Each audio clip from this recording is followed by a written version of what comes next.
Egunon.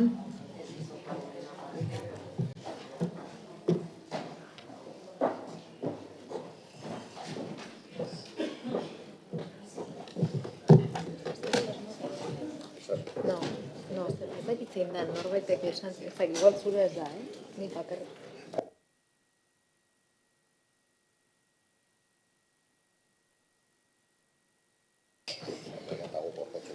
Bueno, egunon, maiatzako osoko bilkurari hasiera emango diogu, eta besterik gabe 74. puntura pasatuko ginateke, Getxoko Udalbatzak 2022ko apirilaren 28an egindako aurrekoeko osoko bilkuraren akta onesteko proposamena. Ez dago ekarpenik, beraz 75. puntura pasatuko ginateke, udal herri jabaria atzemateagatiko tasaren zerga ordenantzaren aldarreztapena behin-behinean onesteko proposamena. Batzordearen proposamena da lehenengoa, behin-behinean onetsiko da udalaren jabari publikoa okupatzeagatiko tasa arautzen duen ordenantza fiskalaren aldaketa, erazkin gisa bidali den dokumentuan, jasotako baldintzetan. Aldaketa horren bidez, 2022ko ekitaldi osoan zehar, 12,05ko esoiko baria aplikatuko zaio urteko denboraldia daukaten eta epigrafean, terrazak bide publikoan, araututa dauden zerga egitateen tasaren zenbatekoari. Aldaketa horrek dakar bigarren apartatua txertatzea zedapen iragankorrean. Honela idatzita geldituko da. Agertzen da, zelan geratuko da idatzita. Bigarrena, behin betiko honesten denean aldatutako testu horrek ondorio izango ditu 2022ko urtarrilaren batetik aurrera. Hirugarrena, zerga ordenantzaren aldaketaren behin-behineko onespena udaletxe honetako iragarki olean 30 egunez jartzeko aginduko da.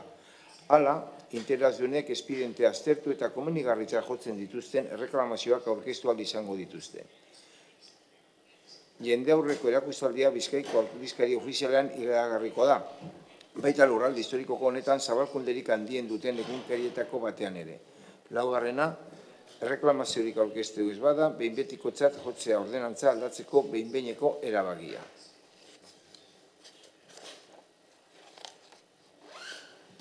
Uriarte jauna. Egunon guztioi, alkatantea, eskerrik asko. Urte honen hasieran, COVID-ek eragindako aforo mugak indarrean zeuden oraindik ostailatzeko. Zehazki, urtarrilaren batetik otsailaren 14 arte. Alkateak, udal gobernuak eta udalbatza osoak, iaz eta aurrekoan hartutako konpromisuen hildotik honako proposatzen diogu osoko bilkura honi. Urtarrilaren batetik otsailaren 14 edukiera mugek iraun zuten 54 egunetan. 2022ko terraza tasa ez kobratzea. Horrek esaina du, bide publikoko terrazen urteko tasa ehuneko 12,5 murriztu behar dela. Hau da, 54 egun horien baliokidea.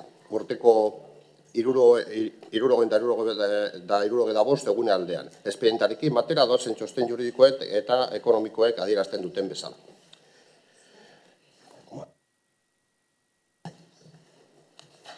Bai, Uribe Lasprilla Andrea.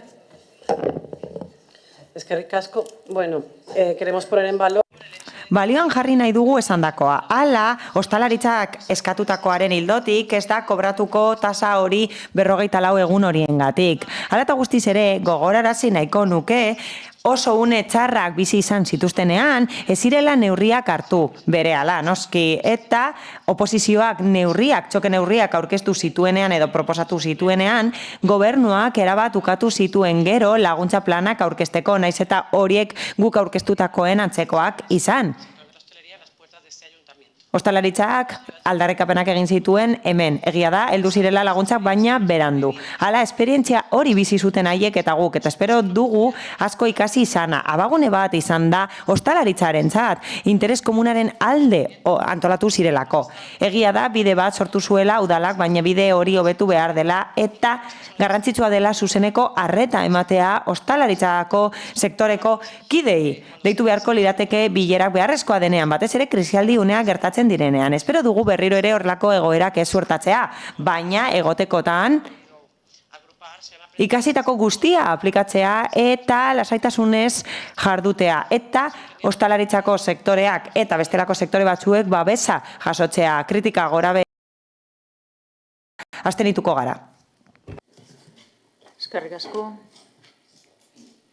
Beste norbaitek ez, beraz bozketa, bai, Bildosola jauna. Bai, bueno, pandemiaren aztarnak dira hemen onartzeko proposatzen diguzuena. Pandemiaren eraginez, tabernen behin eta berriro jaso behar izan zuten jaurlaritzat hartutako erabakien ondorioak. Epaileek orain taberneri eman dieta arrazoia berriro, baina ez da orain horren inguruan hitz egiteko unea. Osasunaren aldeko egin ziren neurri batzuek, beste batzuek baino latzago paretu zituzten. Jaurlaritzak hartutako erabaki horiek kalte eta galera konpentsatzeko asmoarekin onartu genituen denok, 2008 bateko tabernen terrazen tasa 100% laguntzea. Hau da, tasa urtebetez parkatzea. Guk ere proposamenak ekarri genituen pandemia garaian, eta ekarri genuen ere eskakizuna terrazen ordenantzaren hausnarketa sakona behar zela. Eta ukatu zen iguten. Pandemia urrun ikusten dugu orain, baina hor ondoan izan dugu oraindik ere aurten urtarrian eta otsailean taberneren murrizketa pairatzen zituzten, eta 2008 urtean hartutako erabakiari jarraitu murrizketa horiek arintzeko dator proposamen hau, eta logikoena da onartzea. Decía que nosotros también habíamos propuesto ayudas a los... Guk ere, laguntzak proposatu genituen ostalarientzat eta proposamen asko egin ditugu horiei laguntzeko, noski laburbilduz, logikoa da laguntza hori orain ematea eta horregatik alde bozkatuko dugu, bai, logikoa delako, mila esker. Eskerrik asko. Bozketara pasatuko gara, beraz, bai? Proposamenaren aldeko bozkak.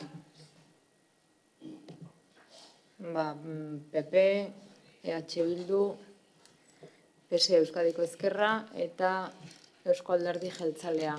Kontrakoak, ez daude, eta abstentzioak, Elkarrekin Podemos. Unez beste, 76. puntura pasatuko ginateke. Herriak egiten ezoizko funtsaren 2022ko urtean finantziatu beharreko jarduerak gauzatzeko beharrezko kredituaren gehikuntza onartzeko proposamena.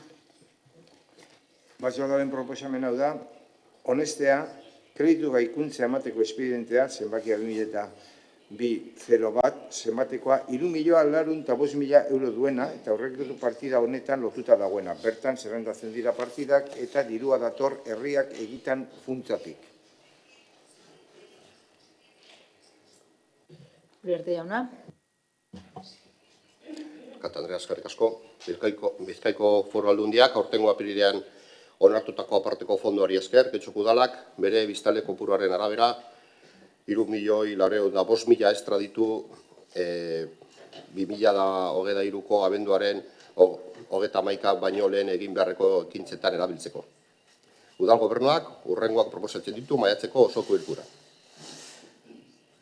1.500.000 euro udal zorra kentzeko 2022ko abenduaren 31an. Hau da, zenbateko hau erabiliko da ezoiko amortizazioa egiteko eta horrela, Getxoko Udalak bere zorra zerora murriztuko du legegintzaldia amaitu aurretik. Horrela, udal aurrekontu orokorraren aurrekontua edo kopurua erabiliko da beste gauza batzuetarako eta ez zorra ordaintzeko. Horrela, ez da zerbitzuen kostua areagotu beharko herritarrentzat. 1.100.000 gutxi gora bera, inbertsioetarako. Inbertsio horiek hobetuko dute mugikortasun jasangarritasuna. Adibidez, espaloiak hobetuko dira, konponduko dira asfaltatze batzuk Getxo barruan, eta gainera udal zerbitzuen eraginkortasuna hobetuko da saneamenduan eta estolderian eta elektrizitatean. Horrela, kontsumoa murriztuko da eta alden neurrian murriztuko da prezioaren igoera. Eta 4.000 euro baino gehiago zenbait jarduketetan. Horiek egingo dira birgaitzeko zenbait udal eraikin.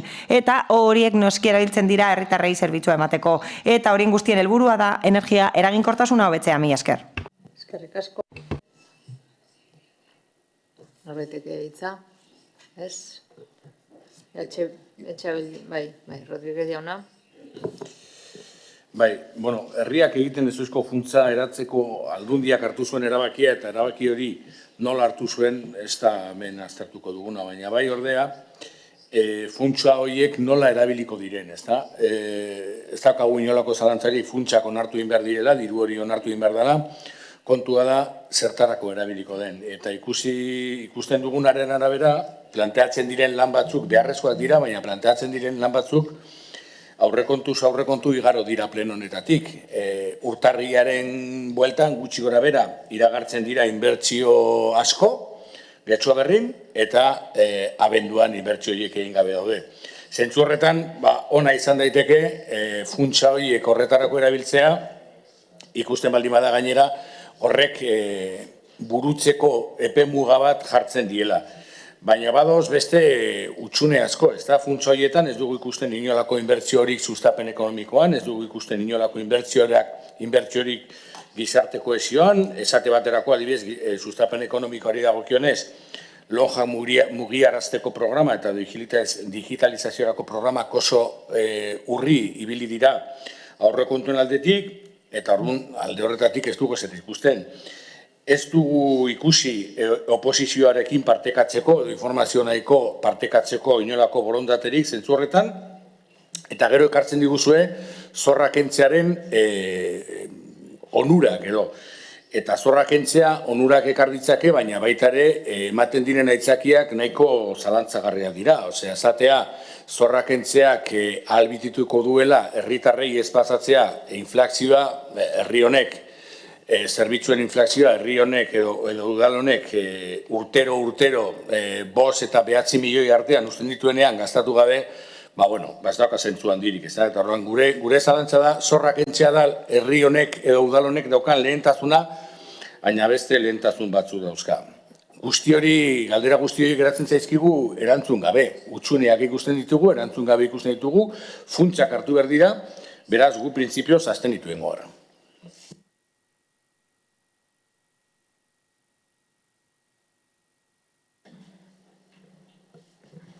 Eguren Andrea. Eskerrik asko, alkate Andrea, egun on guztioi. Barkatu. EAJ gisa guretzat egokia da proposamena. Herriak egiten ezoiko funtsa da eta Bizkaiko Foru Aldundiak ematen du. Proposamenak egiten dira hemen eta uste dugu bideragarriak direla eta betetzen dituztela betekizunak funts hori jasotzeko eta epe horretan egikaritzeko. Hala, momentu honetan EH Bilduk hitz egiten du eta esaten du zergatik egingo den zorra kentzeko. Hori da betekizunetako bat, funtsaren betekizunetako bat hori da. Hau da, erabili behar da funtsa kapitulu batzuk estaltzeko eta hori informazio batzordeetan azaldu zen. 9. zorrarena da eta betekizunen barruan sartzen da. Horrez gain, badaude beste gauza batzuk, beste kontu batzuk proposatzen direnak eta egin daitezkeenak epe horretan, noski. Horregatik hain zuzen ere, kasu horretan amortizazio egingo da eta zorra kenduko da. Maileguak ordaintzeko geneukan zenbateko hori beste gauza batzuetarako erabiltzeko. Hau da, beharrezkoa bada, beste gauza batzuetarako erabiliko dugu diru hori.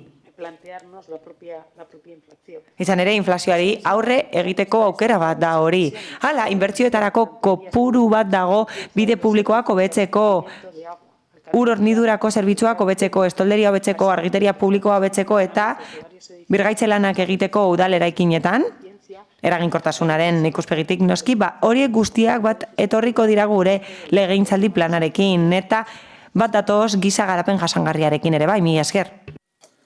Eskerrik asko, beraz, bozketara pasatuko gara. Proposamenaren alde, Partido Popularra, PSE Euskadiko Ezkerra eta Eusko Alderdi Jeltzalea. Kontra? Ez dago, eta abstentzioak Elkarrekin Podemos eta EH Bildu. Honez beste, 77. puntura pasatzen gara. EPEA luzatzeko proposamena eskritura publikoan formalizatzeko 2022/03/11 hartutako 29 zenbakiko osoko bilkuraren erabakiaren bidez baimendutako bat egitea. Batzordearen proposamena alde erabakikorrean honela dio. Lehenengoa, Las Mercedes Sociedad Concesionaria SL enpresari 2023ko uztailaren 15 arteko epea ematea, 2002ko martxoaren 31ko 9. zenbakidun osoko bilkuraren erabakiaren bidez baimendutako bat egitea eskritura publikoan formalizatzeko. Baimendutako negozio juridikoa honetan datza, Getxo, udalerriko Erromo eta Areta auzunetan ibilgailuentzako lurpeko aparkatzeko obra publikoaren emakidaren kontratuaren barruan, adjudikazio duna Aparcamientos de Getxo en Romo y Las Arenas, Las Mercedes Sociedad Concesionaria eta Saba Aparcamientos esa enpresa bat egitea, azken hau eleipidun emakidadunaren osagai bakarra da. Bat egitea publiko egin eta hurrengo hilean dagokion notario eskrituraren kopia aurkeztu beharko da. Bigarren abazpen hau, Las Mercedes enpresari jakinaraztea, baita jakinaraziko zaie kontu hartzailetza etxaten eta dagozkion lege ondorietarako. González jauna. Egunon, bueno, sin más, como ya explicó en comisión. Besterik gabe, informazio batzordean esan zen bezala, EPEA handitzeko eskatu da, eta guri dagokigu baimena ematea ez dauka bestelako garrantziarik, mila esker. Norbaitek hitza? Bozketara pasatuko gara beraz. Proposamenaren alde, Partido Popularra, PSE Euskadiko Ezkerra eta Eusko Alderdi Jeltzalea. Kontra, ez dago abstentzioa, Elkarrekin Podemos eta EH Bildu. Honekin 78. puntura pasatuko ginateke.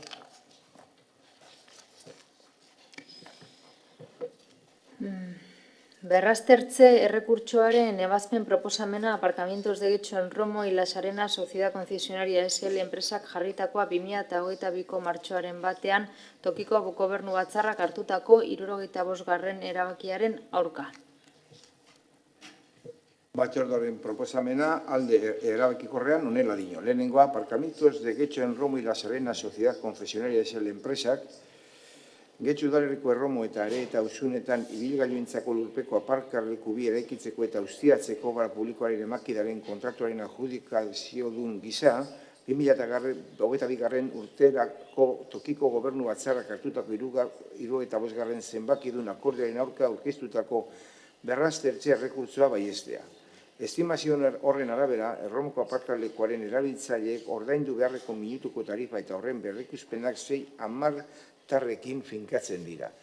2022 urterako minutuko tarifa horri 0,0344 eurokoa izango da. Akordioaren gainerako bere horretan dago indarrean. Bigarrena, erabaki hau enpresa emakidunari, udal kontroltzailetzari eta azpiegitura eta zerbitzuak departamentuari jakinaraztea legezko ondorietarako.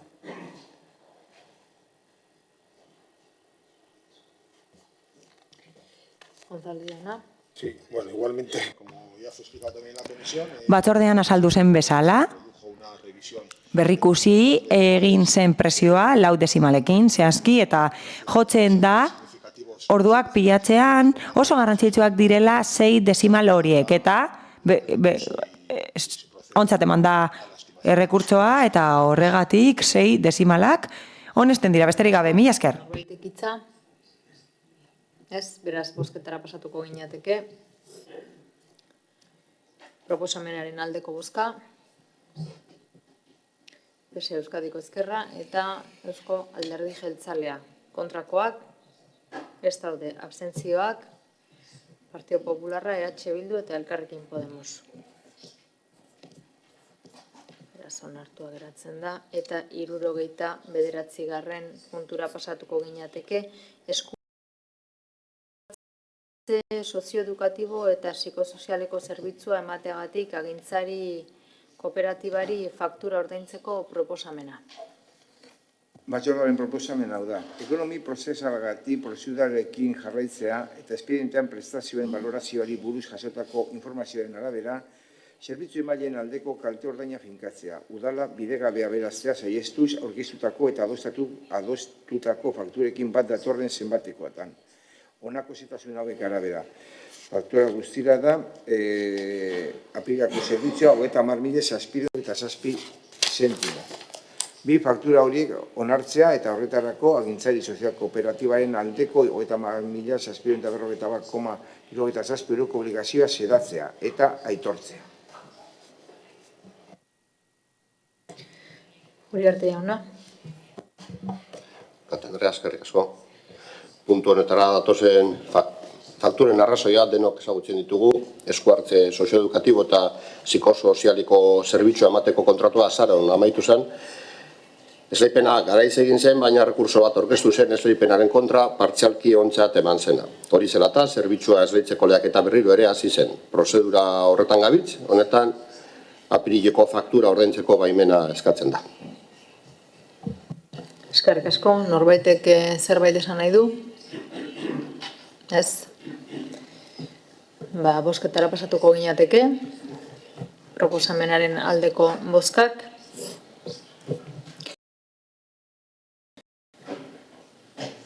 Partido Sozialista Euskadiko Ezkerra eta Eusko Alderdi Jeltzalea. Kontrakoak, Partido Popularra eta abstentzioak EH Bildu eta Elkarrekin Podemosekoak ditu. Eta honekin 70. puntura pasako ginateke erabaki proposamena alde batirako zuzendaria prozesuan enplegatu publikoak ez diren pertsonek parte hartzea albideratzeko baimen eskaerari buruzkoa. Batzordearen proposamena hau da. Lehenengo, Euskadiko toki erakundi buruzko legearen 37.2 artikuluan zedatutakoaren babesean alkatetzari baimena ematea Getxoko udalaren modernizazio teknologiko profesionala izendatzeko hautaketa prozesura karrerako funtzionario edo lan kontratuko langile finko diren langilean naiz enplegatu publikoak ez diren pertsonak lehiatu ahal izateko. Bigarrena, erabakiaren berri ematea idazkaritza nagusiari, kontu hartzaileari, langileari eta antolaketari. Uriarte jauna. Andrea, eskerrik asko. 2020 urtea erabakigarria izan zen etxeko eta zerbitzuak emateko teknologia berrien erabilera eta aplikazioei dagokionez. Horrek agerian utzi du herritarrek ikateen erabileran eskatzen dituzten beharrei eta erabilerei buruz administrazioek dugun dekalajea. Horregatik, Getxoko udalean ere bai, administrazioa eta teknologia modernizatzeko prozesuari erabakitasunez eta eraginkortasunez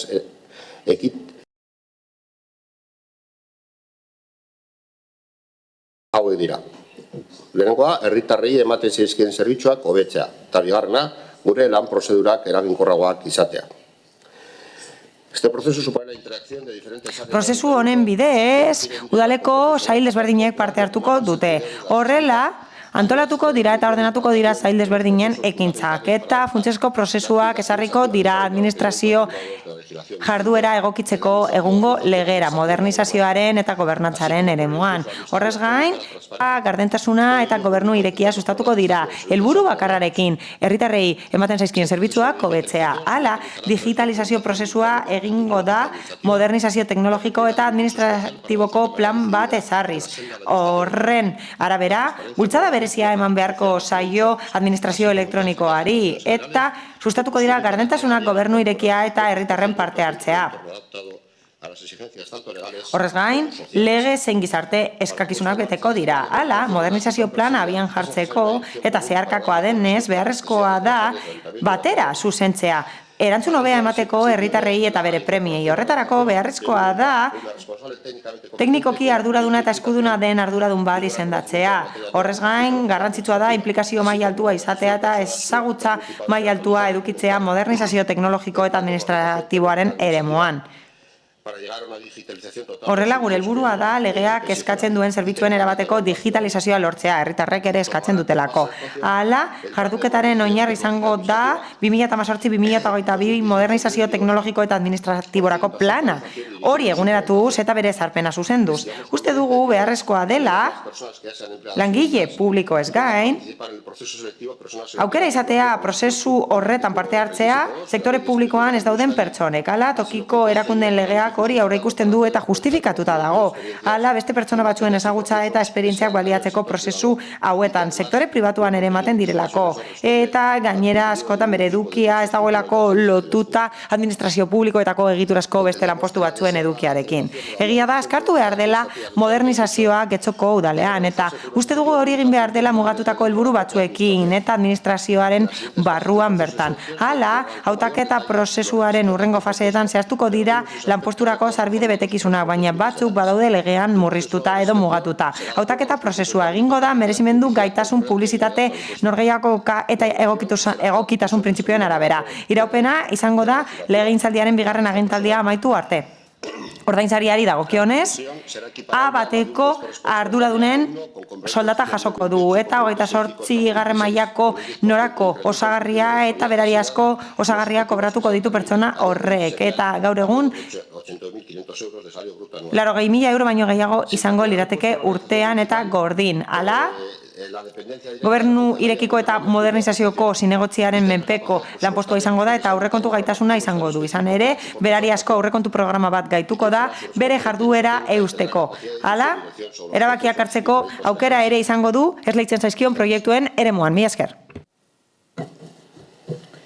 Eskerrik asko, Amiba Anderea, zeurea txanda. Eskerrik asko, alkate Andrea, egun on denoi.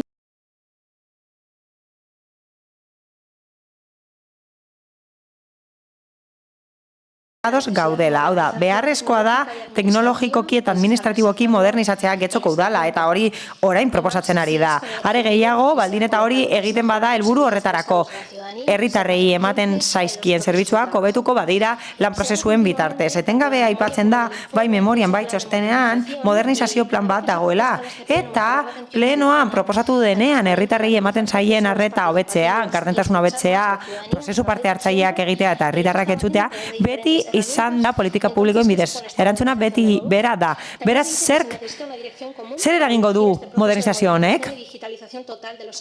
Erabat modernizatu eta digitalizatu nahi dira zerbitzuak eta espero dugu horrela herritarrei arreta emateko bulegoak existea hemen gertatu den bezala edo zuzenean arreta emateko zerbitzurik eskentzea beste sail batzuetan. Batez ere kontuan hartuta arrakala digital handia dagoela eta biztanleak zaharkituta daudela. Hala, adinaren kontua ez da arrazoi bakarra administrazio elektronikoa ezin erabiltzeko. Egia da, azkartzeko beharra aipatu duzuela eta ematen du ezarpen eperen bat urratu duzuela.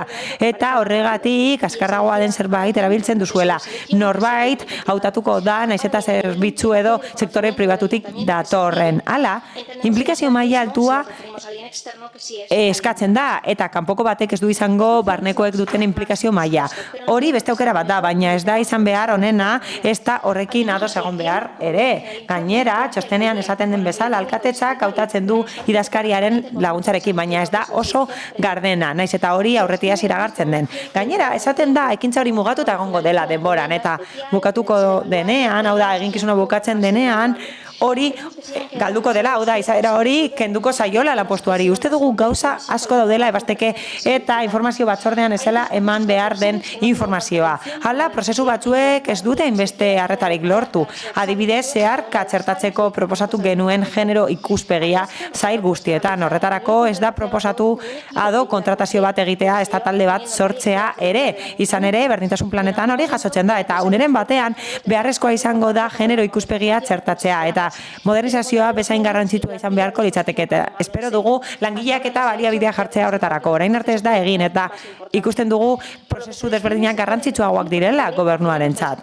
Hala, ematen du profil honek sektore pribatuko eta publikoko ezagutzak izango dituela eta ematen du hori egiten dela Getxoko udala bezalako entitate publiko batek izaera pribatu hori lortzeko eta horrek esan nahi du aldi berean privatizatzen dela udal hau eta hori jada egiten da enpresa pribatuei emandako kontratu askorekin eta langileekin egiten ez den horrekin. Ematen du langileak ez direla nahikoa modernizatzeko edo kudeaketarako, eta guk uste dugu bitxia dela. Bai, legala noski bada, baina desiragarria ez hainbeste. Egin beharreko eginkizunei dagokienez hori eztabaidatu genuen batzordean. Memorian badago oso gauza globala. Ematen du gobernatzen duenaren legealdi planaren araberakoa dela eta ez ezagutzen araberakoa. Eta agian horregatik, idazkariak bere txostenean esaten du esleituko zaizkiola bere eginkizunak eta orain, azaldu berri da beste betekizunak aurrerago ezarriko direla. Hau da, postu bat egingo da gobernatzen duen taldera egokitzen den horientzat. Ematen du gobernatzen apetaren menpekoa izango dela eta begibistakoa da berrituko saiolako lanpostua baldin eta legealdia berritzen bada eta alkateak hala erabakitzen badu. Oso diskrezionala da. Eta ezagutu nahiko lituzke xehetasunak baldin eta kobratuko baditu iaia 1.000 euro urtean. Gure ondorioa hauze da, guretzat ez da aukerarik onena. Jakinda, administrazio publikoan langile eskudun asko daudela eta ezagutzak izango dituztela askok merkatu pribatuan ardura hori hartzeko guretzea aurretiaz. Izan ere horretarako egin zen lanpostuen balorazioa. Berrikusi beharko genuke lanpostuen zerrenda egokitzen den udal moderno batek behar duen horretara. Horrez gain lanpoltza batzuk egin beharko lirateke. Hori askotan ezagutu dugulako eta opeak egin beharko lirateke ere bai. Etorkizuneko erronkei erantzuteko, udala ondo ezagutzeko eta bere eginkizunen arabera ordaintzeko langilei. Hemen egin nahi den hori guretzat konponbide bat da bai, baina ematen du pertsona zehaz batentzat egingo dela. Gobernuaren gustora eta erdigunean jarri gabe bertako langileak. Horregatik proposamenaren aurka bozkatuko dugu. Mila esker. Asko. Bai, Rodríguez jauna. Bueno, Elkarrekin Podemosek esan dituen enbat gauzekin ados gaude. Zalantzari gabe ez dugu informazio nahikorik jaso. Ez dugu. Eta gainera, okerrez bagaude duela gutxi izendatu du udal gobernu talde honek barne prozedura baten ostean gobernu irekia eta modernizazioko zuzendaria duela gutxi. Orduan, kanpotik ikusita ematen du zartailadun edo epe baterako pertsona bilatzen duzuela, ia oro jakilea izan daiteken langilea eta kanpotik ekarri nahi duzuela baten bat. Kanpotik ikusita berriro, informazio nahikorik ez dugulako jaso, ematen du ezaretela gai izan departamentu desberdinek helburu jakin bat lortzeko elkarlanean jartzeko. Porque es eso la impresión que da, que no habéis sido capaces de que diferentes... Hori da, behintzat uste duguna antza, zai arteko lankidetza lortzea ez da posible izan. Helburu komun batekin lan egiteko. Kontua da, ez dugula ikusi behar zein tresna informatiko erabiltzen diren, prozedura kontua da. Lo que nosotros intuimos con esta propuesta... Beraz, proposamen honekin, uste dugu, berrio diot, uste dugu, ez daukagulako informaziorik, zuek, kanpoko pertsona bat kontratatu nahi duzuela, langile publiko izateko, pizka bat dakiena guztietatik, administrazio pizka bat, zuzenbide pizka bat, ez dakigu ban hori izango den.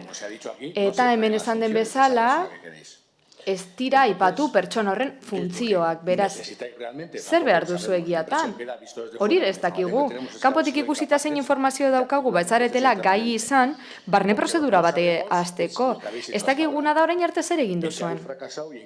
Zertan utxe egin duzuen eta zertan azertatu duzuen, ondorio bateratzeko. Ez dakigu ez da ere, udalangilerik dagoen, indar eta ezagutza nahikoarekin eta esperientzia nahikoarekin erronka honi aurre egiteko, hori ez duzuelako esan. Ez dakigu ez da ere, zuek hau norbaiti eskaini dio zuen, ez esan duten, ez dakigu. Ez diguzu esan. Zer uste dugu beraz? Udal antolamendua ez duzuela kontrolatzen gobernu taldetik, bestalde, gobernuan dagoen alderdiaren araberako zerbait izan dela uste dugu, eta badirudi urteetan zehar ezin izan duzuela hau funtzionatzea lortu, eta orain badirudi, alabatean, konpon dezakezuela. Ez da horik, konpon. Beharrezkoa da, ez da kontu teknikoa zoilik, beste kontu teknikoa azken finean tresna bada, eta tresnak mugatzaileak izan daitezke, baina ezin dira izan inon erabakitzaileak. Modernizazioa, kontzeptu eta nahia eta prozeduren kontua da batez be, ez da teknologia kontuak, Eta gero, hemen planteatzen duzuena, informazio nahikorik ez esan, zuek esan duzue, pertsona horrek kobratuko lituzkela gutxi gora bera 85.000 euro urtean. Horrek suposatzen du udalarentzak kobratuko lioke ez jarri hori, 85.000, 75.000, más un 10% de incremento, suman unos 83.500 brutos. Eta horri, gehitzen baldin badiozu, enpresa kostuak horrek esan nahi du udalarentzat izango lirateke 1.000 euro gutxienez urtero, hemen dagoen urtean. Eta zergaitik 1.000 euro horiek, zuek gai ezaretelako izan, arlo desberdinak elkarlanean jartzen. Edo behintzat, zuek ez diguzuelako guri inolako informaziorik eman, eta eskatzen diguzue zuen aldeko bozka edo zuen proposamena honen aldeko bozka. Guk daukagun informazioarekin ez dugu beharrezkoa ikusten. Agian beste bozka bat izango genu, baina momentuz gure bozka ezezkoa izango da. Eskerrik asko. Partido Popularrak ez. Igor Andrea, zeurea da txanda. Eskerrik asko, alkate Andrea. Como ya os he explicado al principio, el ayuntamiento... Hasieran azaldu den bezala, udalaren ezinbesteko helburua da herritarrei zerbitzuak eskaintzea. Araudiak eskaintzen duen bezala eta herritarrek eskatzen duten bezala, modernizazio prozesu aplikatu behar dugu administrazioan eta horretarako modernizazio teknologiko eta administratiborako plana daukagu 2018-tik 2022 bitartean. Eta aurrera egiten jarraitu behar dugu prozesu hori ezartzeko. Denbora daramagu horretan lanean, baina azkarrago aritu behar gara. Aztertzen aritu gara prozesu hori nola bultza dezakegun, eta ondorio hau atera dugu. Figura bat behar dugu, profesionalki gaituta dagoena. Prozedura hori gidatzeko eta zeharka koordinatzeko. Gure erakundearen egoera antola aztertu dugu, ikusi dugu ze prestakuntza duen jendeak, eta ikusi dugu gainera planaren epemuga gainean dagoela, horregatik beharrezkotza jo dugu figura espezifiko bat izatea. Batzordean azaldu zen bezala, hainbat aukera kontsideratu ditugu. Eta langile direktibo publikoaren aldeko figura, aldeko autua egin dugu. Beraz, kasu honetan, sektore pribatutik zein publikoti datorren norbait izan behar da, baina esperientzia izan beharko du prozedura hauetan. Hala, lehia bermatuko da posturako hautagaien lehia. EH Bilduk esan bezala, edonork aurkez dezake bere burua. Gure erakunde barrutik. Etorrita zeinaz. Gainera, erakundetik kanpoko pertsonak, sektore pribatutik datozenak ere, aurkez daitezke. Horren bestez, aukera gehiago ditugunez, pertsona gehiago aurkez daitezke. Hain zuzen ere, prozedura honekin hasteko, osoko bilkuraren kontsiderazioa dakargu, alkatetzaren oniritziarekin, enplegatu publiko karrerako funtzionario edo laboral finkoa den pertsonak aurkezteko autua, zein sektore pribatutik datozen kanpoko pertsonak aurkeztekoa.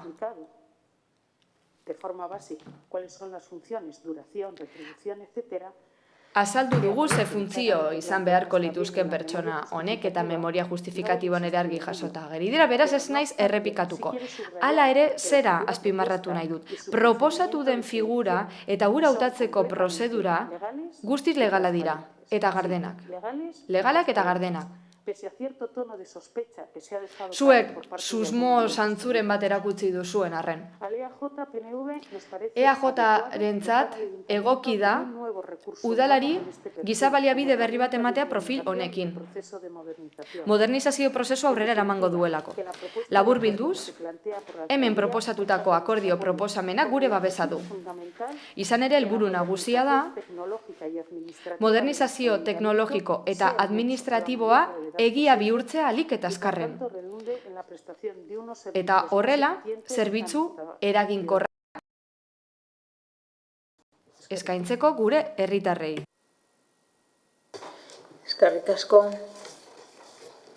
Beraz, bozketara pasatuko gara, proposamenaren aldeko bozkak, PSE Euskadiko Ezkerra eta Eusko Alderdi Jeltzalea. Kontrakoak EH Bildu eta Elkarrekin Podemos. Eta abstentzioak Alderdi Popularra. Honekin batentura pasatuko gara, bozeramaileen batzordearen akordioaren berri ematea. Maiatzaren 17 LGTBI plus fobiaren aurkako egunaren adierazpen instituzionala. Bozeramaileen batzordeak 2022ko maiatzaren 17an hau batez adierazpen hau onartu eban. Maiatzak 17ko adierazpen instituzionala LGTBI plus fobiaren aurkako egunerako. 1980ko maiatzaren 17tik osasun mundurako elkarteak homosexualitatea gaixotasunen zerrendatik kendu zuela ospatzen da. Horregaitik LGTBI kolektiboetako pertsonarentzat balio esanguratsua du eskubideen aldeko eta diskriminazioen aurkako jardueren ardatz katalizatzaile gisa, gaur egun oraindik ere aurre egin behar baitio araudiarekin batez datorren pertsona orok. Pandemiaren eraginez azken 2 urtea benetan latzak izan dira herritar guztientzat, are gehiago LGTBI kolektiboarentzat, gehien kolpatu dutenetako bat izan baita. Izan ere, desberdintasunaren arrakala areagotu egin da, eta kalteberatasun egoerak eremu askotan indartu dira, sare sozialetan esate baterako. Aurten ere, Getxoko udalerritik sexu eta genero aniztasunarekiko gorrotoak eragindako erasoak salatzeko ahotsa altzatzen du. LGTBI kolektiboaren aurkako aurreiritzi ugari munduko eskualde askotan indarrean jarraitzen duela. Beharrezkoa da gure gizartean oraindik indarrean dauden diskriminazioen aurkako borroka sendotzen jarraitzea. Askotan ikusi ezin bihurtzen diren genero identitate, orientazio eta adierazpen guztiak errespetatuak izan daitezen.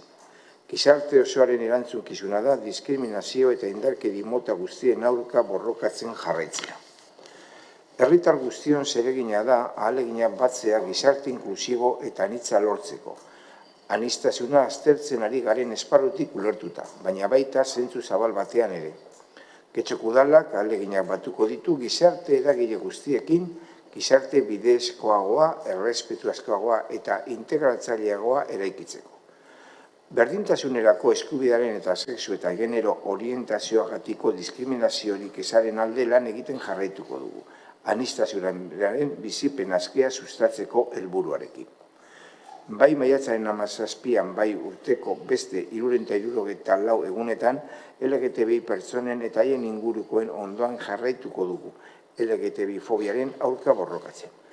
Udalak konpromiso hartuko du eraso LGTBI plus fobori gertatzen bada eragile deitzen duten deialdira batuko dela, eta udalak 48 orduko epean erabateko gaitzespena eta arbuioa adieraztea.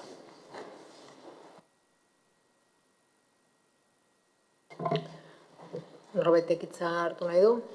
Bai, Eme Anderea. Bai, eskerrik asko, alkate Andrea. Bueno, beste batzuetan bezalase, gure taldea mozio honetara batu da eta talde guztion onarpena dauka. Faltan bota dugu gure proposamen bat edo beste, izan ere gure proposamenen bitartez hau bezalako adierazpen instituzionaletan konpromiso irmoa jasotzea nahi genuen kolektiboa, babesteko kasu honetan LGTBI kolektiboa. Klausula batzuk txertatu nahi genituen kolektibo honen egoera hobetzeko lanarloan, eta osoko bilkura honetan komentatzea nahi genuen. Lan ministerio berria gainera aste honetan lanaren nazioarteko erakundean hitzarmen kolektibo bat aurkeztu nahi du LGTBIQ kolektiboaren alde. Hau da, ez gara gu bakarrik lan egiten ari, lanarloan ere ari dira lanean beste leku batzuetan. Egia da, orgulloaren egun hori izan dugula aitzakia gisa hau salatzeko, baina oro har eskatzen dugu udalak beti honen alde lan egitea. Getxoko udaletik eta elkarrekin getxotik gure konpromiso erakusten dugu eta politika eraginkor eta espezifikoak egitearen aldeko borrokan jarraituko dugu LGTBI fobiaren aurka. Izan ere, gorroto delitu ugari daude gero eta gehiago ertzaintzaren esanetan. 2021 141 delitu gehiago egon dira.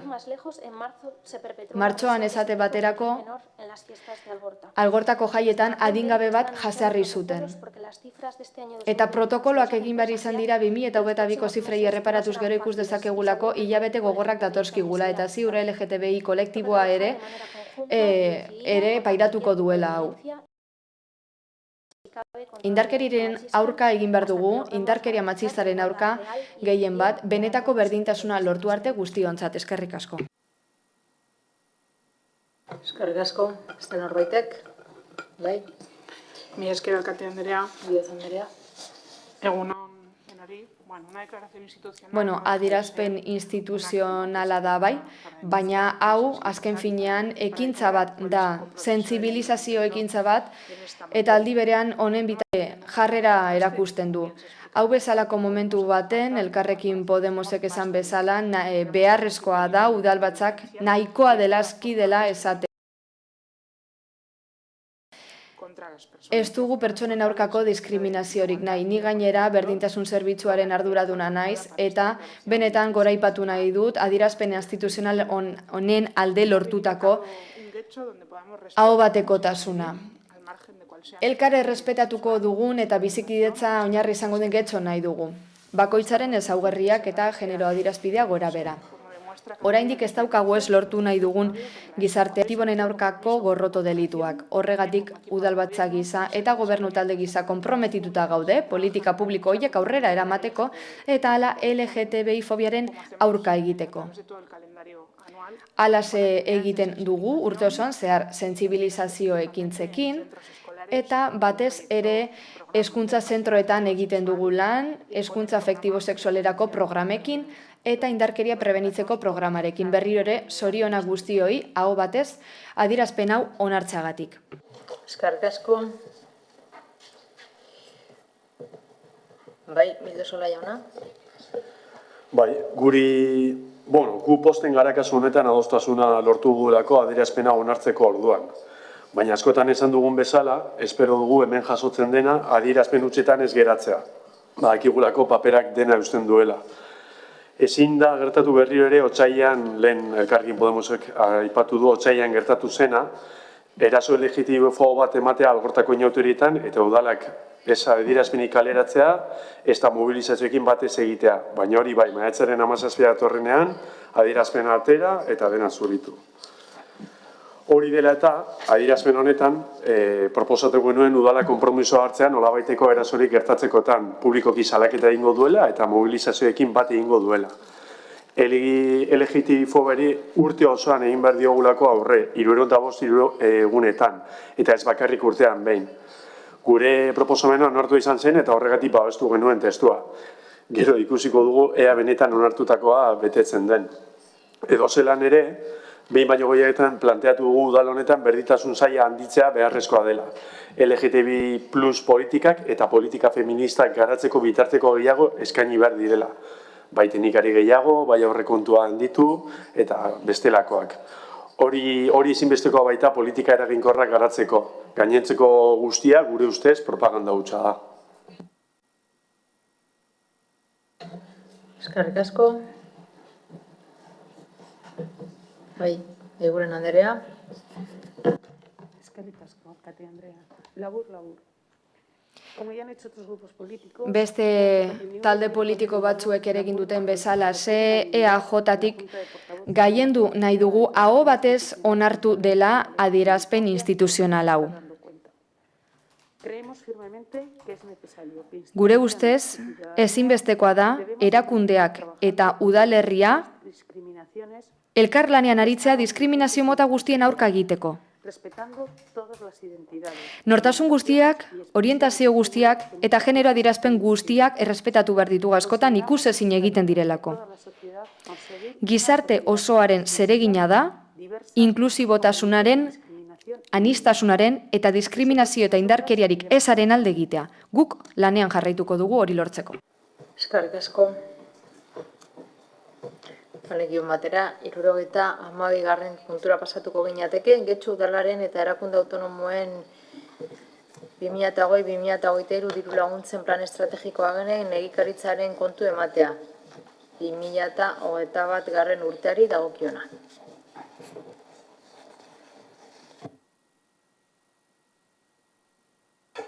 Batzordearen proposamena da, bat Getxoko udalaren eta erakunde autonomoen 2020-2023 aldirako diru laguntzen plan estrategikoaren egikaritzearen berri ematea 2021 urteari dagokiona. Bi, akordio hau udalaren eta erakunde autonomen diru laguntzak kudeatzen dituzten unitateei jakinaraztea.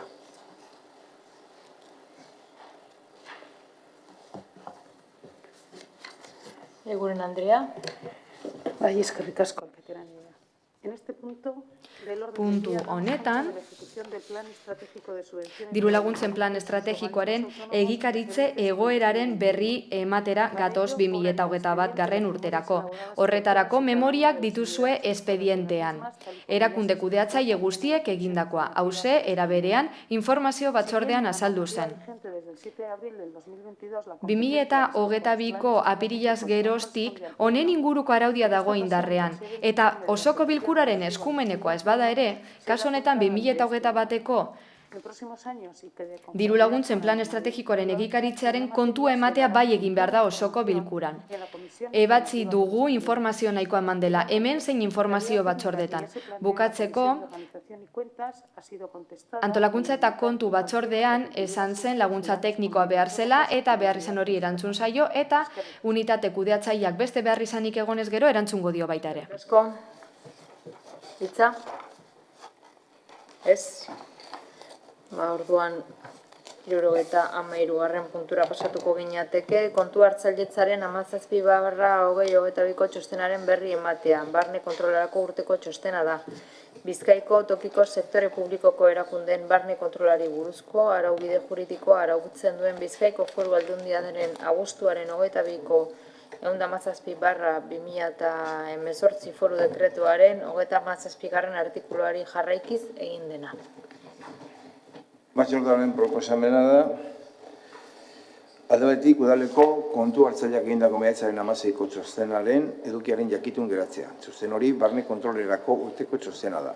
Bizkaiko tokiko sektori publikoko erakunden barne kontrolari buruzko araubide juridikoa arautzen duen Bizkaiko Foru Aldundiaren abuztuaren 22ko 117/2018 foru dekretuaren 37. artikuluari jarraikiz egin dena.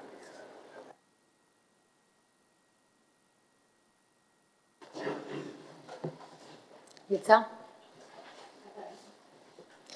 Beraz, 74. puntura pasatuko gineateke, udalaren eta erakunde autonomen 2022ko lehenengo hiruhileko aurrekontuaren gustapenaren berri emotea. Batzordearen proposamena da 2022ko lehenengo hiruhilekoari dagokion aurrekontu orokorraren exekuzio egoera jakintzat ematea. Zeinari buruzko ez dokumentazioa aipaturiko espedientean jasota dago.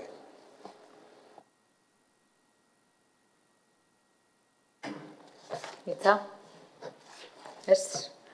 75. puntuan orduan. Kreditu transferentzien bidez egindako aurrekontua aldatzeko hainbat ebazpenen berri ematea.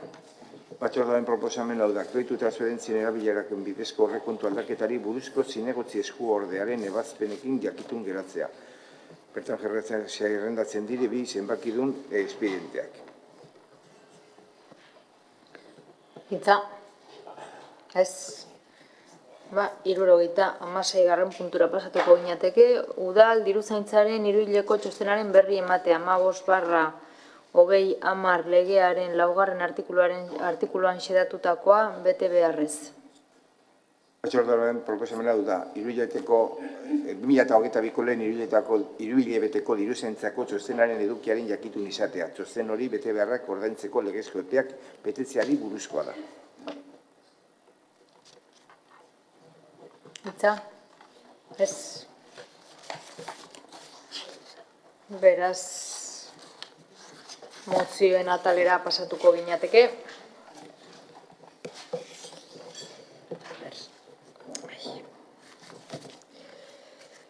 Bale, 77. puntua, PP alderdiko udal taldeak aurkeztutako mozioa bidegorrien mantentze lanetan hobekuntzak. Bai. González Rekerika jauna, Reialek Erika jauna, parkatu. Muchas gracias, señora alcaldesa. Eskerrik asko alkate Andrea. Orain arte udaleko gobernu taldeek ozenki iragarri dute bidegorrien sarea handituko dela. Dena den, ez da eraikuntza bakarrik kontutan hartu behar. Getxon bidegorrien zenbait eremuz daude erabiltzeko baldintza honenetan, eta hori ikustea kezkagarria da.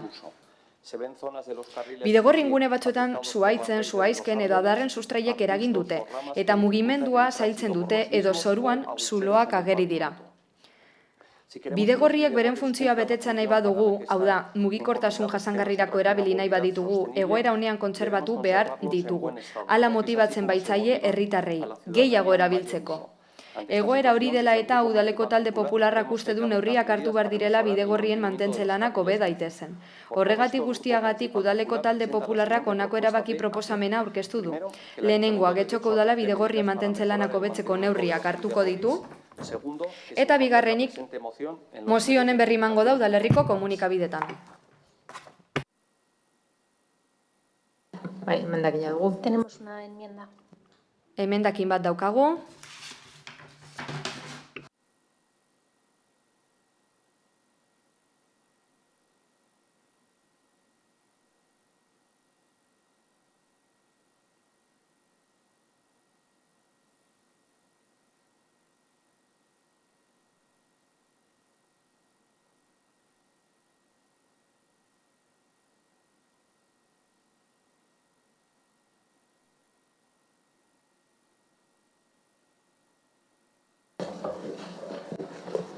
Procedo a la lectura. Irakurri egingo dut. Elkarrekin Getxotik bidegorrien mantenimendu hobetzari buruzko mozioan honako puntu hau gehitzea proposatzen dugu, honako hau eskatuz. Getxoko udalak txirrindularientzat eta oinezkoentzat arriskutsuak diren puntuak hautematea, herriko bidegorrietan, eta puntu arriskutsu horiek desagerrarazteko edo behar bezala seinaleztatzeko jarduketak egin ditzala.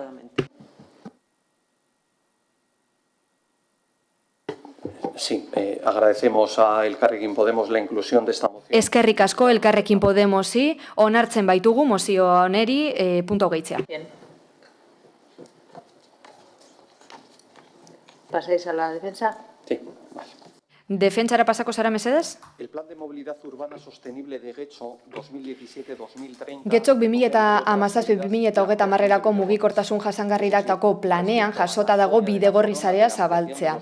Hori bai, bidegorri gehiago egiteko lan maestro horren baitan, Zugazarte etorbidean, komatxo artean esate baterako, esan dezakegu gobernu talderik gaizki atera zaiola ez dutelako justu bidegorri horren tartea erabiltzen.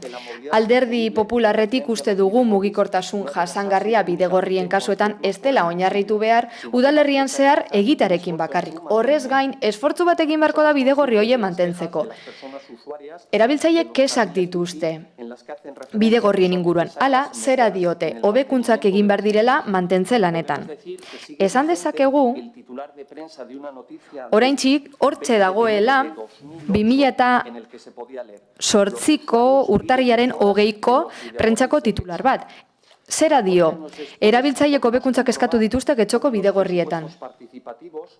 Hainbat urte pasa dira eta aurrekontu parte hartzaileetan ikusi dugu sarri eskatzen den gauza bat dela bidegorriak hobetzea.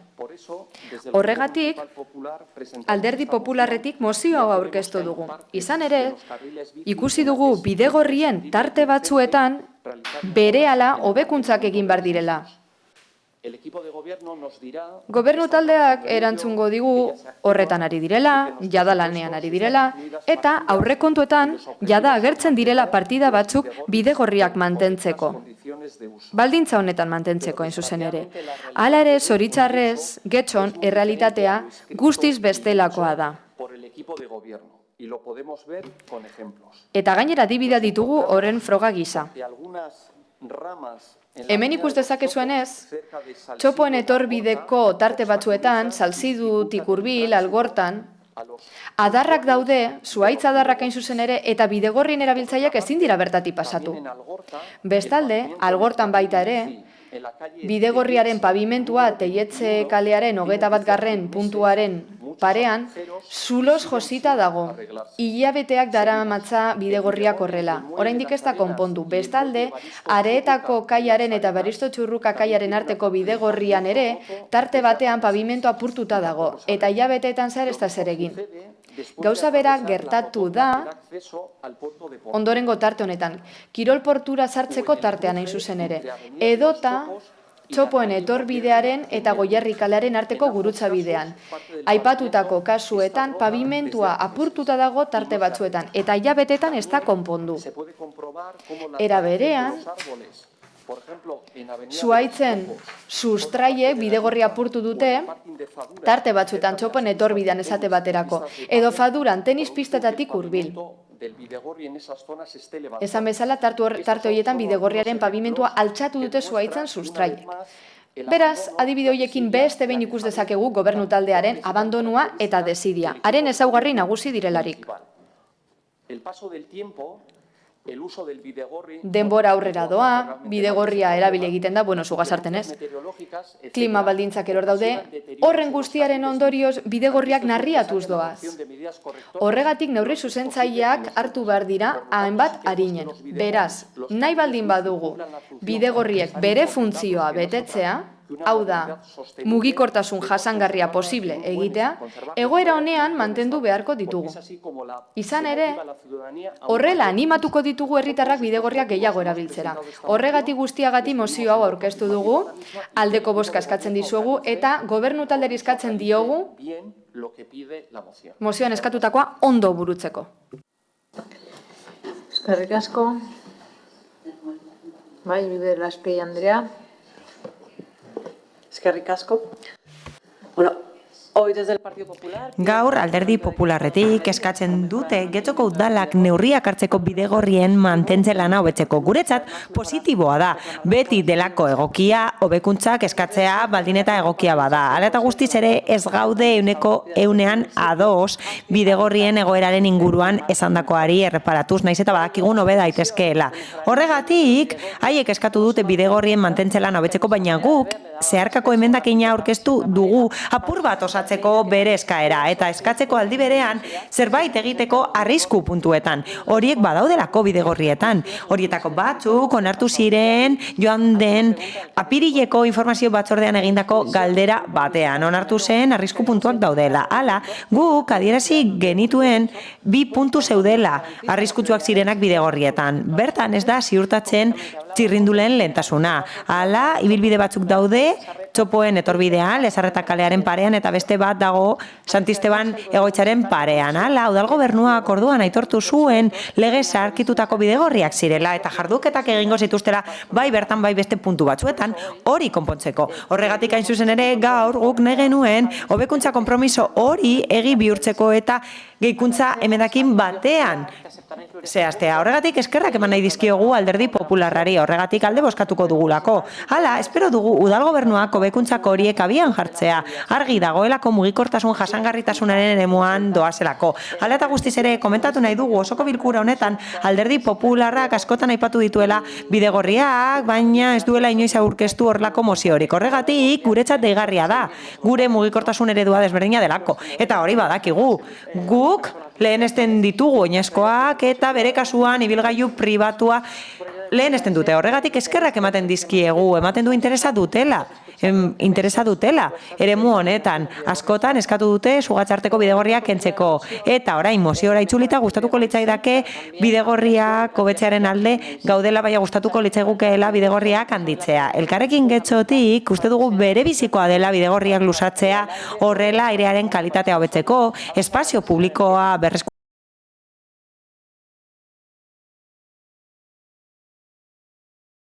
eta horregatik eskatuko genizueke alde bozkatzeko. Mila esker. Díaz Andrea. Mila esker, alkate Andrea. Bueno, yo creo que es claro, ¿no? El compromiso. Nik uste dut, udal gobernu honen konpromisoa argia dela, hau da, konpromiso argia daukagu bidegorrien alde egiteko etorkizunerako konponbide gisa mugikortasun jasangarriaren eremuan. Egia da, gure hiriak horrelako konponbideak edukitzea nahi badugu mugikortasunaren eremuan, urte batzuetan lan egin beharko dugula aurretiaz eta prebentzio ikuspegi batekin emaitza onak lortzeko. Eta inzuzen ere horretan ari da gobernu hau sortu zenetik. Konpromiso hori jasotzen da gure akordio programan eta legegintzaldi planean ere bai. Hala, lehenik eta behin, bidegorriak luzatzeko lan egin dugu, proiektu hori estrategikoak dira, aipatu da Sugatzarte etorbidekoa eta beste jarduketa batzuk egin dira, hobeto erabil dadin, Txirrindula udalerri osoan adibidez, Fadurako lurperatzeko obra eginda eta ibilgailuen trafikoaren abiadura murriztu da hiribideetan eta horrela noski motordun ibilgailuen eta bizikleten arteko bizikidetza hobetzen da eta errepidea seguruagoa da hortik aurrera eta soilik egiten dugu lan espazio horiek gaitzeko, baina horrez gain gure helburua da hori kontserbatzea eta mantentzea. Izan ere, aste honetan bertan tokiko gobernu batzarrean onartu dugu espediente bat bien jartzea esleitzeko bidegorrien hobekuntza. Hala, espediente horrek basuen proiektu teknikoa, basitu enpleguak eta basuen aurrekontu zuzkidura eta orain prozesua hasteke dago esleipena egikaritu ahal izateko. Beraz, kezkatuta badago benetan Alderdi Popularra bidegorriekin, lasai egon daiteke, horretan gaudelako. Gainera, Elkarrekin Podemosek esan bezala, asko posten gaitu ikusteak interesa duel Alderdi Popularrak bidegorrien inguruan eta espero dugu hainbestetan esan dugun hori barneratzea Alderdi Popularrak. Askotan esan dugu guk eta ematen du orain mugikortasunaren eremuan ados gaudela. Egia da, Alderdi Popularraren proposamena bazegoela jasota aurrekontuan eta egikaritzen ari dela. Hori egia da, baina oso ondo iruditzen zaigunez Alderdi Popularrak eskatuta egotea gai honekin, hau da bidegorriekin, horregatik hasten dituko gara kasu honetan. Eskerrik asko. Aldezora jauna. Bai. Esan behar duen, zirudiela Alderdi Popularra bizikita gainean muntatuko zela behingoz, baina museo irakurrita hori ulertzen duelako, baina gero emandako argudia entzun ostean, benetan duda asko sartu zaizkit eman dituen azalpenengatik. Esan behar dago egindako 11 proposameni enbestepean jarri ostean, harritzen gintuela Alderdi Popularra ikustea bidegorrien aldeko mozio bat aurkezten. Deno dakigu mugikortasun jasangarri baterako bidean eta gure osasunera hobetzeko bidean ona dela bidegorri gehiago izatea gure herrian. Soberan frogatuta dago gure eguneroko bizitzan egiten ditugun joan etorriak ibiltzen edo bizikletaz egiten ditugunean gure osasunak hobera egiten du. Eta espero eta ikusten nuen Alderdi Popularra horren alde zegoela, baina ez dakit duda ditut. Mozioan irakurri egiteken bezala, herrian ditugun bidegorrien mantenua eskasa da oso. Nahiz eta horrein Karmenek esan, proiektua dauzkatela eta dirua gastatzen ari direla. Guk lurralde batzorde askotara ekarri izan ditugu bai galderak eta bai proposamenak arazo horiei irtenbidea emateko eta irtenbidea agertzeko esperantzaz. Batzuetan, arraro egiten zitzaigun arren, galdera berdina behin eta berriro errepikatu izan dugu batzordez batzorde, ez dakit gogorazpen moduan edo ez dakit nolabaiteko alarma moduan, eta agerian geratu da berriro ere, berriro egin barku dugula, bai galderak eta bai proposamenak beti bezala eskiatutakoak bete ez direlako.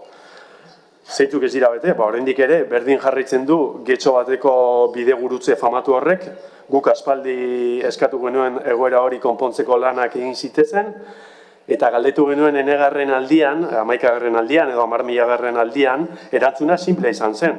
Aurreikispenak ez zeukatela horren inguruan. Beraz, bate daki noiz izango diren edo noiz hasiko diren horien lanak konpontzeko, noiz hasiko den prozesu horren lana.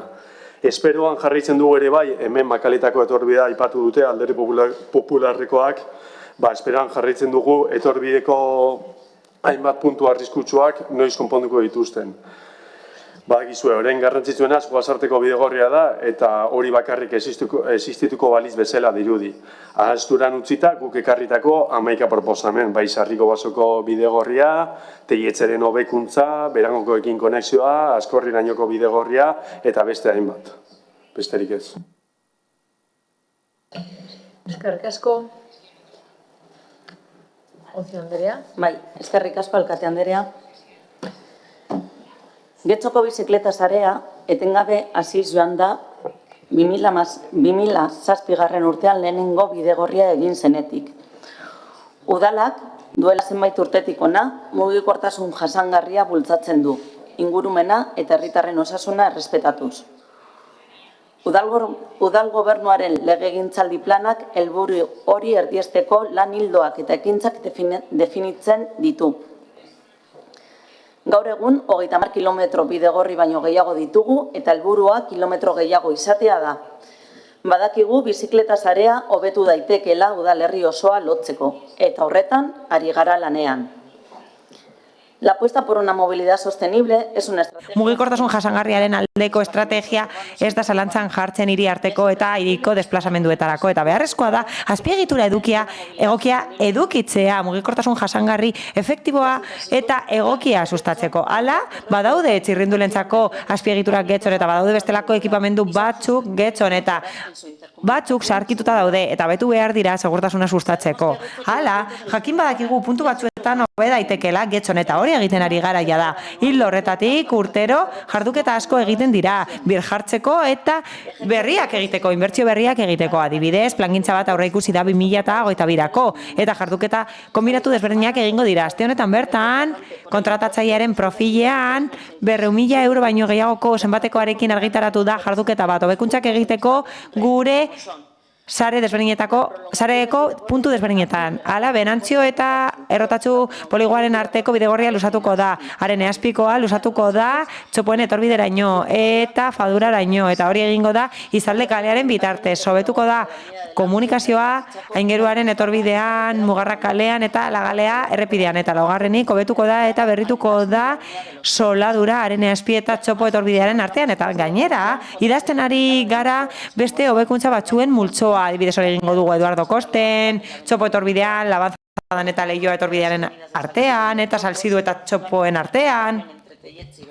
Telletxe eta Benantzioren artean, eta Maximo Agirre kalerainoko tartean. Hala, beharrezkoa da kontserbatzea txirrindulentzako azpiegitura hori eta guk ohiko lana egiten dugu hori berritzeko eta zuzkidura ekonomikoa esleitzen da horretarako urteko aurrekontuetan. Hala eta guztiz ere ezin da ahaztu badagoela klima larrialdeko esparru bat.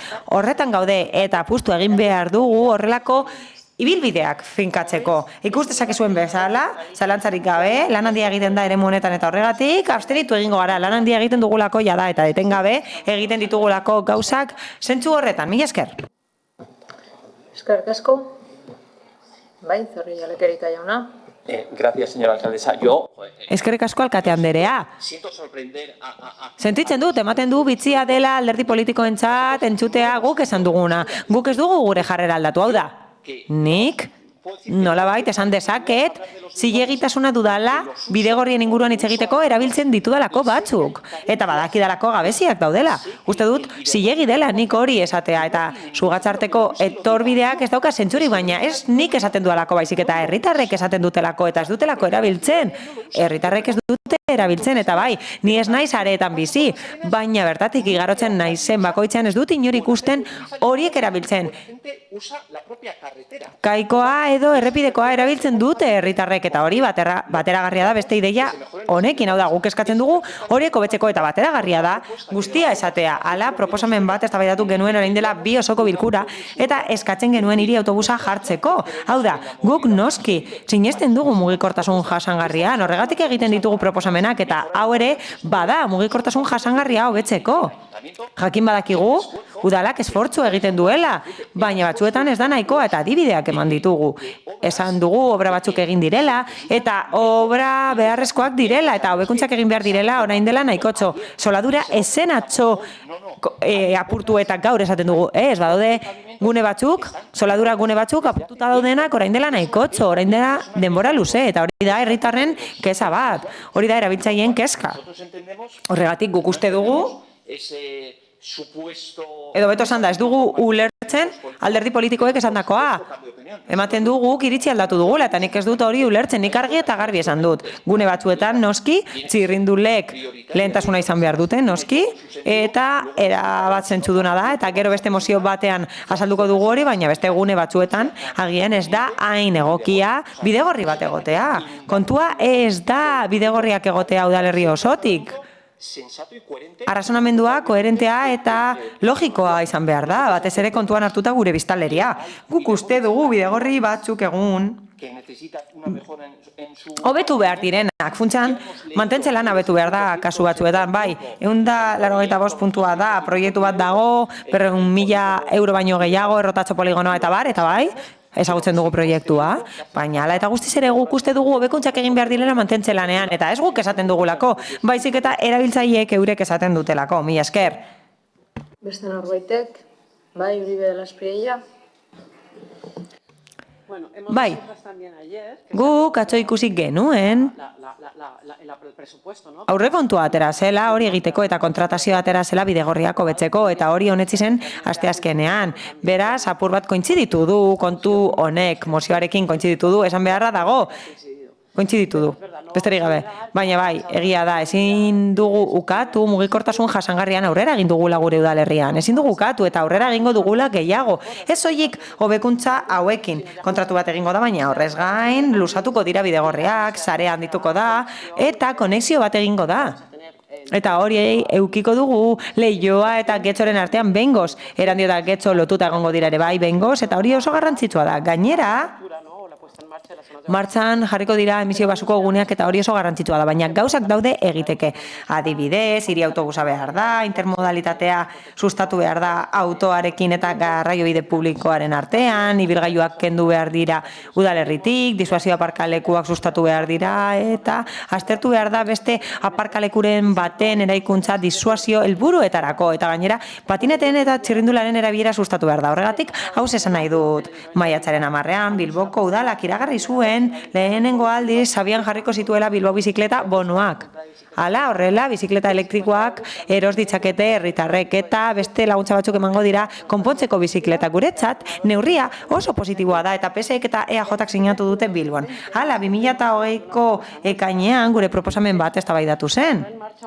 Gure helburua zen laguntzen plan bat abian jartzea erosteko bizikletak eta horiek konpontzeko. Eta beste udal batzuetan onetsi duten alderdiek aurka bozkatu zuten. Hala, mugikortasun jasangarriaren alde egiten badugu, ahalik eta handizaletasunik handienarekin egin behar da. Hala, ziurazki hori jarriko dugu mailaren gainean berriro ere, eta adi egongo gara jakiteko orain zein den udal gobernuaren jarrera. Mila esker. Eskerrik asko. Ez. Bildosora jauna. Bai, azaltzearren ez dut azaldu lehen zer bozkatuko dugun, baina, bueno, azaltzearren eta jendeak argi izan dezan, hiriaren oinarri oinezkoak eta bizikletak izan behar dira, nahi baldin badugu mugikortasun jasangarri baterako patua egin, edo, azkenean hemen entzun behar izan dut, bizikleten eta kotxeen arteko elkar bizitza egin behar dela. Hori ez da mugikortasun jasangarri bat. Mugikortasun jasangarria da, oinarri bezala bai oinezkoak eta bai bizikletak izatea. Besterik gabe, gu abstenituko gara mozioarekin. Eskerrik asko. Anzio Andrea. Bueno, sí, yo simplemente... Bai, besterik gabe esan nahi nuen, mozioa ikustean pentsatu nuela, hau da, bidegorrien mantentze lanaren inguruko mozioa ikusi nuenean, harritutak geratu nintzen, eta ikusi behar izan nuen nork aurkezten zuen, eta niretzat harrigarria izan zen haiek aurkeztea. Horregatik, orain eskerrak eman nahi dizkiet interes hori erakustearren. Gainera, lehenengo aldiz, zuen adierazpenetan entzun dugu, mugikortasun jasangarriaren alde zaudetela, eta benetan hori badanaiko deigarria, baina, bueno, posgarria ere bai, positiboa dela, konoski bai. Eta agian konturatu zarete, orain, apurka-apurka, geratu zaretela bakarrik hitzaldi zarkitu horretan, eta ibilgailuari lehentasuna ematearen hitzaldi zarkitu horretan bakarrik geratu zaretela ematen du. Pasatuko gara, mozioaren aldeko bozkak, Partido Popularra eta Elkarrekin Podemos abstentzioak, EH Bildu, PS Euskadiko Ezkerra eta EAJ PNV. Eta honekin batera, 78. puntura pasatuko ginateke, PP alderdiko mozioa daukagu, Portu Zerra Arrigunaga kostaldeko pasalekoa.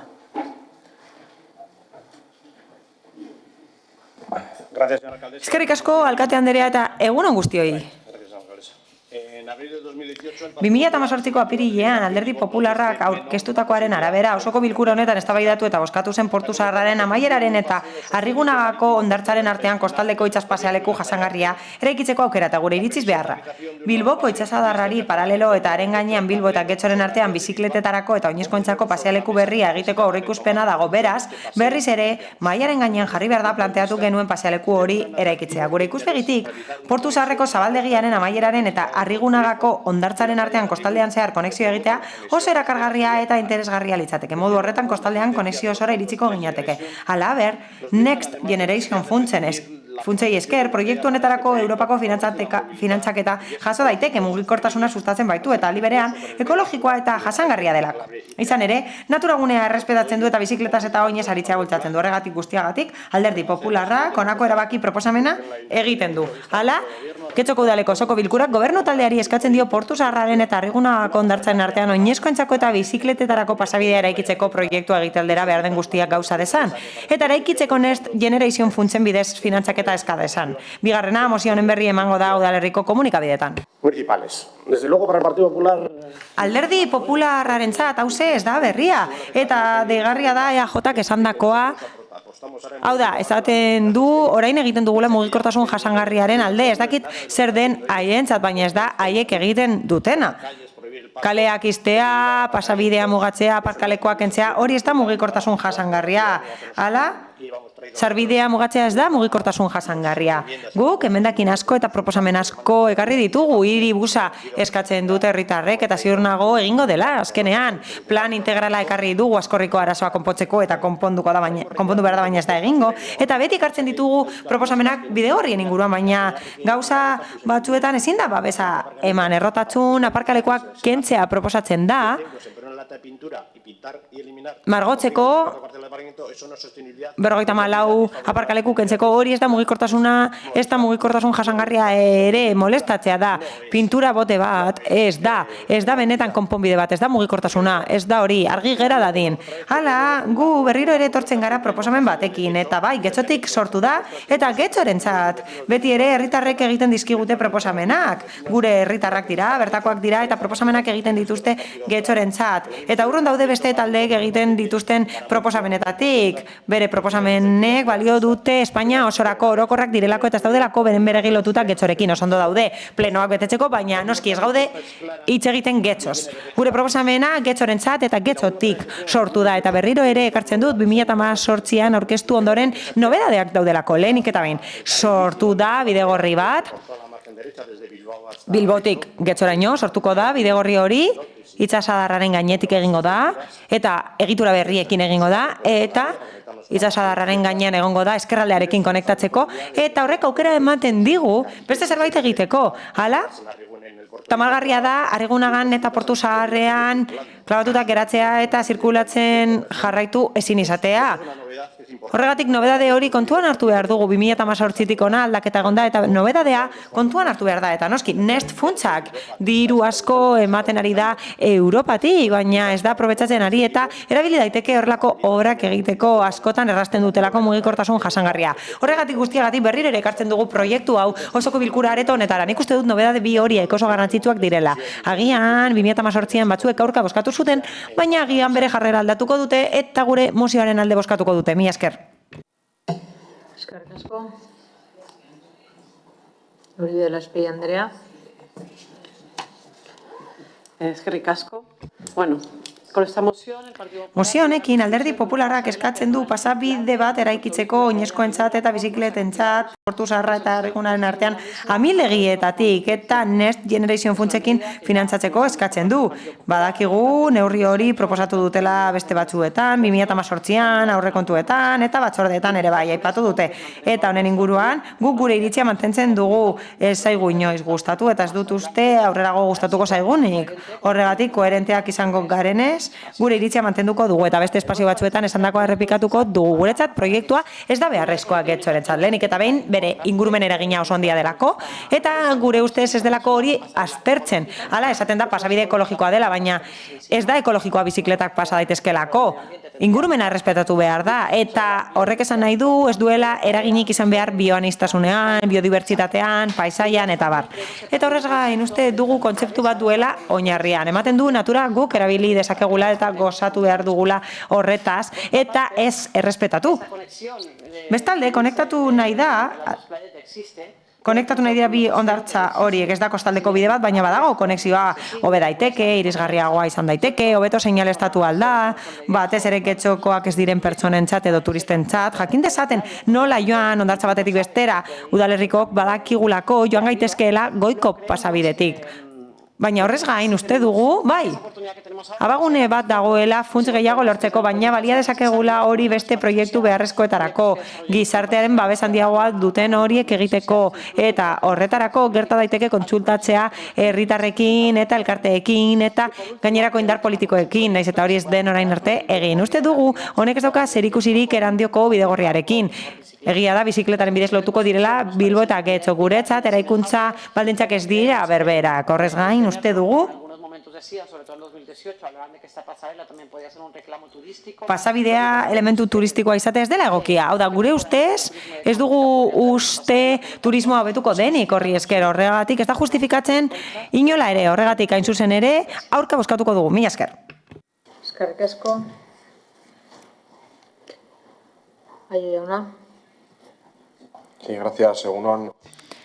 Eskerrik asko eta egun on guztioi, lehenik eta behin esan beharra dago mozioan aipatzen dela pasabide bat egitea, itsas eta kostalde pasabidea Arrigunaga eta Portu Zaharraren artean. Esaten da, jasangarria, ekologikoa eta errespetuzkoa izango dela ingurumenarekiko eta gure alderdiarentzat hori da zalantzagarriena.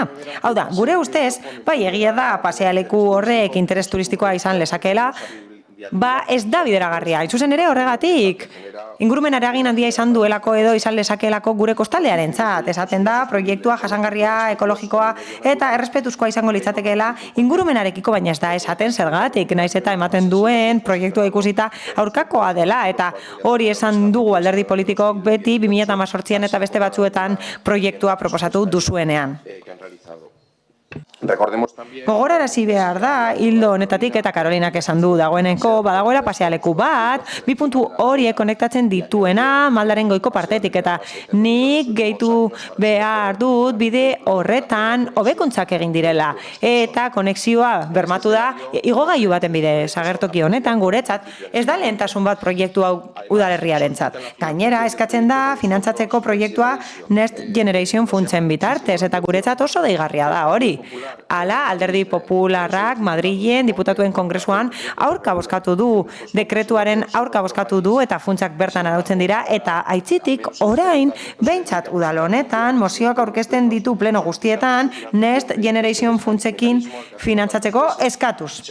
Orain dela hilabete batzu mekanismoaren aurka agertu zen eta orain hori erabiltzeko eskatzen du. Hala eta guztiz ere martxoko osoko bilkuran esan bezala, udalak aurkeztu ditu proiektu batzuk Europako funtsekin finantzatzeko eta proiektu hori badaude diseinatuta, aurretik hartutako konpromisoetatik abiatuta daude, eta gainera beharrezkoa da hala izatea. Hau da, aurkezten diren proiektuak dagoeneko egon behar dira landuta eta bere egikaritzapena aurreikusita egon behar da, eta arintasunez jardun behar dugu lehiakorrak izateko diru laguntzetan eta kalterik ez eragiteko ohiko udal jarduerari, eta uste dugu horrelako proiektu bat egiteko bestelako azterlan bat beharrezko genukeelako. Bere bidegarritasuna gora bera, ingurumen kontuak daudelako implikatuta. Eta horregatik ezingo genuke Europako funtsen deialdietara aurkeztu. Horregatik guztiagatik noski aurka bozkatuko dugu. Eskerrik asko. Rodríguez jauna. Bueno, ezin ukatu alderdi popularra tematia dela. Berri bat honekin tematia, baina ezer gutxi ikasi dauela. Bere momentuan, komentatu genion, edo genien, ez dutela ikasi nahikotxu Donostiko pasealekoan adibidez gertatzen da, paseoa egon badago, baina neguan askotan itxita egoten da, itsasoak edo izorratu edo kolpatzen duelako, eta ez dela inolaz ere erabilgarria. Eta hala ere alderdi popularra zeditzen du. Eta orain jartzen diguna aitzakia da, nola Ibaian egingo den paseabide bat, paseabide hori jarraitasun bat eman behar desaion. yo no tengo muy claro si el Partido Popular tiene... Nik ez daukat oso argi, Alderdi Popularrak argi daukan, zer den itsasoa eta zer den itsasadarra, eta nola funtzionatzen duten urek batean eta bestean. Hala, Portu Zaharrean, neguan ikus dezakegu olatuek nola egiten duten salto jakiteko pasealeku batek ez lukeela zentzurik izango, eta hasiera batean ez litzateke erabilgarria izango, eta gainera arriskutsua izango litzateke, ez dute aztertu zer gertatzen den Donostin eta Kantauri itsasoaren ondoan dauden beste pasealeku batzuetan. Baina herri honetan ikusten dutena, edo gertatzen dena ez dute ikusi, usategiko malda jaitzira eta pasealeku bat jarri nahi dugu zertarako, harriak erortzeko, Asterisek esaten duen bezala. Guk uste dugu ez duela zentzurik, norbaitek esango zion, Alderdi Popularrari polita dela pasealeku bat egitea, eta Kantarepetik egin nahi dute, Peña Pilototik egin nahi dute, Goitik, Amildegietatik, eta bai, oso polita izango da. Guretzat, astakeria bat da, paisaiaren ikuspegitik, guretzat, astakeria bat da, segurtasunaren ikuspegitik, erabileraren ikuspegitik, eta mantentze kostuen ikuspegitik, astakeria bat da, eta astakeria da ingurumenaren ikuspegitik, noski? Nolako zentzurik ikusten.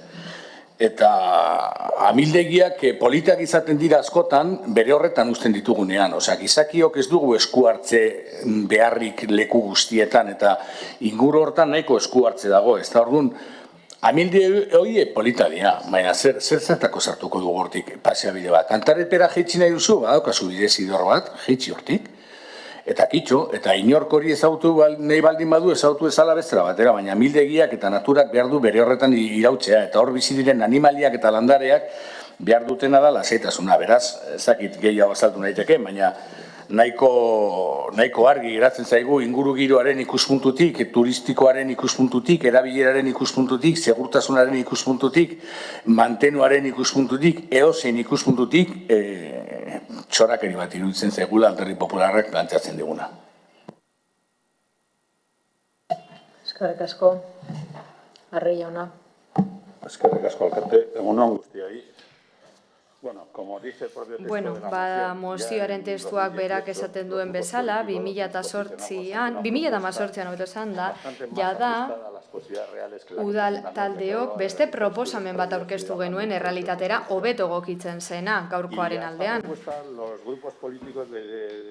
Proposamenaren harira esan genien udal taldeei proposamen positiboa zela, baina populismo ilustratuaren antzekoa zela esan ziguten, domeinu publikoa, lurrekoa zein itsasokoa etzela errespetatzen esan ziguten, ingurumenerako beste aukera batzuk zaudela, proposamenaren enkajea etzela erreza kostaldeko legearen arabera,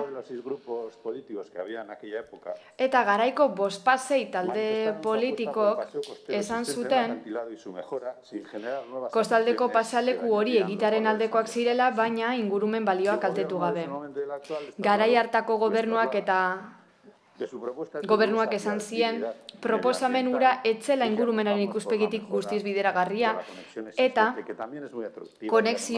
egungo konexioa hobetzea hobeto litzatekeela, gainera horrek inguruko habitatak errespetatzen ditu. Hala gaur egun konexio hori egin da, Generatxutik Usategira bitartean, Landeneraino, eta Arrigunagaraino helduko den bidea ia bukatuta dago, parte bat geratzen da Usategiren altueran, eta horrela konexioa bukatuko litzateke Aizerrotarekin lotzeko Arrigunaga. Zer geratzen da? Tramo hori Bilduk esan bezala berreskuratzea, Usategiko parkera bitarteko tramoa ere egitea, idatzita dagoelako eta lizitatzeko prest dagoelako, eta horrekin guztiarekin izango dugu kostaldeko pasaleku bat Aretatik Sopelanaraino doana. Eta gainera, hori bilbide guztian zehar erabilialko da. Hori da gobernu taldearen erabakia eta mantentzen dugu. Horregatik guztiagatik, ezezkoa emango diogu zuen mozioari, eta zera esango dizuegu. Gure gobernuarentzat, Getxon, mugikortasun jasangarria jasota dago hiri mugikortasun jasangarrirako planean. 27 ekintza jaso dira, eta hau da hoietako bat, hori da gure konpromisoa. Eta gainera, herritarren parte hartzarekin eta talde politikoen parte hartzarekin egin dugu plan hori, bide batez, eskerrik asko. Eskerrik asko, Andrea jauna. Eskerrik asko, alkate Andrea. Beti esan izan da nazionalismoa bidaiatzen osatzen dela. Eta tira, guk egindako proposamena bezalakoak, pasabide hauek egiteko proposamenak, eta Espainia osoan zehar daude. Kolore politiko guztietako udaletan, PP, PSOE, Elkarrekin Podemos, ez dakiz zerbait gobernatzen duten horiek, eta EH Bildun baita ere. Getxo berrin, aurrekoan fotomontaje bat egin genuen, irudi batekin, bertan kostaldeko pasealeku bat ageri zen, duela gutxi egindakoa, eta bi hondartzen artean zegoen, Saturraran eta Hondargi artean. Hondarru eta Mutriko artean, eta Bildu da udalean bi kasuetan. Beraz, Bilduren bi udal batzeko, bi udalerri batzeko eginda, da Bildu izan da. Eta kosten zuzendaritza nagusiaren babesa du, haiek eraiki dute. Jasangarritasuna, ingurumena, hori guztia gainditu da. Lamiakoko ezegunen gainean bizikletaz pasatzeko egingo diren pasabideekin, eta bai bertati bai halko da pasatu ezegune gainetik obra zibila eginda. Eta ez da zer gertatuko. Beraz, ikusita Espainiako gainerako tokietan zer gertatzen den, ohiko zerbait dago, ezta? Eta esan bezala uste dut oso ondo datorrela ikustea gainerako lekuetan zer gertatzen den. Nik beti egon naiz ados kontu hauekin, eta esan bezala, ezegunen gainetik pasatzen den ezeguneak asola zaizkigu bai, nes funtsekin egingo dela, bai edo ez, gu saiatu ginen esate baterako gure partetik. Etorriko zena ikusita, Alderdi Sozialistak nes funtsak nola egikarituko zituen ikusita, oso uneko txikia egikaritu baita, eta gainera Urkullu lehendakaria ere kexatu izan da, Next Generation funtsa behar bezala egikaritu ez direla, esanez, eta azken €1.000.000 galduko ditugu, erabili gabe geratuko dira. Beraz, berritasun bi obra getxoraino, eta Next funtsak lehentasuna markatuz. Zu ez arete egin ez duzuena nahi, eta gero eskatuko duzue, baina guz jarraituko dugu proposamenak egiten, eta egunen batean usten badiguzue, egingo dugu. Norbaitek, ez, bai, Rodríguez jauna. Sí, es cierto que el nacionalismo Bai, egia da nazionalismoa bidaiatzen sendatzen dela, baina guztiontzat beraz. Mutriku eta Hondarru arteko pasabide batez ari garenez, eta argi dago bai, Bildu gobernuan duten udala direla, baina ez gara pasebidea eraikitzaz ari. Lehenik esan deu, kosta zuzendaritza eta gero Bildu. Dakiguna da pasabidea 96tik dagoela, eta gu horiek esaten ari gara. Hau, lehen datorren zerbait da. Zergatik konpondu den pasabidea itxasok apurtu duelako. Eta gainera eremu horretan, Saturraran eta Rigor arteko eremu hori, askoz babestuago dago, Gandarepe, La Peña edo Portusarreko kaia, baino eremu babestuagoak dira. Eta zuek hortik eraman nahi duzu pasabidea. Ondo dator bidaiatzea bai, begiak irekitzea bidaiatzen dugunean, eta ikastea ere bai, ikusitakoaz ikastea. Eta noizbenka ondo dator irakurtzea, eta ikusten noizti dagoen pasabidea, nik ez nekien, baina hemen ikusi dut.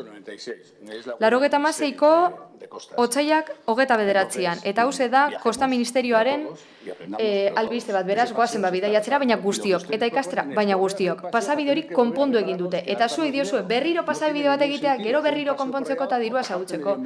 Horrek ez du inongo zentzurik, ingurumenaren ikuspegitik, zein segurtasun aldetik, zein osteko mantenimendu aldetik. Pasabide bat egitea, gero izteko urtean 3 aldiz berriro berritzeko. Areaga kondartza ere izten da, azken finean, alerta horia dagoenean, beraz, ze pasako da Amildegi azpitik eta itxaso zabalaren aurretik pasatzen den pasabide batekin.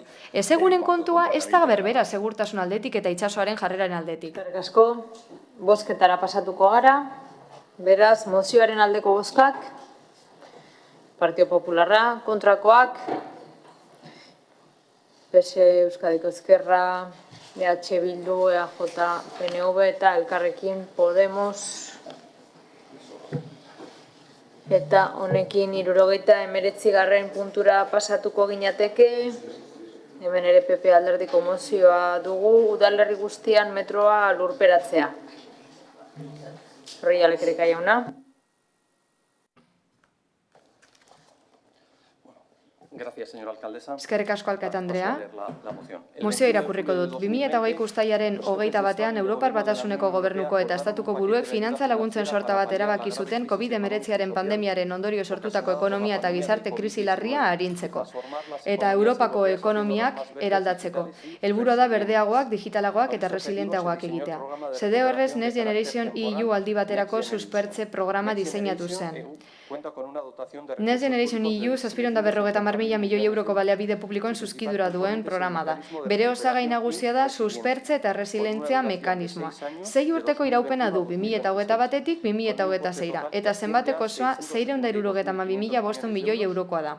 312.500 milioi transferentzietan eta 360.000 milioi behe intereseko maileguetan. Europako batzordearen arabera Next Generation EUren diruaren kargura ekintzek obrak egin ditzaketen asetan, bideetan, trafiko seinaletan eta geltokietan besteak beste. Hala, udaltalde popularraren iritziz udalerri guztian metroa lurperatzeko Next Generation funtsak erabil daitezke. Horregatik guztiarengatik udaleko talde popularrak honako erabaki proposamena aurkezten du. Lehenengoa, nazitako gainerako erakundeen laguntzaz, Getxoko udalak urratsak egingo ditu udalerri guztian zehar metroa lurperatzeko Next Generation EU funtsekin finantza dadin eskatzeko. Eta bigarrena, mozionen berri emango da udalerriko komunikabide.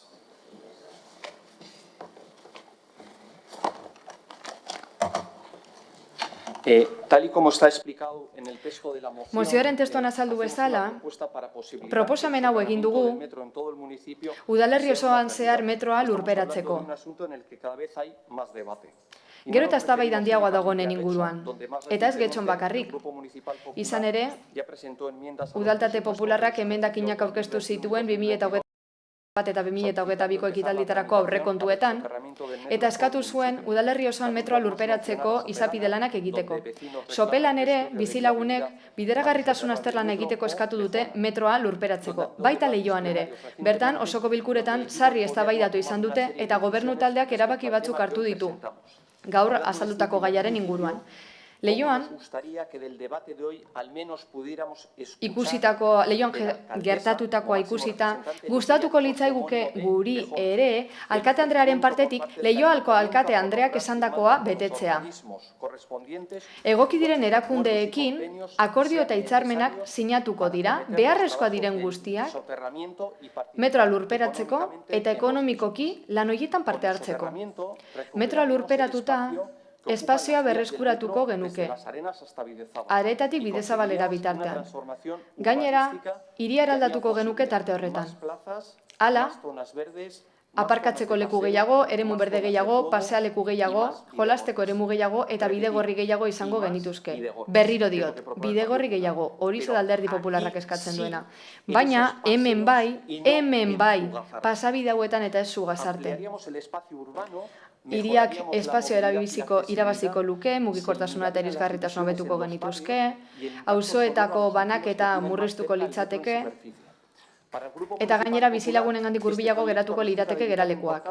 Guretzat ezinbesteko proiektua da hau Getxoren etorkizuneko garapenerako eta gainera bizikalitatea hobetuko du gure udalerrian. Europako Kontseiluak ezoiko tresna bat adostu zuen behin-behineko berreskurapenerako Next Generation hain zuzen ere, 750.000 milioi euroko zuzkidurarekin, estatukide guztietarako. Europako batzordearen arabera funts horien helburua da COVID-19ak izandako eragin ekonomiko eta soziala murriztea. Eta Europako ekonomiak eta gizartea jasangarriagoak eta resilienteagoak izatea. Era berean, trantsizio ekologiko eta digitalerako beto prestatuta egotea nahi da. Laguntza hauen baitan, jarduketa ildoetako batek erreferentzia egiten die trenbide garraioa hobetzeari, metroa, hau da. Hirietan, zein metropoli eremuetan. Bestalde beste jarduketa ildo bat oinezkoentzako pasabideak egitaren ingurukoa da. Gobernu taldeak proiektu batzuk eskatu ditu Europako funtsa jasotzeko, inongo eztabaidarik edo gardentasunik gabe, baina guk zera nahi dugu.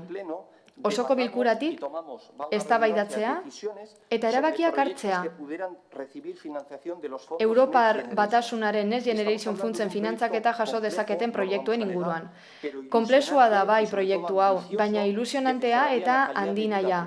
Gainera, betxostarren bizikalitatea hobetuko luke eta udalerriari mesede egingo lioke. Gure udaltaldetik uste dugu metroa udalerri osoan lurperatzea onuragarria izan daitekeela eta jaso ditzakela funts horiek. Horregatik gobernu taldeari eskatu diogu gainerako erakundekin lankidetzan aritzeko eta beharrezko diren pauso guztiak emateko udalerri osoan metroa lurperatzea eskatzeko. Next Generation funtsen bidez. Horregatik guztiagatik aurkeztu dugu mozio hau eta eskatzen dizugu aldeko botoa ematea eta gobernu taldeak bere partetik mozioan eskatutako egitea. Eskerrik asko. Eskerrik asko. Bai, Uribe de las Pillandes. Eskerrik asko. Bueno, creo que luego tendríamos que dar un debate. Bueno, uste dut, bai, eztabaidatu beharko genukela Alderdi Popularraren bidegorrien inguruan, mozioaren defentsara pasa aurretik esan behar nuen. Bidegorriez aritu aurretik uste dut hau horrela pentsatzen dugula guztio gainera. Behintzat gehieno. Beti diogu bidegorriak bizikletaren erabilera bultzatzeko eta kotxe gutxiago erabiltzeko direla.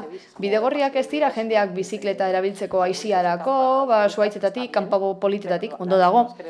Baina guk gehien gure nahi duguna da bidegorriak egotea kotxe gutxiago egoteko udalerrian. Baina, bueno, nik uste dut egunetako batean bidegorrien inguruan zentratu behar garela eta ea bakotzak zer uste duen. Ze bidegorri behar den eta zeinez. Alderdi Popularrak esan bezala, ez da lehenengo aldia proposamen hau aipatzen dena, 2011ko osoko bilkuran, adostasuna lortu baikenuen alderdi politiko guztien inguruan, udalerri osoan metro lurperatzeko, eta argi dago metroa lurperatzak abantai asko ekarriko lituzkela getxorako. Alderdi Popularrak udalerri osoan egitea aipatzen du, baina neurri batean ere egin daiteke. Kohesioa ekarriko luke, bestalde espazioak askatuko lituzke guztio gozatzeko, metroaren eragin negatiboak murrizten lagunduko duke, dibisioa murriztu, eta tokiko ekonomia garatzeko poloak sorlitzake, baita kutsadura murriztu ere. Bai, baditu abantaiak eta berez neurri ona da, baina uste dugu aztertu behar dugula hainbat puntutatik. Alde batetik, eskumenak aztertu behar ditugu. Eusko Jaurlaritzaren eskumena da, egoki dagoion sailaren batekin. Eta Euskal Trenbide Sarearen eskumeneko ere bada hau.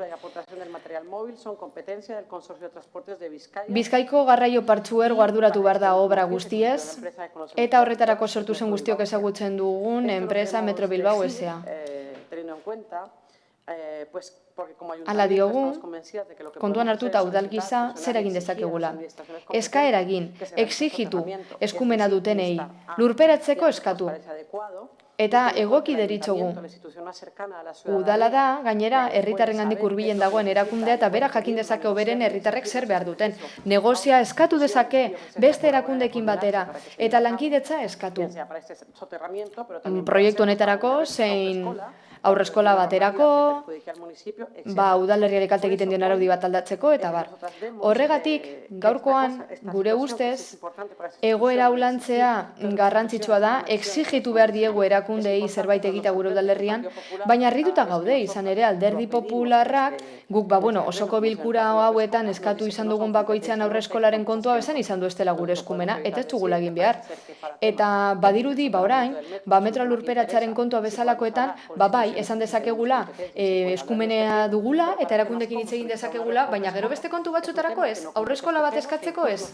Kasu horretan diote ez dela osoko bilkuraren eskumena denbora galarazten ari garela horrelako mozioekin, eta horregatik diogu hori hemen gertatzen dela. Guk bai uste dugu gure eskumena dela. Bai, eska dezakegu beste erakunde batzuek gure alde gauzak egitea. Horregatik abstenitu egingo gara. Ez dugu kontrako bozka emango, baina abstenituko gara. Uste dugulako gure eskumenekoa delako eta kezkatzen gaituelako. Bestalde, bada garaia elkarlanean aritzeko eta oso karuak diren proiektuetan zentratzeko, badakigu oso karua dela eta hainbat erakunderen funtsak beharko ditugula, ez bakarrik Next Generation funtsak. Ondo daude, funtz horiek, da guztirako balio dutela dirudi, berez proiektu ez da txarra, baina guk ez dakigu zein puntutaraino lortuko ditugun funtz horiek hau bezalako proiektuekin. Gure ustez momentu honetan badaude lehentasunezko beste kontu batzuk eta aurreko mozioan esan bezala, Next Generation funtsak eskatzeko orduan, behar bada eztabaida bat izan genezake politikari guztien inguruan. Hain zuzen ere, mahai bat sortzeko eskatu genuen honen inguruan aritzeko, aurreko hilabetean, eta horrela proposamen guztiak guztio batera landuko ditugu. Definituko ditugu lehentasunezkoak direnak, beharrezkoak direnak, ikuspegi guztietatik. Guretzat garrantzitsua da zarata maila ezagutzea, metroaren zarata maila. Egia da, urte hauetan guztietan pantailen bitartez murriztu dela zarata, baina oraindik sondeo bat egin beharko genuke eremuko bizilagunek zer uste duten ikusteko. Alderdi Popularrak dio behar izana dagoela lurperatzeko, ikusko dugu ea egia den eta zein neurri positibo ditzakegun hobetzeko. Eskerrik asko.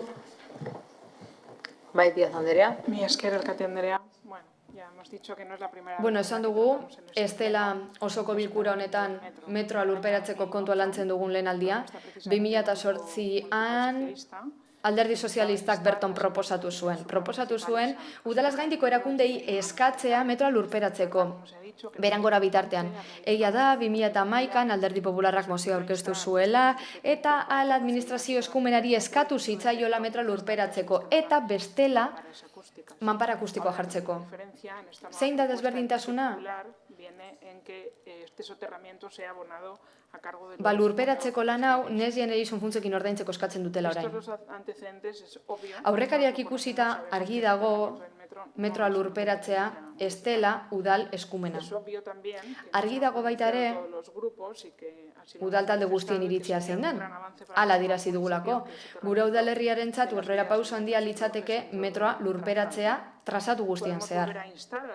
Berriro eska diezaiekegu administrazio eskudunei. Oso ondo iruditzen zaigu, baina ez zaigu ondo iruditzen administrazio hori esatea nola finantzatu behar duten. Bakoitzaren autonomia gora bera. Berriro diot, kontraesankorra da, lehen esan bezala. Alderdi Popularrak Next Generation funtsen kontrako bozka eman du Madrilen, eta orain alden guztia funtsoiekin finantzateko eskatzen du. Alderdi Popularraren bozeramaileak esan du normala dela Madrilen funtsen kontra bozkatzea uste zutelako Alderdi Sozialistak ez zituela gastatuko jasotako aukera guztiak, eta benetan ez dugu lertzen, Andrade jauna, ez dugu lertzen. Ez duzu inongo aitzakiarik. Ez dugu zuen jarrera ulertzen. Talde guztiok nahi dugu metroa lurperatzea. Udalaz gaindiko erakunde eskudun guztiei eskatu nahi diegu. Eta aurrekontuen negoziazioan ere alase egin da. Esan dute, haien partetik, Alderdi Popularren partetik guri eskaini zigutela, baina negoziazio horretan gobernu taldeak haiei eskainitzien eskaera bat egitea, eskaera instituzional konjuntoa. Eta ez esan zenuten, komenagarria, zuentza komenigarretzela esan ez. Esan nizuen, ez usteko atzean udalerri osoa hobetzeko borondate hau guztio nahi dugun zerbait delako, esan bezala proiektu konplexua da bai, eta ezin da azkar burutu. Eskerrik asko, bai, Jarrebi Andrea. Bai, egunon guztioi. Mugikortasunari buruz berbetan egon gara 77. puntuan, eta orain ere mugikortasunari buruz berbetan jarraituko dugu. Kasu honetan, metroaren ibilbideaz. Gaur mozionetan proposatzen dena ez zaigu arrotza egiten, guk ere EH Bildutik hainbatetan mahai gaineratu dugulako gai hau, metroaren ibilbidea lurperatzea gure herrian. Gure mugikortasun plangintzan, adibidez, aukera hau aztertzea proposatzen genuen, bai momentuz udal gobernuak ez du gai hau heldu nahi izan. Iaz ere, udal gobernuak aurtengo aurrekontu proiektu aurkeztu zuenean esate baterako gure zuzenketa bat ildo honegaz lotuta aurkeztu genuen. Baina, zoritzarrez, kontra bozkatu zuten abenduko ezoiko bilkura horretan. Eta beraz, ez onartua izan zen. Tira, egia esan, PNVek eta PSek oposizioko proposamen guztien kontra bozkatu zuten, baina hori beste gai bada. Bitzia bada ere, PP ere abstenitu egin zen abenduan. Guk mozio honetan bertan proposatzen den kontu berbera proposatzen genuen. Hala ere, PP gure proposamena babestu ez zuen arren, guk koherentziaz jokatzen jarraituko dugu eta mozio honi baiezkoa emango diogu. Benetan uste dugulako gure udalerrian metroa lurperatuko balitz aukera ezin hobea izango genukela oinezkoentzako besteak beste espazioak irabazteko. Algorta eta Bidezabaleko metro geltokien artean, esate baterako, oinezko gune zabal bat ireki ahalko litzateke, gaur egun dagoen esia ezabatu ahalko genuke, bidegorriari jarraipena eman ahalko genioke, Algorta erdigunetik eta abar. Egia esan, EH Bildutik proiektua garatzen ari gara norabide horretan, benetan egingarria dela irudikatzeko. Argi dago gaia konplexua dela, teknikoki zaila puntu zehatz batzuetan, ertz asko daukan proiektua da, aurrekontu handia behar duena, hilabete batzuetan metro zerbitzua etetea eskatuko lukeena, eta abar. Goazen aztertzera teknikoki eta ikustera ea benetan egingarria den, gure ustez azterketa egitea merezi du, lehentasun kontua baino ez da, beste obra faraoniko batzuk ere proiektatzen ari diren bitartean, uste dugu metroa lurperatzeak eragin zuzena izan dezakela auzokideen egunerokotasunean, auzokideen bizikalidadearen hobekuntzan. Eta, esan bezala, guk horren alde lanean jarraituko dugu. Eskerrik asko. Eskerrik asko. Uriarte jauna. Alkate Andrea, eskerrik asko. Herritarrek ezagutzen dute eta Getxoko PPk ere ezagutzen du. EAJ-PNV Getxon metroa lurperatzearen aldekoa izan da eta izango da. Izan ere, EAJ-PNV buru duten gobernuek hainbat erakundetan egindako gestioi esker 7 metro geltoki ditugu, horietako bilurpean eta trenbide pasagune guztiak heldu ziren duela urte batzuk. Metroak ordea bere ibilbideak handitzen eta hobetzen jarraitu behar du. Bizkaiko beste herri batzuk metroa noiz iritsiko den zain daude. Getxok zorionez maiztasun eta korrektagarritasunik onenak ditu Bilborekin. PPek bere proposamena Next Generation funtsekin finantzatzeko eskatu du. Proiektu bakoitzean, funts horiekin finantzatzeko eskaera eskumena duen administrazioak egin behar du. Getxok udalak ez du metroirako eskumen hori PPek ondo dakien bezala. Además, para poder ser beneficiarios de dichos fondos... Gainera, funts horiek lortzeko, praktikan ezinbestekoa da finantzaketa proiektu propioa izatea, funtsak eskatzeko orduan, bestela ezinezkoa da proiektuak egikaritzea. Getxon jada esan digute 7 milioi euro baino gehiago helduko zaizkigula funts europarretatik eta badakizue momentu 7 proiektu finantzatzea lortu dugu. Eta gutxienez beste 7 milioi jasotzeko aurreikuspena daukagu hurrengo deialdietan. Horiek guztiak udal eskumeneko proiektuetarako. Argi dagoen bezala. Ona hemen momentura arte emandako laguntzak. 110.922,86 euro azpiegitura teknologikoetan, modernizazioerako, konektibitaterako eta digitalizaziorako Getxoko kirol instalazioetan. 178.999,53 euro Zibersok eta gainerako zerbitzuak ezartzeko Getxoko udalean. 1.310.993,31 euro isurpen basuko eremuetarako eta deskarbonizaziorako. Aretako geltoki bueltan korridore berdea eginez. 1.497.897,37 euro Getxo Bilbao hiri arteko bidegorria egiteko Zugazarte etorbidean. 617.291,32 euro oinezkoentzako bihurtzeko zenbait eremu isurpen gutxiko eremuak sortzeko eta ingurumen kalitatea hobetzeko kale nagusian. 3.300,62 euro irisgarritasun unibertsala hobetzeko, igogailu vertikala eta pasabide jarreta Arene kalean. Eta 3.400.000 euro Romoko belaunaldi arteko zentro egiteko. Diru laguntza Europarrak eskatzen jarraituko dugu argitaratzen joan ala, lehen esan bezala, horixe baita gure asmoa. Diru laguntza gehiago lortzea, baina eskumena dugunean. Zerbait egin dezakegunean. Eta hasieran esan bezala, nola ez, metroa lurperatzen alde gaude, gure udalerrian, eta gainerako udalerri guztietan posible denean, gurea interesatzen zaigu, baina kontziente gara testuinguru zein den. Eskerrik asko. Eskerrik asko. Bai, Zorri Alekerika jauna.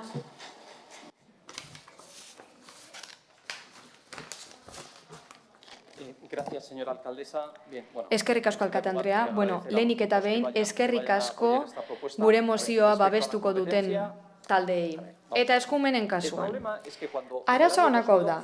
2011an edo 2008an mozio batzuk onetsi ziren bai. Baina kasu haietan, gure udal taldearen iritziz, gobernu talde desberdinek eta ez honek bakarrik ez dute zer egin. seguimos igual. Berdin jarraitzen dugu. Seguimos igual respecto al no soterramiento.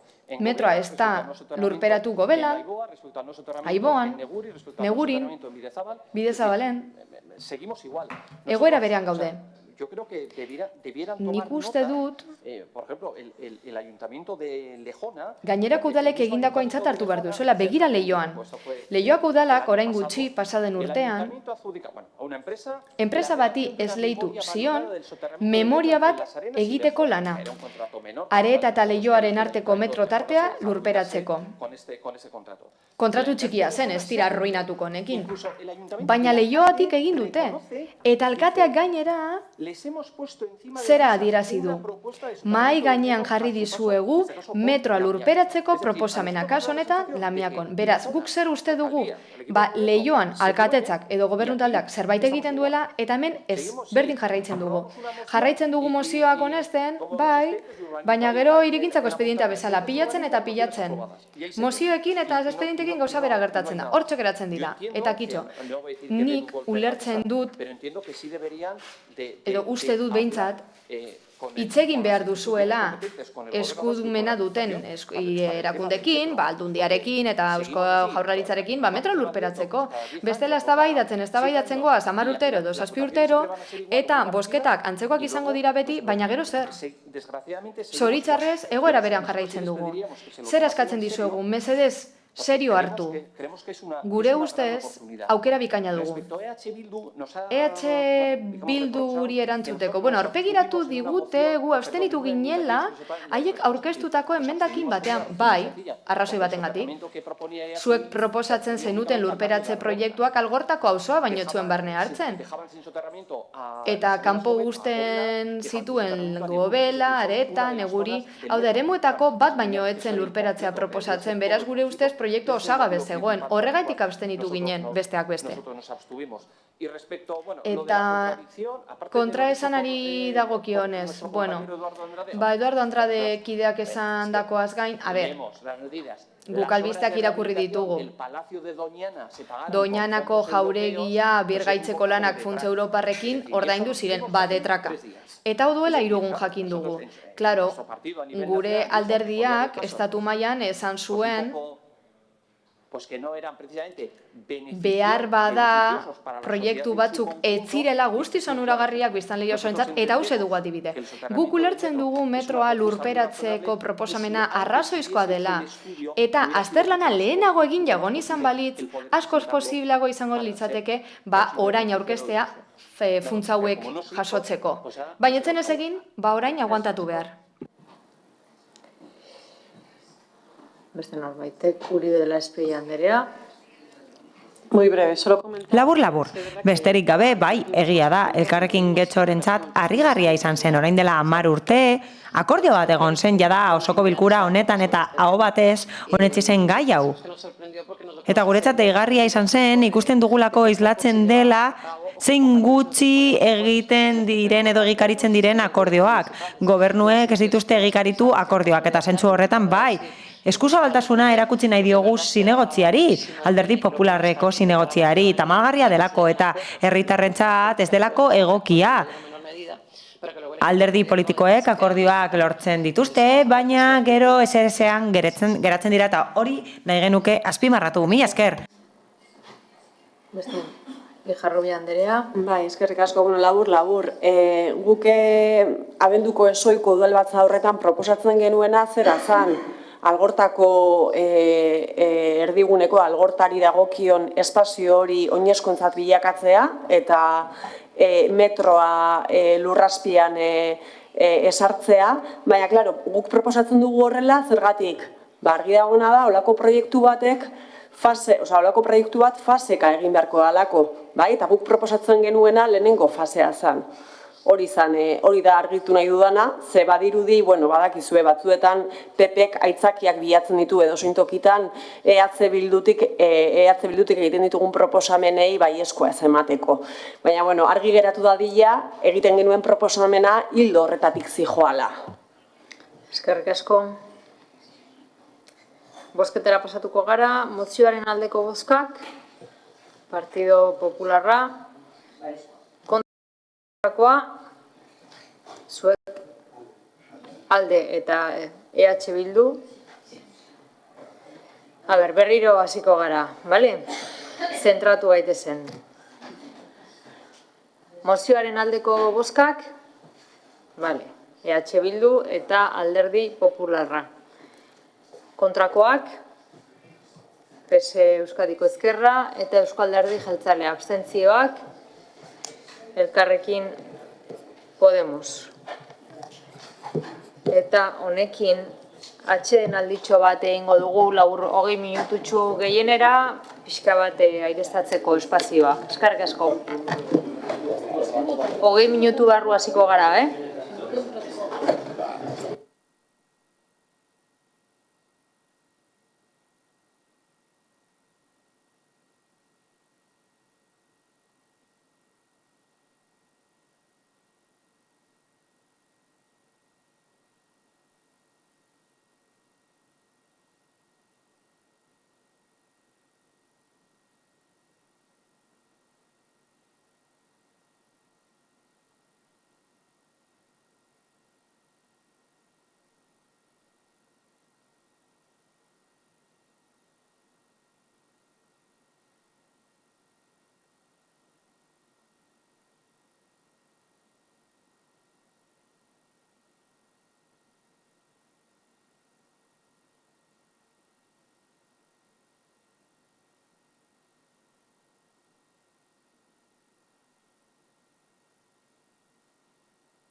Beno.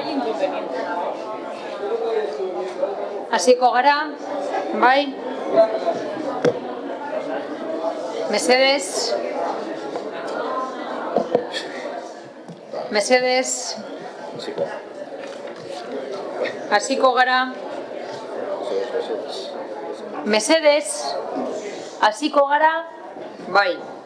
80. puntua. EH Bildun mozioa dugu, gerraren apologia egitera Getxoko portura etorritako gerraontzia.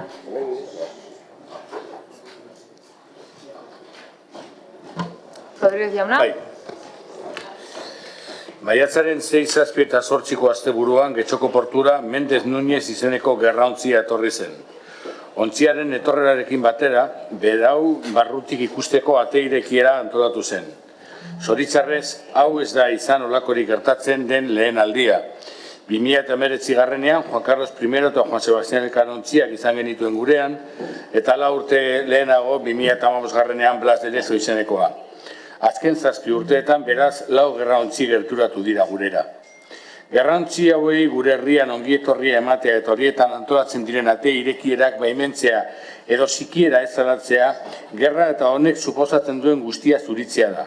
Izan ere, elementu historiko edo bitzikeria bezala aurkeztu egiten da herritarren jakimina sustatuz, baina ontzi hauek gerraren eta sufrimenduaren esponentziala dira. Ontzi hauek gerrak, heriotza, bidegabekeria eta miseriaren kausa eta irudi dira. Blas de Lezo gerraontziari borroka bandera eman zitzaion gure portuan, gerraontzi batentzat mugarririk gorenetakoa. Ekitaldi horretan itsas infanteria eta lurreko armadako konpainia bat egon zen, bestelako autoritate militar batzuen artean. Juan Carlos I kasuan inguruan maniobra militarrok egiteko aprobetxatu egin zen, gure portuan beraz gerrari apologia egiten zaio. Gure portuan gerra bultzatzea saritu egiten da. Gerraontzi hauek biztan denez ez dira ontzi soilak, eta horregatik gure salaketarik irmoena adierazi beharrean ikusten dugu gure burua. Orain arte, kalean zein udalean salatu dugun bezala, gerraren apologia egitera etortzen diren gerraontzi hauek gure udalerrian ez direla ongi etorriak ozen aldarrikatu behar dugu. Getxon ez dugu Espainiako armadaren erakustaldi militarrik nahi, eta gainera, ez zaigu bidezkoa iruditzen egin den ate irekiera publikoa. Zer erakutsira erakustaldi hauetan? Gerra egiteko armategia eriotza eta sufrimentua sortzen duen makineriaren erakusketa, hori da Getxoko aurrei erakutsi nahi dieguna. Gure doltaldeak kalean salatu du gerraontzi honen etorrera eta udalean ere zenbait eskaera egin ditugu dagoeneko. Besteak beste, bozeramale batzordea batzea gerraontziaren kontrako adierazpen instituzional onartzeko. Zoritzarrez, azken eskari honi ez zitzaion bide eman eta horregatik dakarreko mozio hau udalbatzara. Horiek horrela zera eskatu nahi diogu udalbatzari. Getxoko udalak dagozkion gestioak egingo ditu defentsa ministeritzagaz gure herrira gerraontzi gehiagorik etorrez dadin.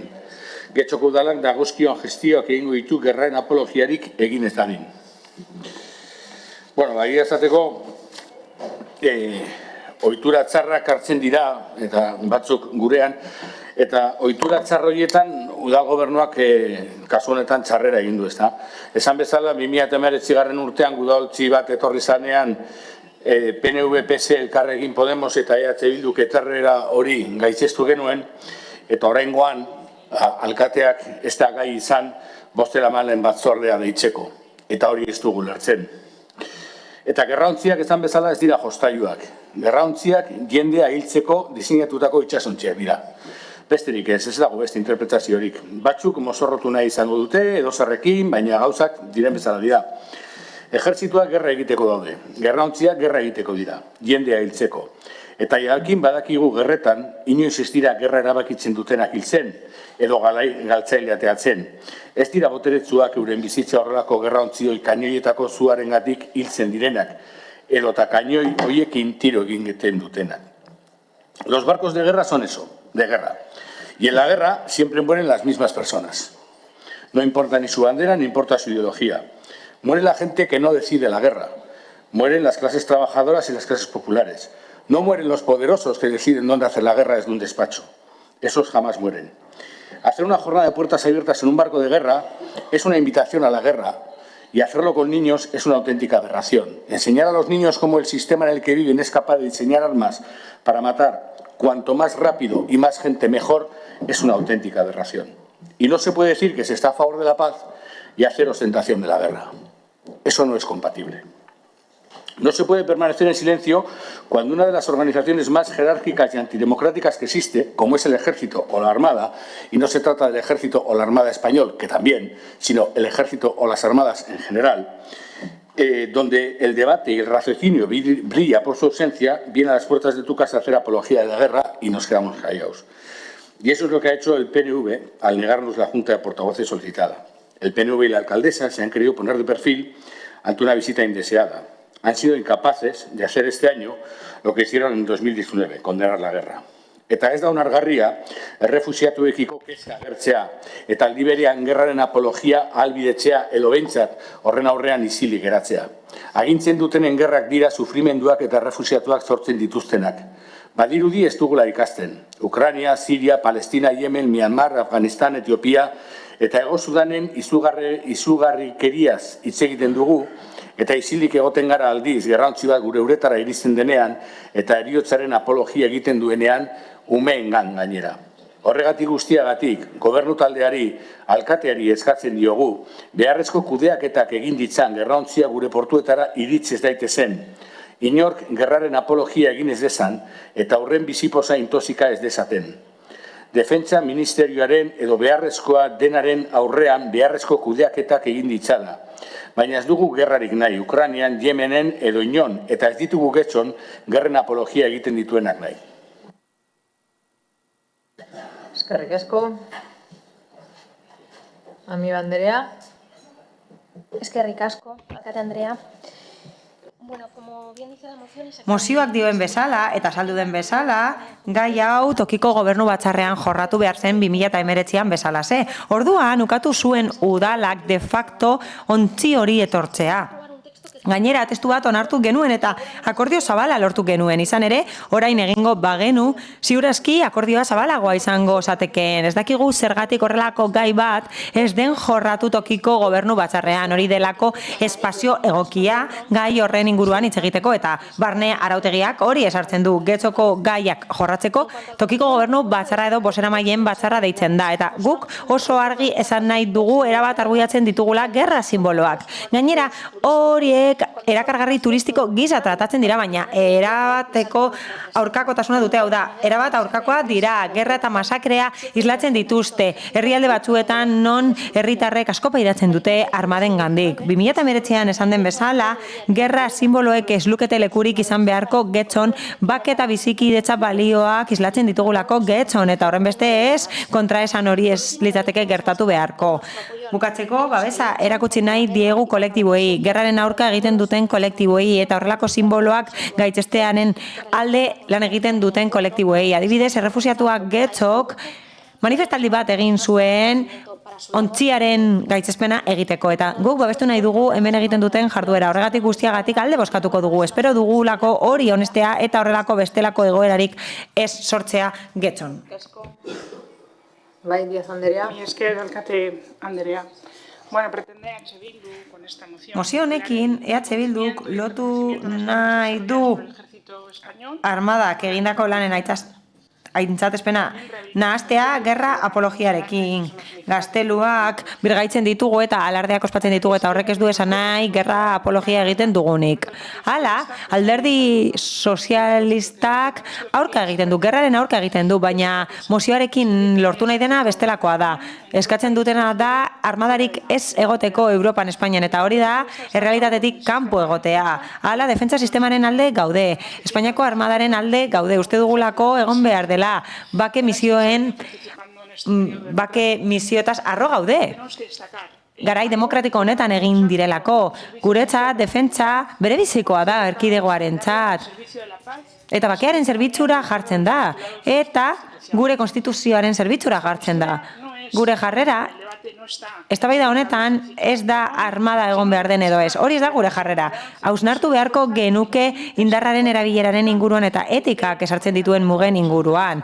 Izan ere, giza zuzenbideak, nazioarteko zuzenbideak, balio batzuk esartzen ditu eta gure armadak oso bake misio garrantzitsuetan parte hartu du hondamendi askotan. Azkenengoetariko bat da, Kabuleko ebakuazioa. Beste herrialde batzuetako kolaboratzaile afganoak hartu ziren Torrejon de Ardozeko basean. Eta gainera, operazio asko egin ditu armada koronavirusaren aurka, borrokatzeko eta larrialdiei aurre egiteko, adibidez, Cumbre Vieja, Sumendiak, estanda egin zuenean.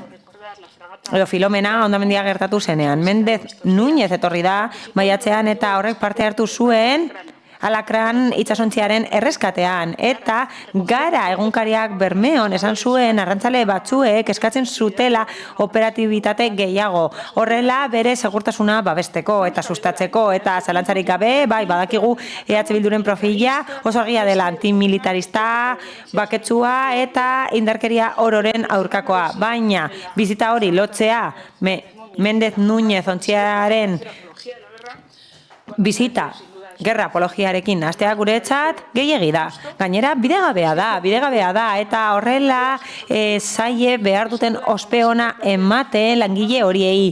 Hala, indar armatuetan garrantzituena pertsonak dira, eta horiek gaitzesten dira. Azkenik, mahai gainean jarri behar da, azkenengo bizitetan bezalase, eta bai, aipatu den horretan bezalase, hilarak egon dira getxon itsasontziak bizitatzeko. Beraz, ematen du, herritarrei interesatzen zaiela horiek ikustea. Alderdi politikoak ados egon gaitezke edo ez, baina guk ezin dugu hori zentsuratu horregatik, mozio honen aurka egingo dugu, mila esker.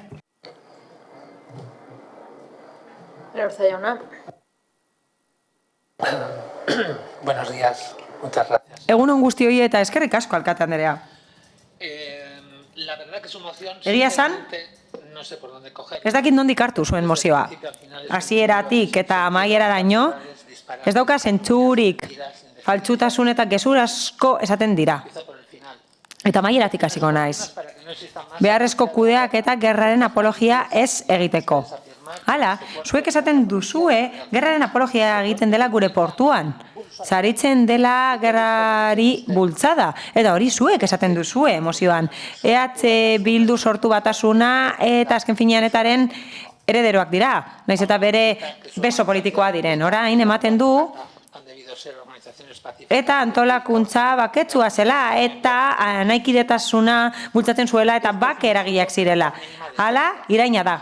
Duintasunari iraina egiten diozue horrela. Guk mehatxuak jaso ditugu eta zuek elementu batzuk babesten dituzue zuek bezala espentsatzeagatik. Hala, zuen beso armatuak pertsona asko hil zituen eta kikildu zituen eta gerra da armen bidezko modua helburu bat lortzeko. Zuek zorrandia daukazue demokraziarekin eta bizikidetzarekin. Mesedez, hasi zuen etxetik eta gero duintasunarekin hitz egin ahalko duzue bakearen inguruan. Bigarrenik, nork onetsi ditu estatuko aurrekontuak, defentsa barne? Nork babesten du gobernua? Zergatik ez duzue diputatuen kongresuan aurkezten mozio hau benetan hain gogaikagarria iruditzen bazaizue presentzia hori? Orain, pasako naiz parte didaktikora, ematen duelako hori behar duzuela. Lehenengo ikasbidea, Espainian bizi gara.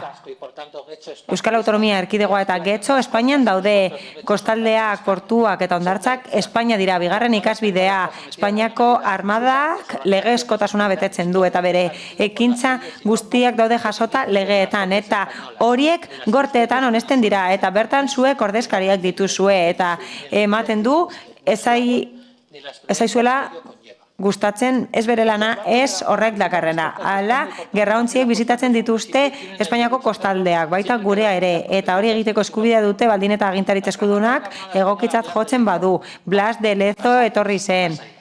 Pasaiakoa zen, eta heroia izan zen Espainiako armadan, eta bandera hori lortu zuen bai noski, eta bertan defentsa ministroa egon zen, Getxo Ostarra dena, eta Getxoko klubak bertan egon ziren. Bere presidentea getxokoa da eta ekitaldi horretan esan zuen klubak beti ireki dizkiola ateak Espainiako armadari. Izan ere, bomba eta sutea jasan zituzten horregatik. Hori zer da? Anaitasuna edo bakea. Hala, edo gerra. Maniobra batzuk egin zituzten hemen, erabaki behar zutenek ala erabaki zutelako. Jendaurreko jardunaldiak arrakastatsuak izan ziren, herritar zibileko ondo hartu zutelako eta gauza bera gertatu zen Sebastián Elkano ontziarekin. Arrakastatsua izan zena eta jende askok bizitatu zuena, jaigiro batean.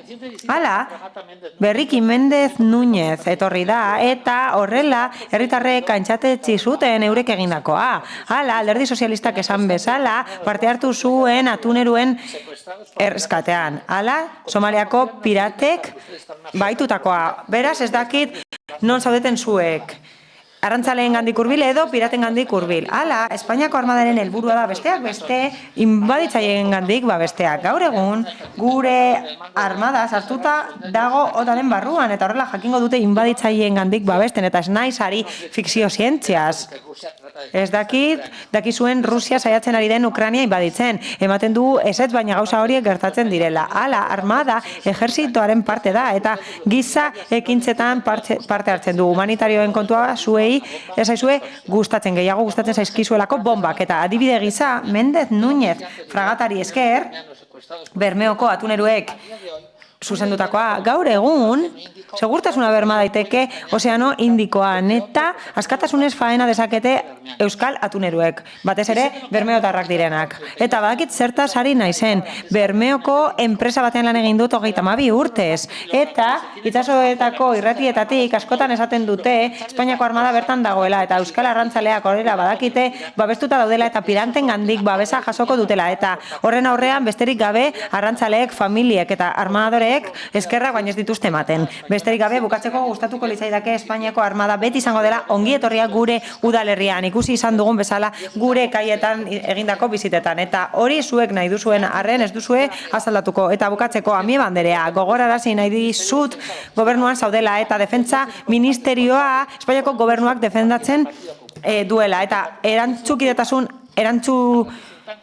erantzukizun handiagoa eduki beharko zenukeela kontuan hartuta zein den zuen lekua Espainiako gobernuan. Hala, gerran pertsona asko heltzen dira, ez dakit nortzuk hiltzen diren, baina badakit, etak hil dituela aurrak, langileak, zuzendariak, agintariak, klaserik gabeko pertsonak eta kalean bizi zirenak ere bai.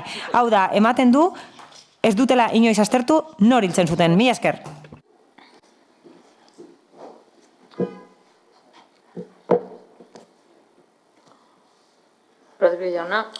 Bien, al Partido Popular... Alderdi Popularrarekin labur hitz egingo dut, ez duelako merezi. Lehenik eta bain jakin nahiko nuke, zeintzuk diren gure mozioaren arazoa, baina zerbait argi utzi nahiko nuke batzuetan, ematen du batzuek hori pentsatzen dutela.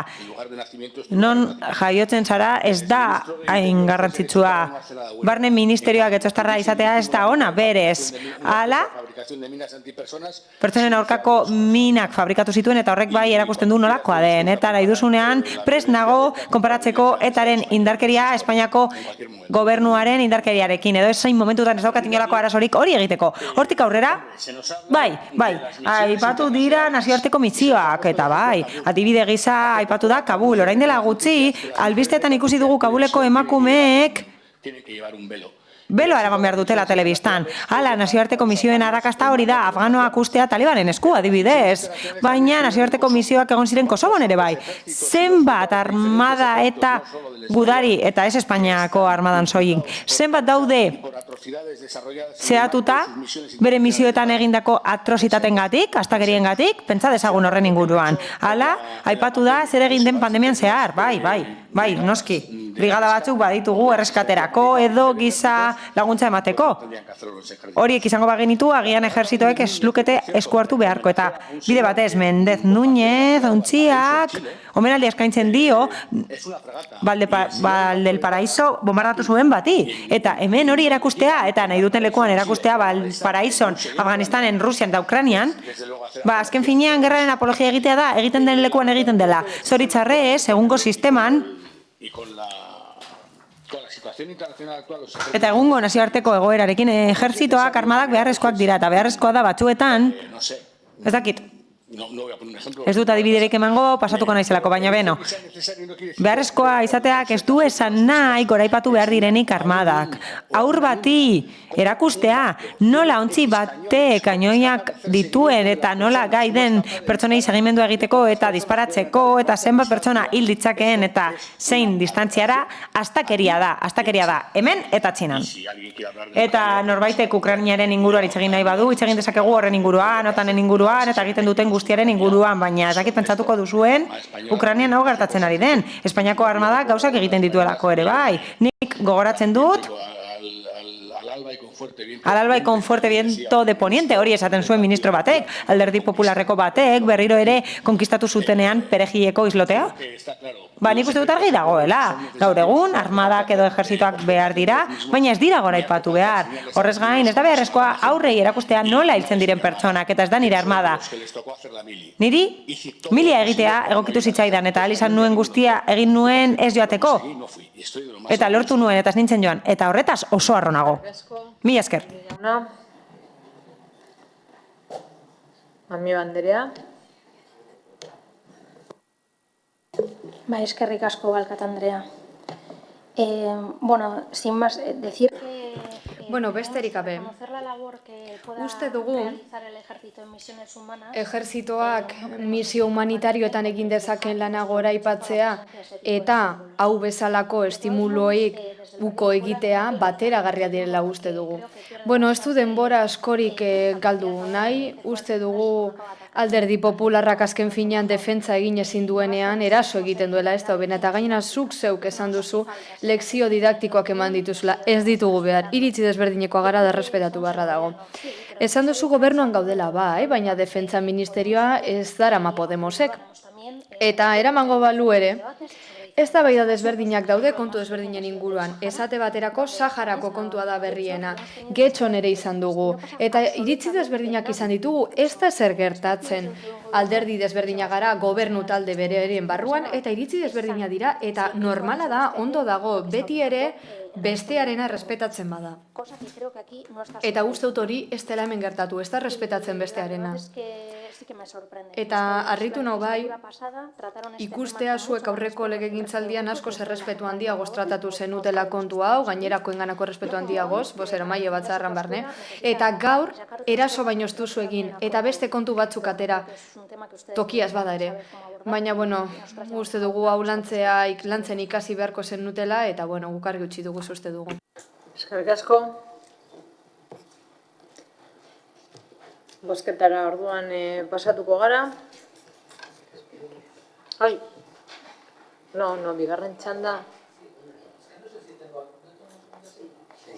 Ya has hecho el segundo turno, ¿no? Ah, no, perdona, es soy yo la que... Sí, no, que he apuntado mal. Mire, pues tercera lección. Tienes 3 minutos. Claro, sí, 10 segundos. Tercera 3 minutu. Bueno, hirugarrenez ez duzu ikasi eta gobernua kolegiatua da, Mieba Andrea. Kolegiatua eta gobernuaren erabakiak osoa dira, mesedez zuzenbide administratiboa ikasi, nazioen gobernua kolegiatua dira. Eskerrik asko. Bozketara pasatuko gara orduan. Mozioaren aldeko bozkak, EH Bildu eta Elkarrekin Podemos kontrakoak, Partido Popularra, PS Euskadiko Ezkerra eta EAJ PNV. Eta Uriarte jauna, zeure atxanda. Bai, gure botoaren azalpena kontra egin du botoa.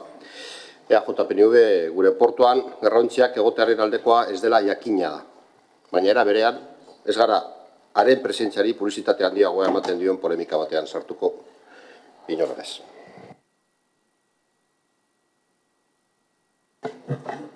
Honez beste 81. puntura pasatuko ginateke, EH Bilduren mozioa dugu hemen ere bai, Portu Zaharrean prozesu parte hartzailea abiatzea emakumeen txokoaren harira. Gijarrubia Andrea. Bai. Egun hau berriz ere, Portu Zaharrean prozesu parte hartzailea abiatzeko mozio proposamena emakumeen txokoaren harira. Azken urteotan nabaria da Getxon auzo bizitza galtzen ari dela, herrigunetan batzen ari da gure herriko giroa. Eta beharrezkoa da auzoetan neurriak hartzea, lo egiteko auzoak bihurrez. Markadetan bultzatutako herri ereduaren ondorioak dira hauek. Algortako portu zaharraren kasuan arazoa bestelakoa da. Turistak auzora gerturatzea bultzatu da, eta horrek gentrifikazio arriskua zor dezake bertan. Gaur-gaurkoz, portu zaharrean ez dago inolako espaziorik bertako auzokidek jarduerak antolatu ditzaten. Are gehiago, auzoko eskaintza bakarra ostalaritzagaz lotuta dago. Azken urteotan, espazio publiko nagusi bi egon dira erabilgarri. Etzetuaren aterpea urte bi daramatza ezi bategaz itxita, eta emakumeen txokoa San Nikolas kalean itxita dagoena. Azken eraikin honen kasuan, 2016 urteko udal aurrekontu akordioan, EH Bilduk eta udal gobernuak adostu zuten eraikinaren erreforma egitea, eta auzokideekin batera bere erabilera adostea. Iaz udalak eraikinaren lehenengo fasea onartu zuen, eta horretan ibili dira azken hilabeteotan teilatuaren konponketa lanekin. Orain lanen bigarren fasea gauzatzeko asmoa du udalak, eraikinaren barruko espazioaren erreformarekin. Baina udal gobernuak oraindik ez du adostutako prozesu parte-hartzailea abiatu auzokideekin. Hau da, oraindik ez dakigu zehazki bertako auzokidek zertarako nahi duten eraikina. Zein erabilera eman nahi dioten, zintzu diren euren beharrak.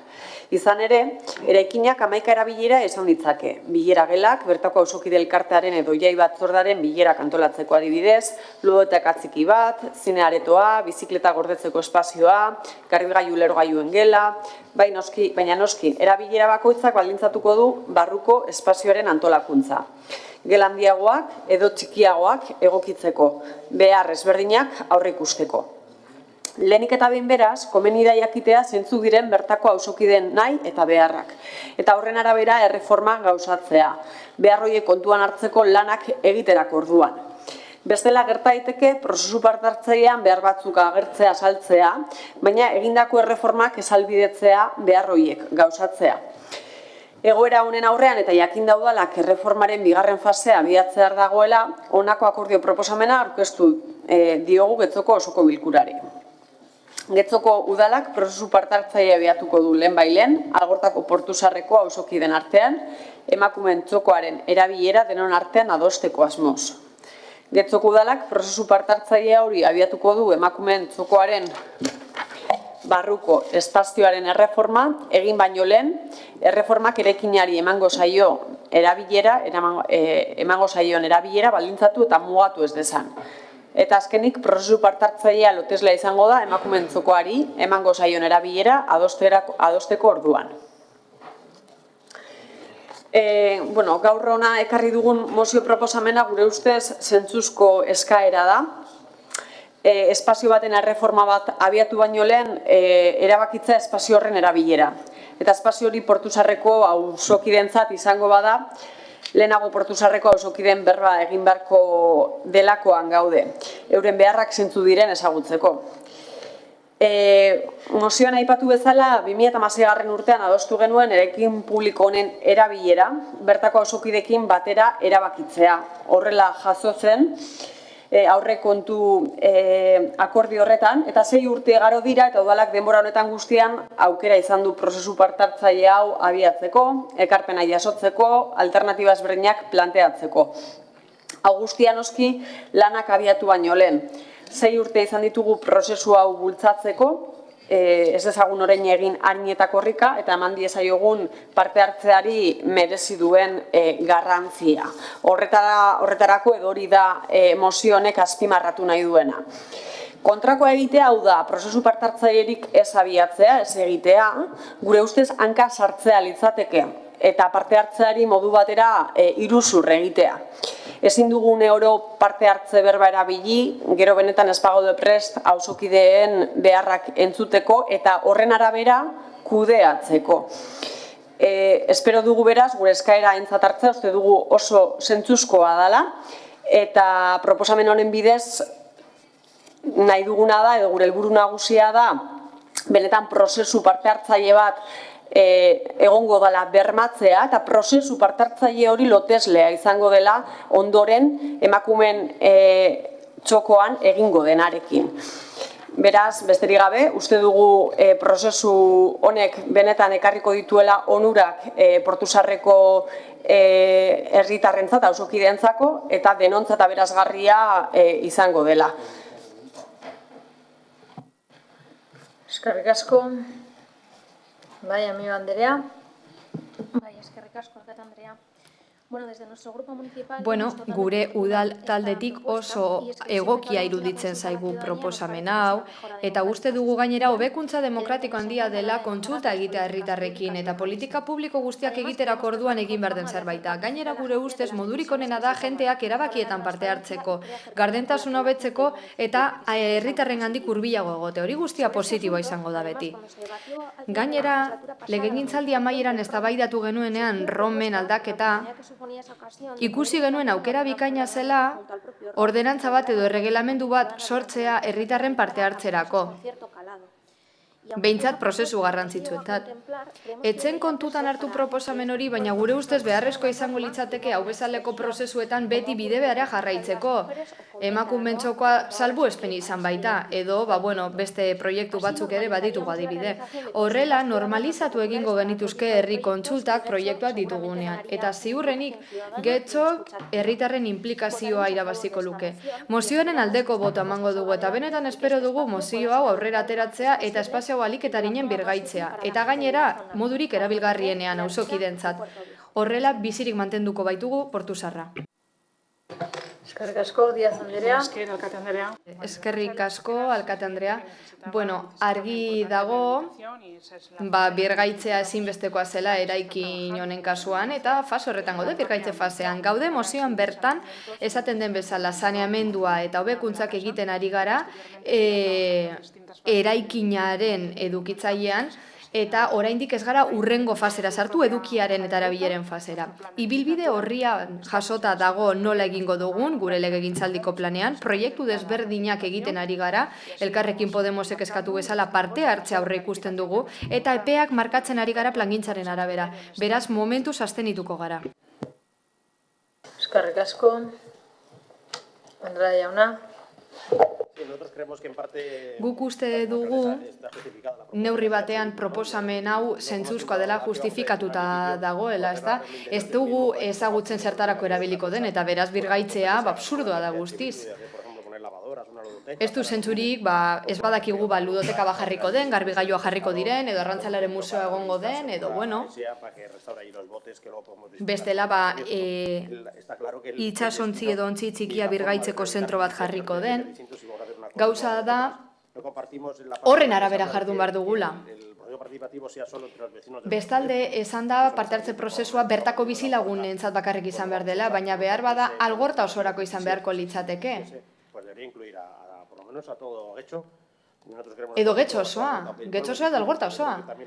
Nik uste dut alderdi politikoek ere kontsulta dezakegula herritargoa. Azken finean prozesu parte hartzaile hauek jende gutxi barne hartzen dute, eta horregaitik uste gu kontsultatu behar ditugula. Portusarren oso jende gutxi bizi da, jende gutxi parte hartuko du parte hartze prozesuan, beraz, ulertzen dugu, bagatoz helburuarekin, ados gaude, ez dakigu zelan birgaituko dugun leku bat, ez badakigu zertarako erabiliko dugun. Imaginatu gero, Getxoberrin edo beste komunikabietan gero, enteratuko gara, ez dakiz ere egin nahi dutela, eta besteok bestela zain, hori zetokatzen zaigu zain egotea. Eskerrik asko. Eskerrik asko, Alkate Andrea, egunon guztioi. San Nikolas 23ko eraikina berezia dela ez dago zalantzarik. Portu Zaharreko monumentu multzoaren parte da eta eraikin historiokotzat jasota dago. Gure herriaren historian zehar erabilera desberdinak izan ditu. Eliza, itsasoko fradia, eskola nautikoa edota auzoko emakumeen txokoa. Hor datza gaur egungo izen herrikoia, txokeraz izena hain zuzen ere. Beraz, gure herritar askorentzat oso hurbileko lekua da, oso gurea. También para el gobierno municipal, como para la mayoría... Udal gobernuarentzat ere hala da. Herritar gehienentzat bezala. Zetaz bakarrik Portuko Zaharrako biztanla kontutan hartuta, Getxo edo Algortakoak ere bai, eraikin bakana da, gurea, eta konprometituta gaude mantentzarekin. Mozioaren testuan bertan, aipatu da faseka birgaitzen ari garela eraikina. Oso prozesu zaila da. Izan ere, monumento taldeko eraikina da, eta beraz, babes berezia da du ondare ikuspegitik. Lehenengo fasea burutu dugu. Estalkia konpondu da. 159.000 eurotan. Bigarren fasea kontratazio arloan izapidetze bidean dago, eta aldeko txostena jasotzen dugunean Foru Aldundiaren partetik ekingo diogu bigarren faseari. Fase honetan, fatxada eta inguru termikoa konpondu bar dugu, 189.000 euroko kostuarekin. Horrela, erakinaren kanpoko lanak bukatuko lirateke egiturazkoak. Hirugarren faseari dagokionez, oraindik proiektua idatzi gabe dago, eta helburua izango litzateke barruko irisgarritasuna hobetzea eta espazioak sortzea oroar ostean bertan erabilera programa bat landu ahal izateko. Esan bezala, eraikina kontsolidatzeko interbentzioak dira. Bizigarritasun baldintza batzuk izateko. Honek guztiak baldintzatu egingo du geroko erabilera, baina oraindik ez gaude prozesuaren momentu horretan. Horregatik, epe laburrean, ez du gaur ikusten parte hartze prozesu bat abian jartzea erabilera definitzeko. Beraz, ekipamendurik ere ezin dugu definitu erabilera horietarako.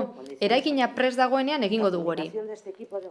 Gobernu talde hau bizilagunekin harremanetan dago.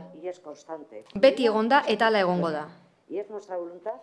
Eta gure borondatea da hala izaten jarraitzea etorkizunean. Auzokideek eraikina izango duen erabileraren hausnarketan parte hartuko dute.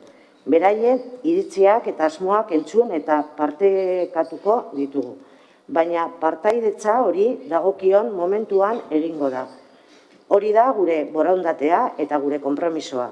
Baina gaurkoz ez gaude oraindik une horretan.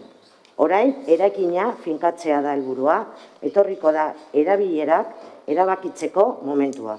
Gauza bakoitza dagokionean.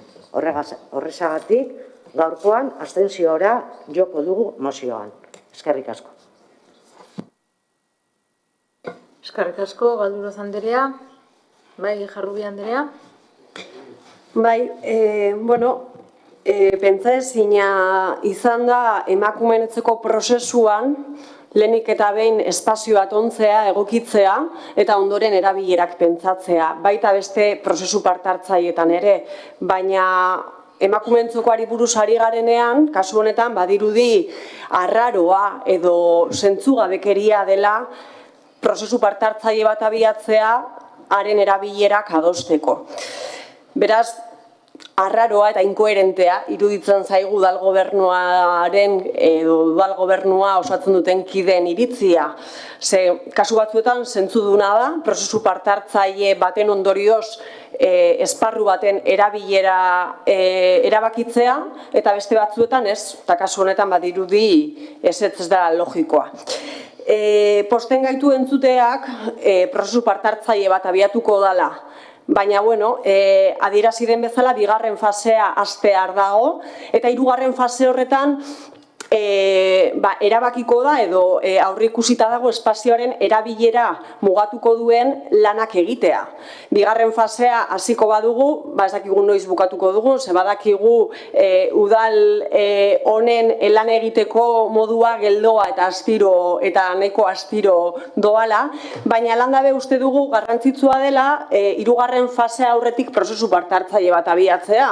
Ze hirugarren fase horrek zehaztuko baldin badu espazioaren erabilera zen izango den, ze azkenean barruko lanak egingo direnez hirugarren fase horretan, uste dugu garrantzitsua dela aurretik prozesu partartzaile bat abiatzea. Eta guk Portusarreko auzokidei eman nahi diegu hitza, uste dugulako beraiek erabiliko dutela inork baino gehiago beraien auzoari mesede egingo dion espazioa izango dela, bai noski. Getzoko auzokide eta herritar guztiei egingo die mesede, baina bereziki Portusarreko auzokidei. Beraz, hitz horiekin geratzen gara, prozesu parte-hartzaile bat abiatuko den hitz horiekin geratuko gara, eta bai eskaria da, harin eta korrikan ez egitea eta aurre ikuspena izatea, prozesu parte-hartzaile hori benetan izateko erabilera esparruaren erabaki gune nagusia. Beraz, hortze gure eskaria, eskerrik asko. Eskerrik asko, Amio Anderea, beste norbaitek, ez? Bai, Galduraz Anderea. Eskerrik asko, alkate Andrea. Me reitero en lo dicho en primer turno. Lehenengo txandan esandako errepikatuko dut. Estalkia eta terraza birgaitu ondoren, fatxadaren ezaugarri termikoak hobetuko dira, kanpoaldea birgaituko da. Eta gero, irisgarritasun lanak egingo ditugu barruan, espazioak gaitu. Erabilerak baldintzatu gabe. Gijarrubi Andrea. Zure diskurtsoa ez da berria. Ez da berria askotan defendatzen duzu herritarren parte hartzea. Baina, hala ere, EH Bildun horretan faio egiten duzu esan bai, baina gero egin, zuen diskurtsoa beti diozue parte hartzaren alde zaudetela. Bai oposiziotik. Gero zuek gobernuan zaudetenean hasten zaizue. Gure konpromisoa mozten saiatzen zarete. Eta zuek ere izan zenuten aukera aldundian gobernatzeko, eta Gipuzkoan, eta Gipuzkoako udal gehienak izateko, eta begira zer gertatu zen atezateko zaborbilketa zerbitzuarekin. Parte hartze prozesurik etzen egon hor, ez da kontsultarik ere, autokrazia eta inposizioa baino ez ziren egon. Gipuzkoan oraindik badaude arrasto batzuk gogorarazten digutenak zer nolako balio ematen dio zuen benetan herritarren parte hartzeari. Beraz esandakoa Gijarrubi Andrea. Ekinek erakusten dute eta ez esanek. Bizilagunek esan behar dutena entzungo dugu, jaramon egingo diogu baina egoki den unean. Hau da, erabileren inguruan eztabaidatzen dugunean. Zure mozioarekin edo gabe, herritarren iritzia kontuan hartuko dugu, beti bezala. Eskerrik asko, mozioaren bozketara pasatuko gara, beraz, mozioaren alde, EH Bildu eta Elkarrekin Podemos. Kontra? Ez dago, abstentzioa. Partido Popularra, PS Euskadiko Ezkerra eta Eusko Alderdi Jeltzalea. Eta honekin, 82. puntura pasatuko gara EH Bildun mozioa dugu ere bai, itsasoan igeri egiteko eremu babestuak sortzea. Bildosola jauna. Bai, argi zegoen, ez? Udara heltzeko hilabete eskaz geratzen da eta hasia da jendea igerian itsasoan. Uri irekitako igerikitak gorakada izugarria izan du azken aldian. Ez da harritzekoa urteko edozein garaitan, igerilari taldeak ikustea beren buia deigarriekin hondartzatik kanpo itsasoan murgiltzeko prest. Baina egoera hau udan ematen da bereziki. Gainera, udako egutegia uri irekietako igeriketa probez josia dago. Igeriketa inguru natural batean, erakargarri samarra da igerilikoan igeri egiten ez duten entzat, eta igeri egiten duten entzat bebai. Eta ingurune ireki batean igeri egiteak ematen dituen sentsazio paregabaz gozatu nahi duten entzat bebai. Begi bistakoak dira, kirola aire zabalean egiteak osasunerako dituen onurak, bereziki itsas ingurunean. Baina kirol modalitate honetan erakargarriena itsasoan igeri eginez sentitzen den askatasun eta ongizate sentsazioa da. Itsasoan igeri egiteak baditu bere arriskuak, izan ere, itsasoan ematen diren baldintzak igerilikoak ematen direnekin oso ezberdinak dira. Hori horrela izanik, beharrezkoa ikusten dugu hain modan dagoen kirol honi bultzada eta segurtasuna emateko gure kostaldeko hondartzen eremu bat edo gehiago jartzea, moldatzea, itsasoan era seguru eta aproposean igeri ahal izateko. Proposamena ez da berria, beste udalerritan badago itsasoan igeri egiteak errazten dituen eremuak. Ez gara urrun joan behar adibideak ikusteko. Donostin, Lakontzako hondartzan, sorospen zerbitzuarekin batera, hondartza osoan zehar, kortxera batzuk jartzen dituzte igerilariak era seguru eta kontratuan kirola praktiketu dezaten. Baina ez gara urrun joan behar. Uribe kostan bertan, Plentziako hondartzan dagoeneko famatua den kortxera bat daukagu. Bertan, uda partean jendetza biltzen da igeriketa egiteko eta asko betxostarrak dira. Beraz, gure hondartzetako batean horrelako espazio bat jarriko bagenu, herritarrak ez dirateke plentzara joan beharko kirola praktikatzera. Hori dela eta horrengoa eskatzen diogu osoko bilkura honi. Getxoko udalak dagokionari baimena eskatuko dio Getxoko hondartzaren batean eremu bat mugatu edo esartzeko. Eta bi, behin baimena jasota Getxoko udala bilera irekia egingo du eragileekin eremua zein izango den adosteko. Bueno, egia da, arraroa egiten zaidala, bilkura honetan igeriketari buruz hitz egitea. Arraroa da ere, Getxo bezalako herriak ez izatea itsasoan igeri egiteko ere murik. Mozioan aipatu bezala, Urbiako herrietan badago eta berton ez. Getxoko udalak, inbertsioa egin du itsasoarekin zerikusia daukaten kirol ezberdinekin, baina ez du ezer ez egin hain sinplea den igeriketarekin. Nire esperientziaren oinarrituta esan beharra dago, naiz eta azkenengo urteetan egoera pixka bat okertu, Getxon ematen zen igeriketa ikastaro sistema beste herriekin alderatuta ezin hobea zela. Eta ondorioz, gure herrian igeriketa ikasten zutenek igeriketa maila handia lortzen zuten. Hau da, esan zitekien gure herrian igeriketa librea egiten zutenek, hau da ez talde batean barneratuta daudenak, hauen maila igeriketan altua zela. Eta horri esker, itsasoan kirol ezberdinak egiteko aukera ematen zigun, eta digu. Aipatzekoa, herrian daukagun, adibidez urlarien maila, hau ez da kasualitatea horren ondorio baizik. Oraindik ere, gaur egun ere, igerilari hauen maila, igeriketa librea, taldetan edo nolabaiteko igeriketa egiten dutenen maila, altua da. Eta justu itsasoa bertan izanik, jendeak ohitura bezala hartu du itsasoan igeri egiteari. Hasieran gutxi batzuk ginen, baina egun asko egiten dute igeri. Bai goizean goiz lanera joan baino lehenago, lehenengo argi espiekin, edo arratsaldean azkenengo ordutan lanetik irten da. Egoera horrela, herritar askok eskaera berdina helarazten digu. Zergatik ez dituzte hemen plentzan bezala kortxera jartzen, eta galdera simplea da, eta erreza. Zergatik ez? Azkenean, mozioan bezala, esan den bezala, horrek segurtasuna emango liek igerian ibilien dutenei, eta ez hori bakarrik. Eremu neurtu batek eman ditzazkeen abantaiak emango lituzke. Beraz, ez dugu uste udal gobernu honek esfortzu handia egin behar duenik proposamena aurrera eramateko. Eta onarpenarekin Getxoko herriak asko irabaziko luke. Eta noski, gupeti zehaztasunak emateko. Eskerrik asko, Amiba Anderea. Bai, eskerrik asko, Alkate Andrea.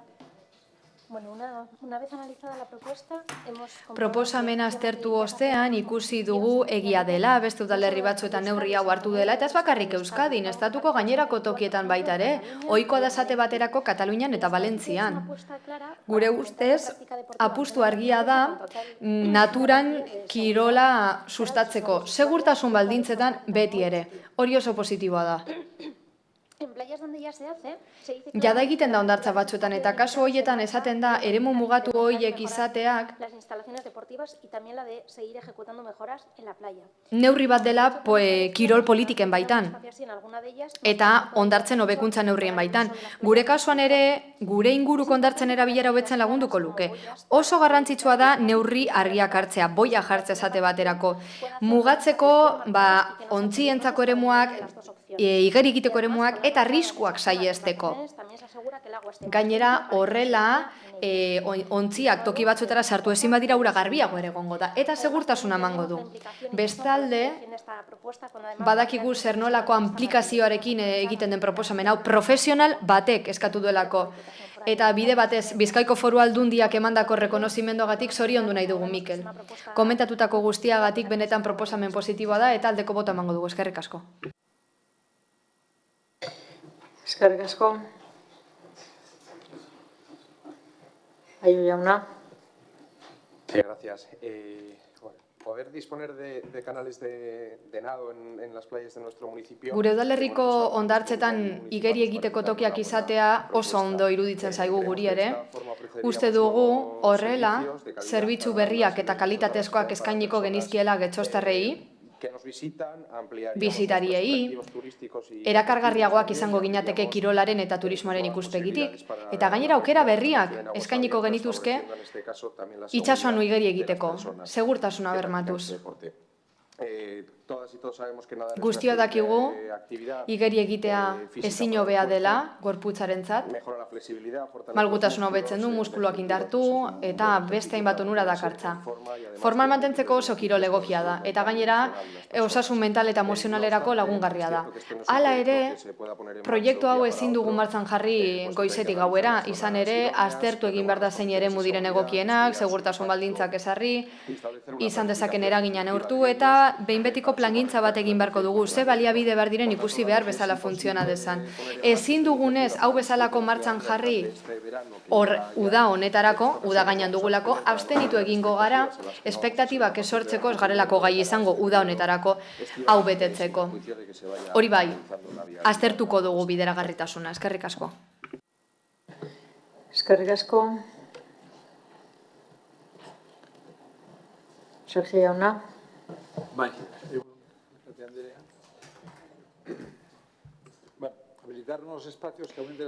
Espazio berria jartzea, getxostarrek kirola egiteko eta bizikalitatea hobetzeko, helburu hori guztio partekatzen dugu, ezta? Hemen gauden guztiok. Eta are gehiago EH Bilduk esan bezala kirol espazio batez ari gara eta aukerak areagotzeko baino ez du balio inguru zabalean. Kasu honetan uretan, itsasoan, kontutan izan da gu gainera hondartzak ditugula. Igeriketaren praktika bultzatuko dugu itsaso zabalean. Zuen proposamena aztertuko dugu, baina uste dugu uretako beste modalitate asko ez dituela kontutan hartzen eta horietarako espazio bat ere ezar liteke uretan. Urte osoan zehar gainera. Esan bezala, udalerriko beste kirolari batzuk ere behar dute gure arreta eta honek kanpo uzten ditu. Bide batez.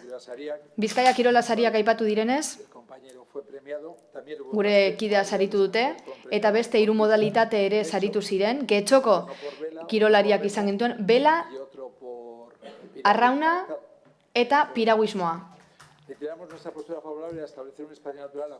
Gu bat gatoz eskatzen denarekin. Eta modu irisgarri eta seguruan egitearekin. Baina EH Bildu kasu honetan ez dio erantzuten guk behar dugunari. Eskerrik asko.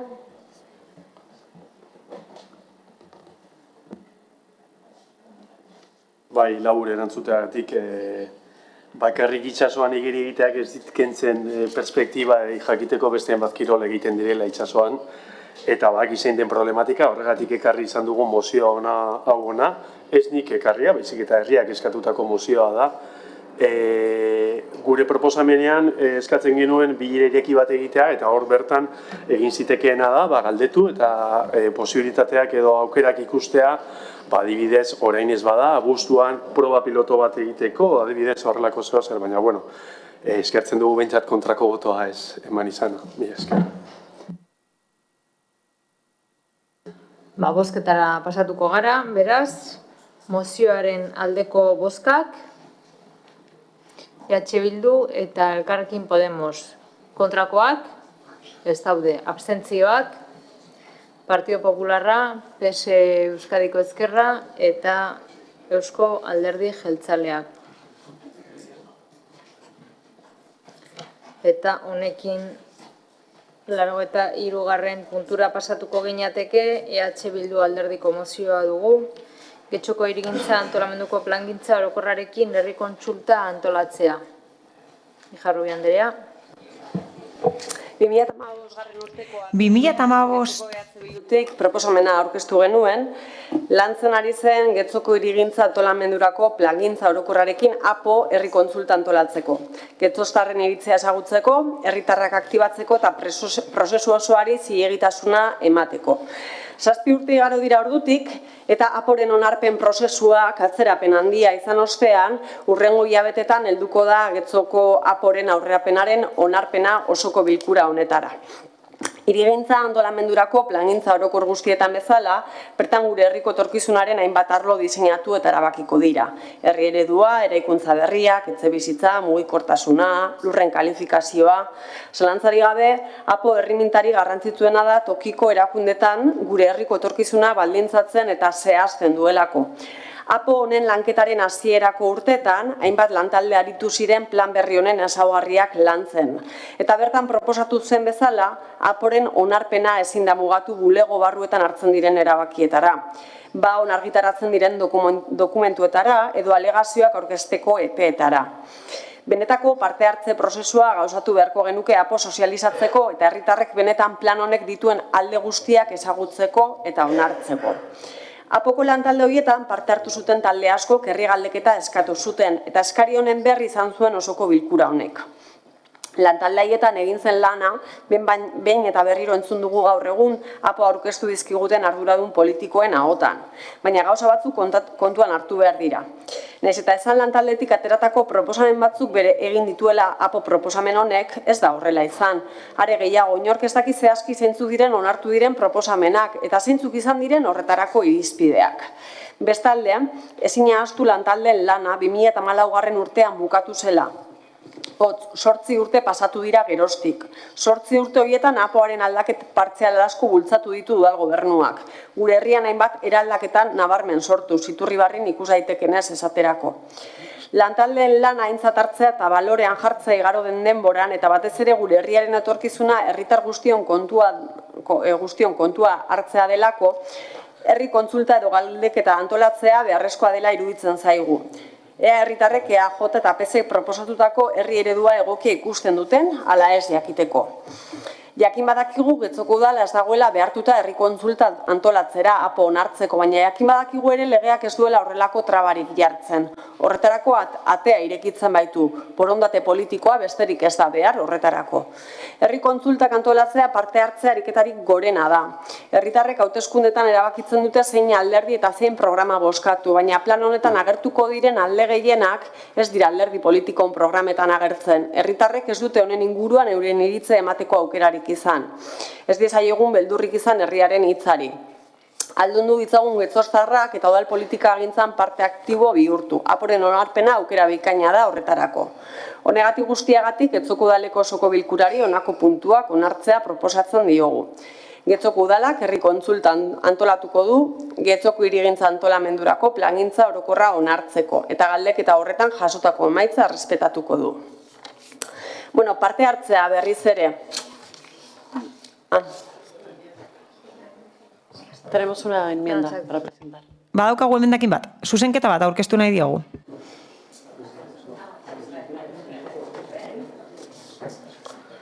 Vale, eskerrik asko.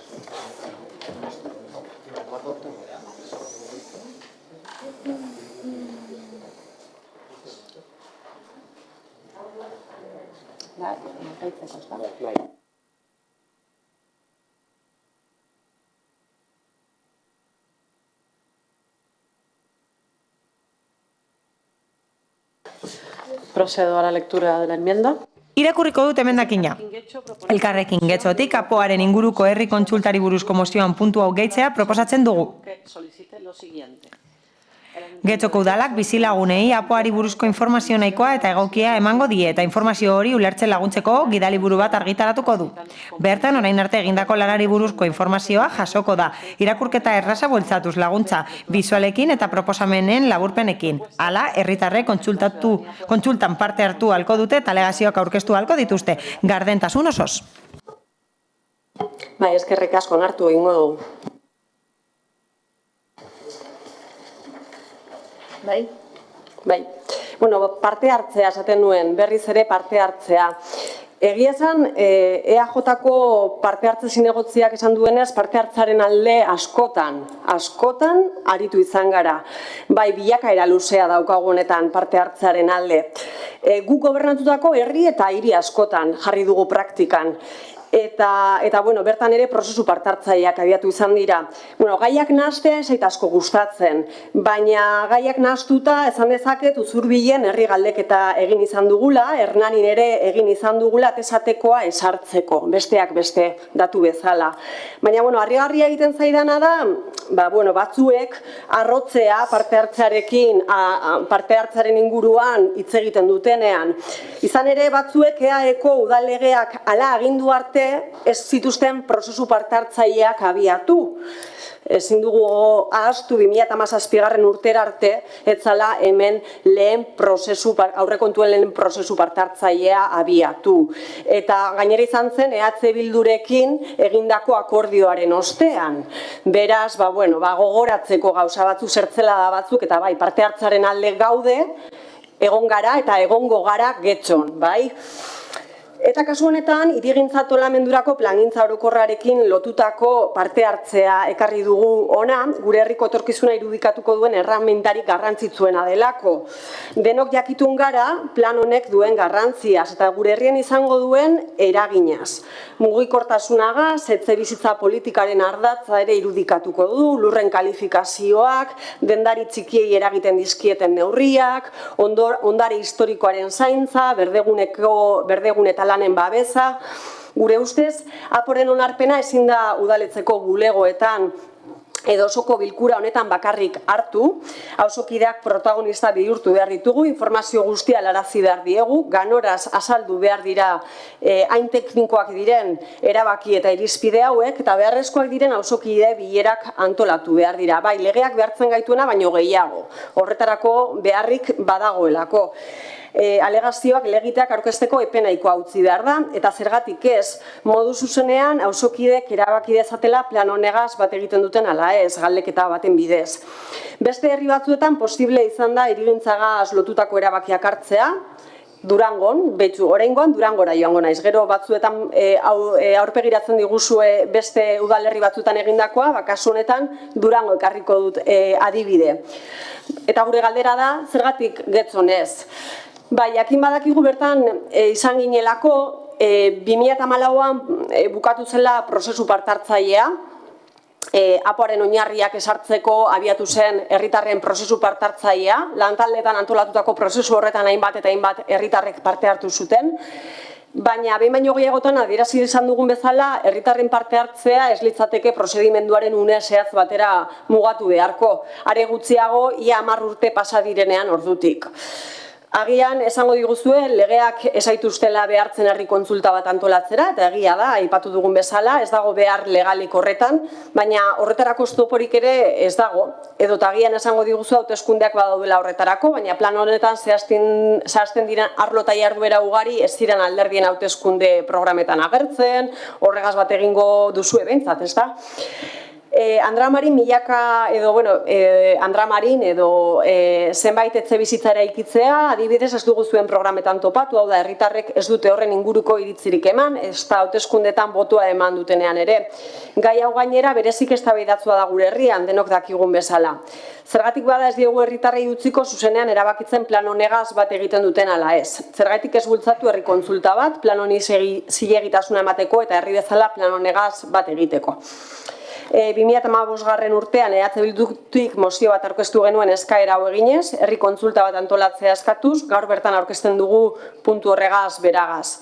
Eta PNVk eta PSek momentu horretan ez zuten kontra bozkatu, espero dugu gaur ere kontrako botorik ez jasotzea, koherentziaz jokatzea eta herritarrei aporen inguruan erabakitzeko aukera eskentzea. Mozioan diogun bezala, ez diezaiogun beldurrik izan herritarren iritziei. Eskerrik asko. Oribe de la Espriella Andrea. A ser parte del municipio cuyos propósitos en cuanto a cómo se materializa y organiza físicamente... Herriek aukera izan beharko lukete erabakitzeko eta iritziak partekatzeko. Horrela, gehiago identifikatzen gara, erkidego batekin eta erantzunkidetasuna partekatzen dugu. Hau da, erabakitzea zenbat hasi behar den lurzoru urbanizagarria, non debekatuko den etxe bizitzak eraikitzea, hiria densoagoa izan behar den edo ez, non kokatuko diren parkeak, industrialdeak, zein gune babestu behar den eta zein ondare mantendu nahi dugun. Bitarteko ona da ezagutza sustatzeko eta informazioa partekatzeko tresna egokia da parte hartze aktiboa sustatzea fase guztietan. PGUa onartzeko, APOa onartzeko fase guztietan. Zentzu honetan legeak erreferentzia asko egiten dizkio parte hartzeari. Hori esaten du Gernikako estatutuak, konstituzioak eta lurzoruaren legeak.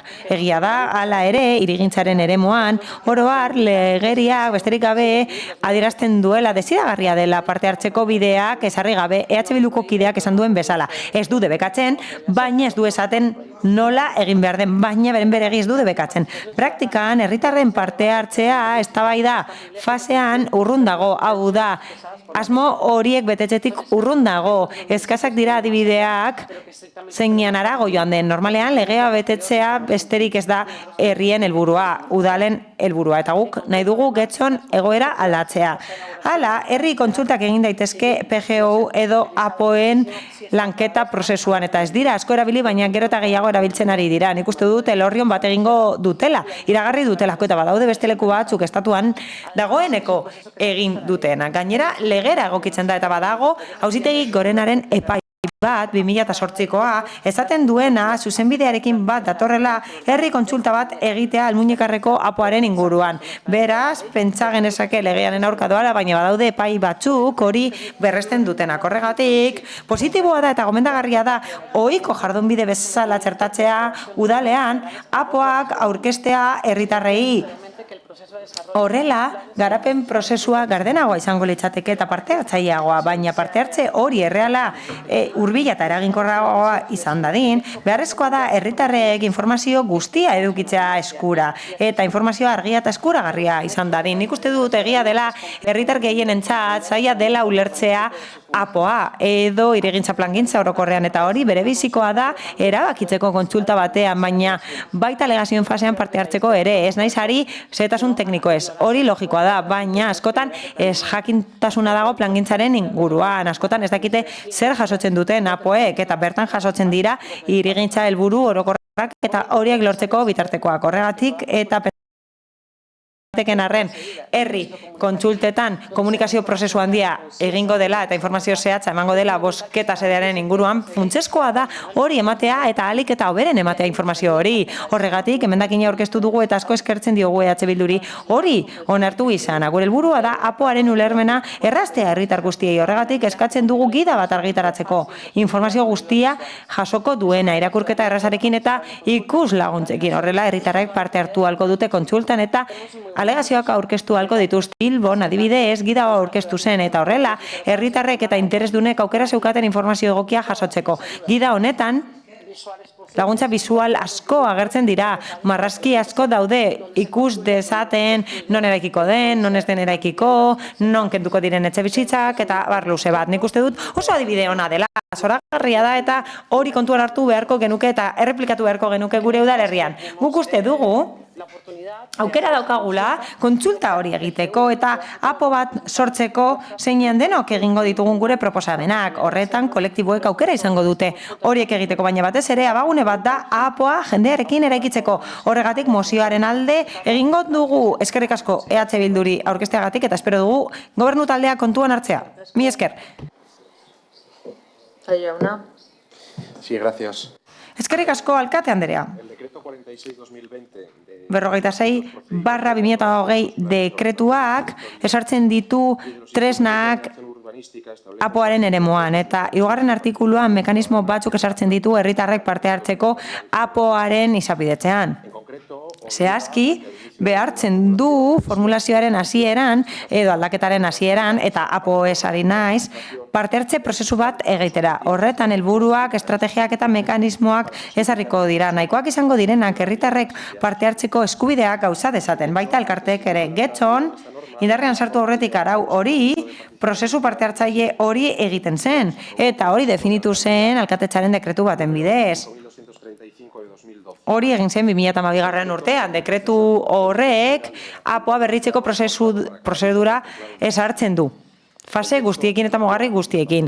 Hala, parte hartzearen inguruko testua erabat jasota dago dokumentu batean. Hala, 30 orrialde baino gehiago ditu dokumentu horrek eta badago beste bat eskematikoagoa dena eta kronograma bat dago udal webgunean. Horregatik da hain arraroa mozioenez aipatzea hori. Esaten da ez dela parte hartzailea gure prozedura.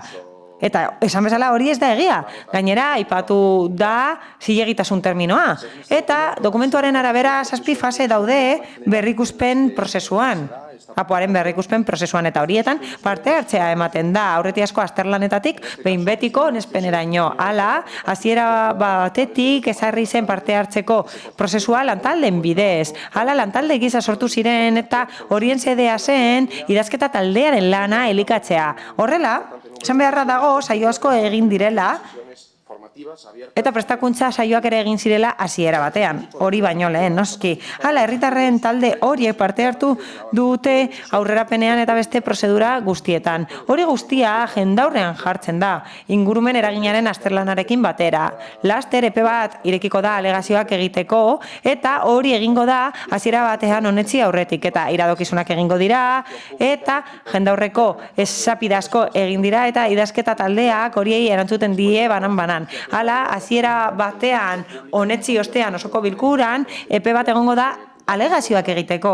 Eta horri, banakako erantzuna ematen zaio. Eta azkenik, prozesu parte hartzailea buskatzen da jendaurreko erakusketa batekin. Testu bat egina jendaurrean jartzen da eta gero onesten da. Guk uste dugu, azaldutakoagatik gure programa egokia dela. Hala, alkatetzaren dekretuak esartzen du hori eta herritarren parte hartzea ziurtatzen da APOaren berrikuspen prozesuan. Guk uste dugu orain urte asko pasa direla prozesu hau hasi zenetik eta onartzea dagoela. Eta momentu honetan esan bezala ez dela egokia hori zehazteke ustea. Dekretuaren bidez zehaztu zen eta uste dugu ez dela egokia orain aldatzea. Horregatik aurka bozkatuko dugu. Eskerrik asko. Andrea jauna. Eskerrik asko alkate Andrea. Denok dakigu gobernu talde honek gehiengo absolutua erabiltzen duela bere APOa onartzeko. Hau da, azkenengo aldiz ekarri zutenean, Zarraoarekin izan zen eta iaia galdu zituzten hauteskundeak. Porrotitzela izan zuten, garai hartan. Eta kendu behar izan zuten. Eta iaia galdu zuten alkatetza horren ondorioz. Egon ginen, gobernatzera heldu ginen. Azkenean, PSE beste alde batetik joan zen, eta denok dakigu ez dutela pasatzen utziko denbora, eta APOa honetziko dute legealdia amaitu aurretik, eta beti esaten dut gauza bera jendeak jakin behar du bozkatzen duena, eta hauteskundeak laster egingo dira, eta udal hauteskundetan jakin behar da zer bozkatzen dugun, eta nik uste dut EAJak irabazten duenean edo beste batzuek irabazten dutenean zilegitasuna dutela horrelako gaiak onartzeko.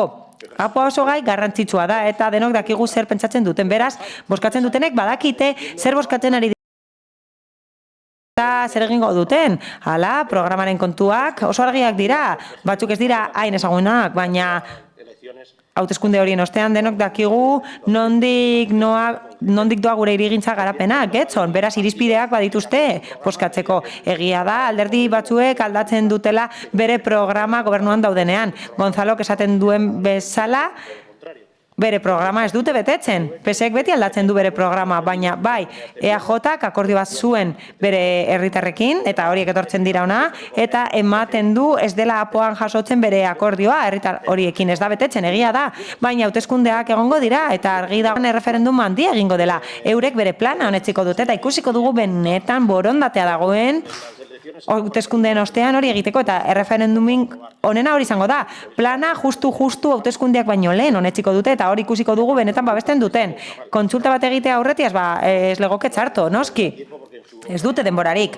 Bere organigraman ez dutelako denborarik izango kontsulta hori egiteko, baina ondo legoke. Ordura arte nik uste dut alderdiok informazioa eman behar diegula herritarrei aurretiazko fasean eta geroko fasean. Hala, ematen du Bilboko udalak egin duela gidaliburua, baina benetan uste duzu EAJak jartzen duena izango dela errealitatea. Ni ez nintzateke fidatuko liburuki horretaz denok ez badugu fiskalizatzen asko ikusi folleteo ez dut esango, baina bai, folleto asko ikusten ditugu, baina nik ez dut ezer sinesten gauza asko esaten dituzte Getxo berrietan eta aldizkarietan, eta horregatik ez naiz fidatuko. Gobernu taldeak askotan egiten du banatzeko, eta bai, beharrezkoa da hori egitea edatu behar duelako, baina ni ez naiz fidatzen. Etortzen ez dena da garrantzitsuena, esaten ez dutena da garrantzitsuena, eta horretarako guk oposiziotik informazioa eman behar diegu herritarrei APOaren inguruan, etorriko denaren inguruan. Ez badugu lortzen jendearen babesa, ba ikusiko dugu zer gertatzen den. Ez legoke txarto kontsulta hori egitea, baina nik uste dut egin behar dena dela estea herritarrak eta esatea bozkatu aurretik pentsatu behar du dela oso ondo nor bozkatzen duten, eta gero bozkatzen duenez zilegitasuna dauka, irabazten duenak zilegitasuna dauka, eta bai, ez da egingo kontsulta. Ez dute inolare egingo kontsulta, baina beno, ondo dago ideia. Eskerrik asko, Gonzalo jauna. Bai. Egunon berriro. Bueno, dudarik gabe, udaletxe batek tramita dezakeen agiririk importantena APOa da. Horrez gain, udalerriko talde politiko guztiek, naiz eta osoko bilkuran ez egon, publikoki aurkezten dugunean iritsi bat izango dute. Y por cierto, Bide batez, batzordean esan dudan bezala, espero dut oso laster izatea. Hala, txosten batzuk baino zaizkigulako falta. APOa oso tresna garrantzitsua da. Jarduketa politikoaren tresnarik garrantzitsuena da udal batean, eta indarreko lege araudien arabera eraikitzen da APOa. Bertan, esartzen da jarduketen esparrua. Etxe bizitzarako sarbidearen eremuan, jarduera ekonomikoaren eremuan, enplegua, merkataritza, ingurumen babesa, mugikortasuna, zuzkidura publikoen eta ekipamenduen kokapena, ekipamendu pribatuen kokapena, eta horiek guztiak baldintzatuta zeharkako elementuekin. Horiek dira pertsonen zaintza, zahartzea, demografia, berdintasuna, aniztasun funtzionala eta hizkuntza normalizazioa. Horiek dira zeharkako ardatzak. Bide batez, eta EH Bilduk esaten duenaren aurka, bitzia da. Hala, aztertzen baditugu deskribatutako eremu guztiak zeinetan deskribatzen den plana, ematen du hauteskunde programak banatuta daudela eremu guztietan. Eta hori esaten dut, Alderdi Popularrak esan bezala urtebete barru, uste dut urtebete eta egun bat barru, ospatuko direlako udal hauteskundeak. Ordurako, esan dugun bezala, mahaiaren gainean izango ditugu denok eskura dokumentuak. APOaren dokumentua izango dugu, dokumentazio guztiarekin, ordenantzekin eta plano guztiekin. Informazio guztia izango dugu eskura eta Elkarrekin Podemosek esaten duen bezala gida egin behar bada, egingo da osoko bilkurak onetsitako datuekin eta publikoa den dokumentazioarekin eta gainbegiratutako informazio guztiarekin. Horrek esan nahi du, ez dudala onartzen esatea honetiko den dokumentazioa manipulatuko dela. Hori ez dut onartzen inola ere.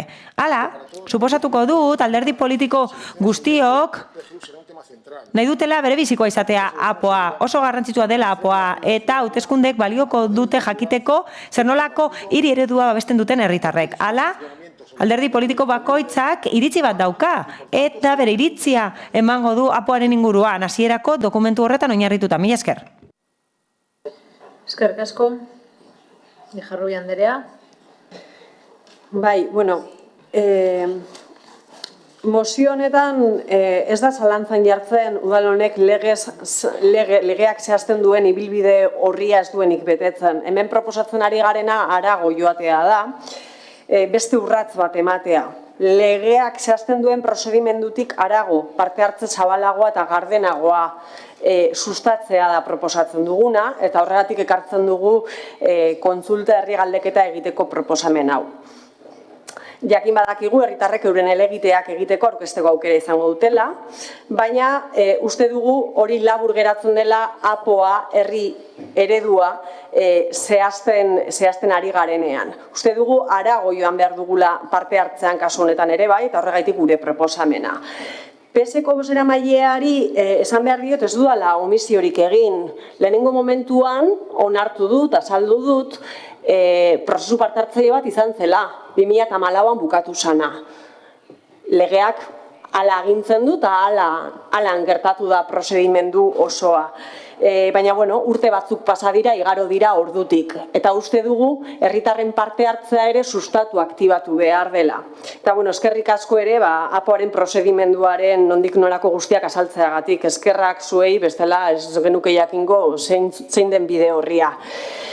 Beraz, hauze da gure proposamena, oso erraza, oso simplea da herri galdeketa 2015an ere ekarri genuen, beraz ez da aitzakia esatea baina berandu gabiltzala, proposamen hori aspaldi jarri gezuela EH Bilduk mahai gainean, eta legez zehazten den prozedimenduari gehituko zaion bestelako jasoera bezala planteatzen genuen herri galdeketarena. Beraz, uste dut oso argi dagoela gure posizioa, pena da Bueno, uste dut aurrera ez duela egingo kasunetan mozioak, baina bai gustatuko litzaigukela bestelako parte hartze bat sustatzea udal gobernutik are gehiago herritarren bizimodua, herri eredua zehaztuko duen dokumentu baten inguruan ari garenean. Eskerrik. Eskerrik asko, Uribe de la Espriella Andrea. Bueno, estamos hablando, como también ha señalado el concejal del PNV. EAJko zinegotziak esan duen bezala, dokumentu hau berebizikoa da herritar guztientzat, Getxoko herritar guztientzat alegia, eta hala da, dokumentuak ezarriko du nolakoak izango diren hirigintza jarraibideak Getxon etorkizunean, urrengo 10 edo 20 urteetan. Zehazki horregatik, guretzat, pisu handia dauka eta motivazio handia dago benetan planteatzeko handitzea parte hartzeko prozesu normalak, legeak batzuk esartzen ditu, baina handi daitezke herri kontsulta bat eginez edo beste bitarteko batzuk baliatuz.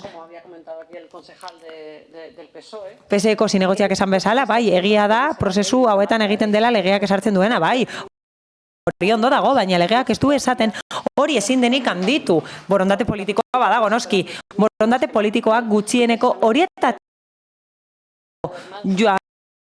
joan daiteke. Eta nahi badugu pertsonengandik hurbil dagoen eredu bat egotea, egin ditzakegu gauza gehiago, eta nik uste dut herritarrak entzun behar direla, eta pentsatu behar dugu herri kontsultak oso mekanismo interesgarria direla benetan herritarrek esan dezaten zer nahi duten, eta zer zehaztu nahi duten, eta zer iritzi eman nahi duten gai baten inguruan, eta soilik kapoaren inguruan gai asko daude, mahai gainean jar genitzakeenak herri kontsultetan galdetzeko. Baina kezkagarria da, ematen duela urtean behin bozkatzen dela, eta hor zilegitasuna ematen dela edo zer egiteko, gobernuak edo zer egiteko. Aukeratzen dena da gobernu talde, baina ez da gutun zuri bat edo karta zuri bat gobernuak nahi duena egiteko. Programa bat bozkatzen da, bai noski, baina horrek ez du esan nahi, horrelako arau bat nahieran.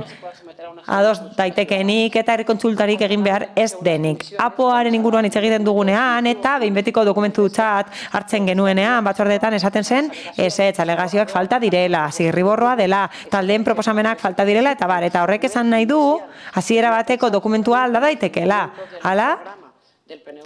EAJak eta PSek APO bat zuten, baina uste dugu asko alda daitekeela dokumentua, bidean asko alda daiteke, ez dakit ala izango den, baina espero dut aldaketak egin alizatea. Eta gobernu taldea bozkatu arren gerta daiteke herritarrek aldatu nahi izatea bere proposamena. Ez dakit zer erabakiko duten, ez dakit alako oso argi zer bozkatuko duten, baina espero dut benetan, hau honek ez esan nahi izatea baztertuko direnik herri kontsultak, ala, Euskadin badaude, adibide batzuk, nik urte asko daramatzat hemen bizitzen, baina Latinoamerikan hori askotan egiten da.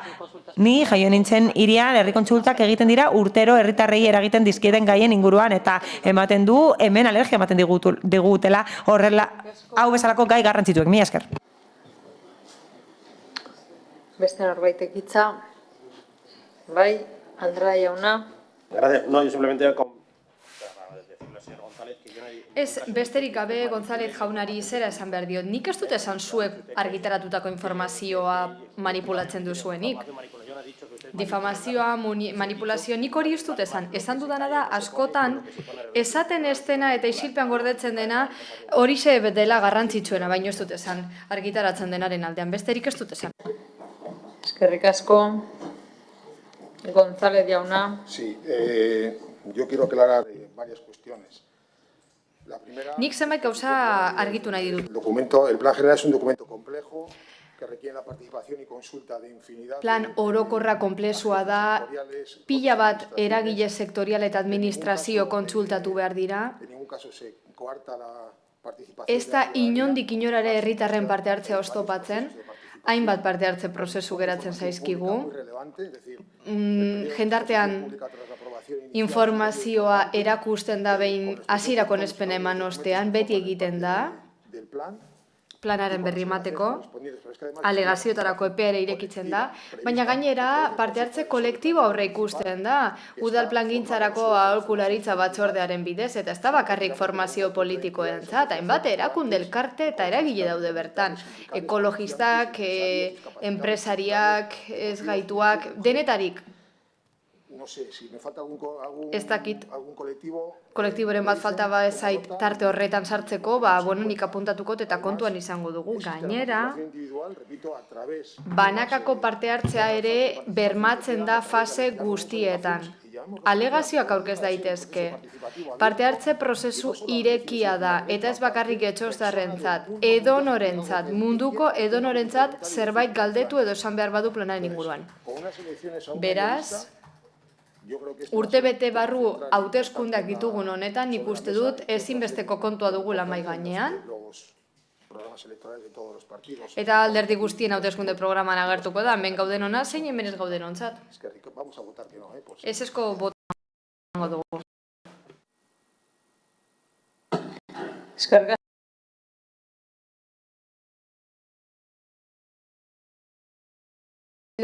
Podemos kontrakoak, PSE Euskadiko Ezkerra eta Eusko Alderdi Jeltzalea, abstentzioak Partido Popularra.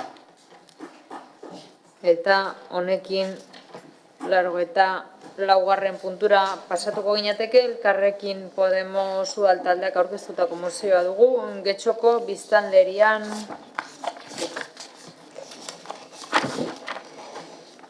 dauden guraso bakar aintzestea. Amieba Anderea. Eskerrik asko, alkate Andrea. Familiaren kontzeptua aldatu eginda azken urteotan, eta konstituzioaren testuak aipatzen duen babesa aitortu eta bermatu behar zaien hainbat familia eredu daude gaur egun. Familia mota desberdinen baitan guraso bakarreko familiak ditugu azken urteotan nabarmenki areagotu direnak. Herritarren bizi baldintzei buruzko inkestaren arabera, azken txostenean jasotakoaren arabera gehien areagotu den etxe mota guraso bakarreko familiena da zuzen ere. Estatistikako Institutu Nazionalak argitaratutako azken datuen arabera, 2008an, Espainiako 1.994.000 etxe guraso bakarreko familiena dira, eta horietako 181,35 emakume baten gidaritzapean daude. Hori guztia estatistikako datuetan islatzen ez diren etxeak aintzat hartu gabe, izan ere osaera motaren arabera soilik zenbatu dira etxeak. Gauzak horrela, beste familia unitate batzuekin bizi diren familiak ikusezin bihurtzen dira. Hala, Bartzelonako Unibertsitateko irakasle eta soziologoa den Elisabet Alameda Samarat Andrearen arabera, guraso bakarreko familiak estatuan seme-alaba dituzten familien 30% izan daitezke. Familia mota horiek zaurgarritasun egoeran edo gizarte bazterketako arriskuan daude askotan. Euskadin pobreziari buruzko azken txostenean ikusi da guraso bakarreko familiak adingabeak zaintzea emakume bat arduratzen den kasuetan, euskal pobreziaren profilan sartzen ari direla. Egoera hori larriagotzen da administrazioak familia mota horrek daukan berariazko izaeraz dutelako aintzatestzen. Halaber, Save the Children erakundeak ohartarazi du Euskadin pobreziako arrisku faktore dela oraindik seme-alabak izatea. Bereziki guraso bakarreko familiei dagokienez, horietako gehienetan emakumeak familiako buru izanik. Gauzak horrela, familia horiek gizarte bazterketako arriskurik handiena duten taldeetako bat dira, hainbat arrazoi direla bide. Enplegua lortzeko zailtasunengatik, soldatarrakalari lotuta, kontziliazioagatik, zergengatik edo kolektibo horrek dauzkan beharrizanei erantzuteko funtsezkoak diren zerbitzu publikoetarako sarbidea bermatzen duen politikarik ez egoteagatik. Horren ildotik ezinbestekoa da familia horiek babesten dituzten neurrien aldeko apustua egitea. Guraso bakarreko familiak ez daitezen ikusezinak eta zaurgarriak izan, eta erakundek erakusten duten aintzatezpena babes faltagatik ez daitezen baztertuta egon. Izan ere, arazoaren jatorria da, hizpide dugun familia unitate mota ez dagoela definituta estatuko legeetan. Autonomia erkidegoetan berri 8 autonomia erkidegoetan soilik dago jasota. Kasu horietan guraso bakarreko familiak modu esplizituan definitzen dituen berariazko araudia dute edo beste araudiren bat txertatu dute, beste araudiren batean txertatu dute horien definizioa Katalunian, Nafarroa, Errioxa, Valentziako erkidegoa, Balearuarteak, Aragoi, Kantabrian eta Galizian tartean. Euskadin guraso bakarreko 84.223 familia daude. Guztizkoaren 9,2 alegia. Familia horiek egoera berezia dute, gainerako familia motek dutenaren ez bezalakoa, eta hortaz, aintzat hartu eta babestu behar dira. Aurreko guztia dela bide, gure udaltaldeak honako erabaki proposamen hau egiten dio Getxoko udalbatzari. Bat, Getxoko udalak haus eskatu nahi dio Eusko Jaurlaritzari. Euskadin guraso bakarreko familiaren titulu arautzen duen arau esparrua esartzea, horrela sorrera garatzeko eta familia horiek berme guztiekin babestuko dituzten berariazko neurriak ezartzeko. Horretarako argi eta garbi definituko dira honako kontzeptu hauek: guraso bakarreko familia, guraso bakarreko familiaren etxea eta guraso bakarreko familiek duten egoera. Getxoko udalak Bizkaiko Batzar Nagusiei eskatzen die beharrezkoa den ordenantza fiskalen arau esparrua ezarri dezala guraso bakarreko familien salbuespenak eta hobariak ahalbidetzeko. Batzar Nagusiek ezarritako arau esparrua garatuko du udalerrian. Guraso bakarreko familientzako salbuespenak eta edo hobariak ahalbidetzen dituzten ordenantza fiskalei dagokienez Getxoko udala konpromisoa hartzen du. Udal zerbitzu publikoetarako naiz gizarte larrialdiko zerbitzuetarako sarbidea arautu eta hobetzeko guraso bakarreko familien sarbidea ahalbidetze aldera.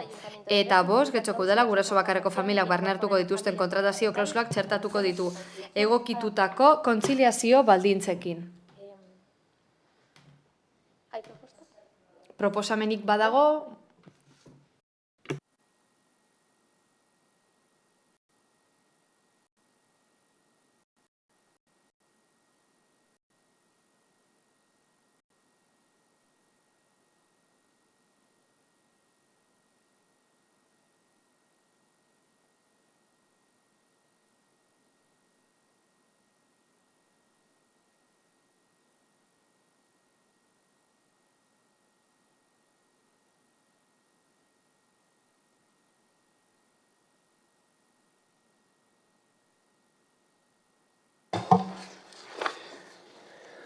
Ordezkapen zuzenketa, EAJ, PNV eta PSU Euskadiko Ezkerrak aurkeztutakoa puntu honetan. Lehenengo puntua, Getxoko udalaren osoko bilkurak administrazio eskudunari eskatzen dio arau esparru bat gara dezala guraso bakarreko familia titula arautu eta garatzeko. Familia mota horientzako berariazko babes politikak eta neurriak garatzeko euskarri izan dadi. Bigarren, Getxoko udalaren osoko bilkurak erakundi eskatzen die, zergarloan dituzten eskumenak erabiliz, familia kalteberen egoera aintzat hartuko duen garapen esparru bat ahalbidetzeko, guraso bakarreko eta guraso bakarreko familia erreta berezia eskainiz. Hirugarren, Getxoko udalaren osoko bilkurak udal gobernuari eskatzen dio gure udalerrian egoera ahulean dauden familiak babesteko politikak zeharka eta erakunden artean lantzen jarraitzeko. Eta bukatzeko amaitzeko laugarren puntua, Getxoko udalaren osoko bilkurak gobernu taldeari eskatzen dio lanean jarrai dezala kontratazio publikoetan klausula sozialak txertatzeko ahal den guztietan.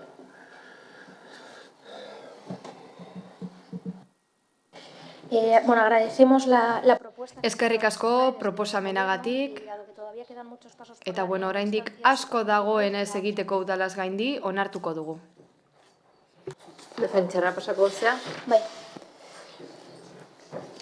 Bueno, como bien dice el texto de la moción, Mozioan esan bezala, el 9,2% del guraso bakarreko familiak 9,2 dira Euskadin eta gehienak 10 buru dituztenak dira.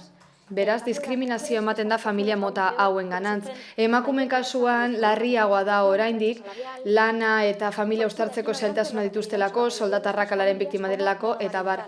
Horregaitik, familia hoiek gehiengoa direnez, monomarentala gehiengoa direnez, haiek kontutan hartzeko eskatu nahi dugu, aitorpena nahi dugu. Eta ordenantza fiskaletan esate baterako, kidean hitzeko familien titulu aitorpena ematearen nahi dugu. Uste dugu familia hoien eta guraso bakarrekoen familien artean neurri antzekoak har daitezkeela. Egoera partetik antzekoa direlako kontziliazioari dagokion esate baterako gainera, familia monomarentalen kasuan, pobrezia bezalako arriskuak egon daitezke. Ez dute astirik esate baterako etxetik hurbil dagoen zentro batera joateko, eta askotan pribatura joan behar dira publikoa ordez. Save the Childrenen azken txostenean esan da familia monomarentalak pobrezia egoeran egoteko arriskuan daudela, eta horregaiti dakargu proposamen hau. Familia hauek ikusgarri egiten egiteko eta gizarte bazterkeriatik salbatzeko. Eta aurkeztu berri diguten proposamenarekin lortzea uste dugu. Getxoekinez akordioan esandakoaren ildo beretik goaz. COVID-ak emakumeengat izugarri eragin du eta horregatik biztanleria talde guztiei erreparatu behar diegu guraso bakarreko familiei barne. Berdintasun kontseiluan esan bezala pasaden urrian. Ziur, azterlan hau bukatzen denean datu gehiago izango ditugula, datu zehatzagoa. Eta horrek bai estatuko du gaur esaten ari garena. Hain zuzen ere, martxoaren 8ko adierazpen instituzionalean pasaden urtean, ama bakarreko familiak talde zaurgarri gisa aitortu genituen, beraz hau ez da berria. Getxoko udaletik jada egiten dira gauza batzuk familia haue babesteko, esate baterako, Getxo kirolaken tarifa barruan sartzen dira, gizarte zerbitzuak eta osasun publikoak eskaintzeko ordenantza fiskalaren barru, etxezetzeko laguntza zerbitzuaren tasa kalkulatzeko orduan, esate baterako ez da ordaindu behar karentzia sozioekonomiko larriak dituzten kasuetan. Tartean sartuta familia mota hau. Gainera, familia hauek interbentzio sozioedukatibo eta sozialaren zerbitzuaren erabiltzaile izan dira. Badakigu, hau ez dela udalaren kontua bakarrik. Erakunde arteko lankidetza ezinbestekoa da eta hala esan genuen pobrezia monstrualaren aurkako neurria proposatu genituenean ere. Eta hain zuzen ere hori zeda behar izana, instituzio desberdinetan familia hauek aitortzea. Fiskalitate progresibo eta bidezkoagoa lortu bitartean. Eta posible da beste komunitate eta udalerri batzuetan egin delako. Horregatik espero dugu gobernu taldearen proposamena barne hartuta adostasuna lortzea osoko bilkura honetan eta horrela aurrera egin ahal izatea familia hauek ikusgarriago egiteko kasu gehienetan gizartetik baztertuta egoten direlako. Eskerrik asko.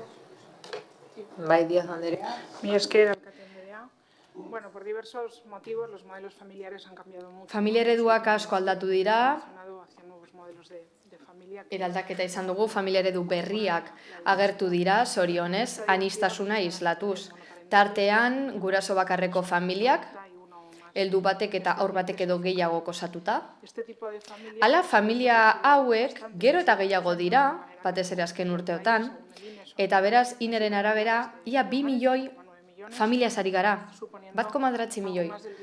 Hau da, familia guztien 10% inguru, Euskadin ere 10% inguru dira. Zera gogorazi behar dugu, familia hoien gehiengoak amak osatzen ditu horregaitzik, familia monomarentalak esan diegu.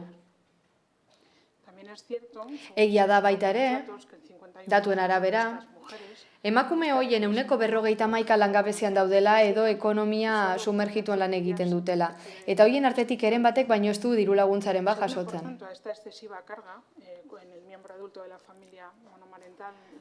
Datuen arabera, guraso bakarreko familia osatzen duen familia horren ezaugarri nagusia eskasia da. Eta batzuetan gainera ez dute laguntzarik eta laguntza duten kasuetan emakumeena, amonena esate baterako dute. Administrazioetatik arautu beharko dugu emakume eta familia hauek babesteko esparrua horregaitik 2020ko ekainaz geroztik legegintzaldi honetan. Espainiako gobernuak, hau da alderdi sozialistak, mozio bat aurkeztu zuen helburu honekin. Familia monomarental eta monoparentalen eskubideak aitortzea eta horrela ikusgarri egitea. Eta aitortzea haien eskubide esparrua. Autonomia handiagoa emateko.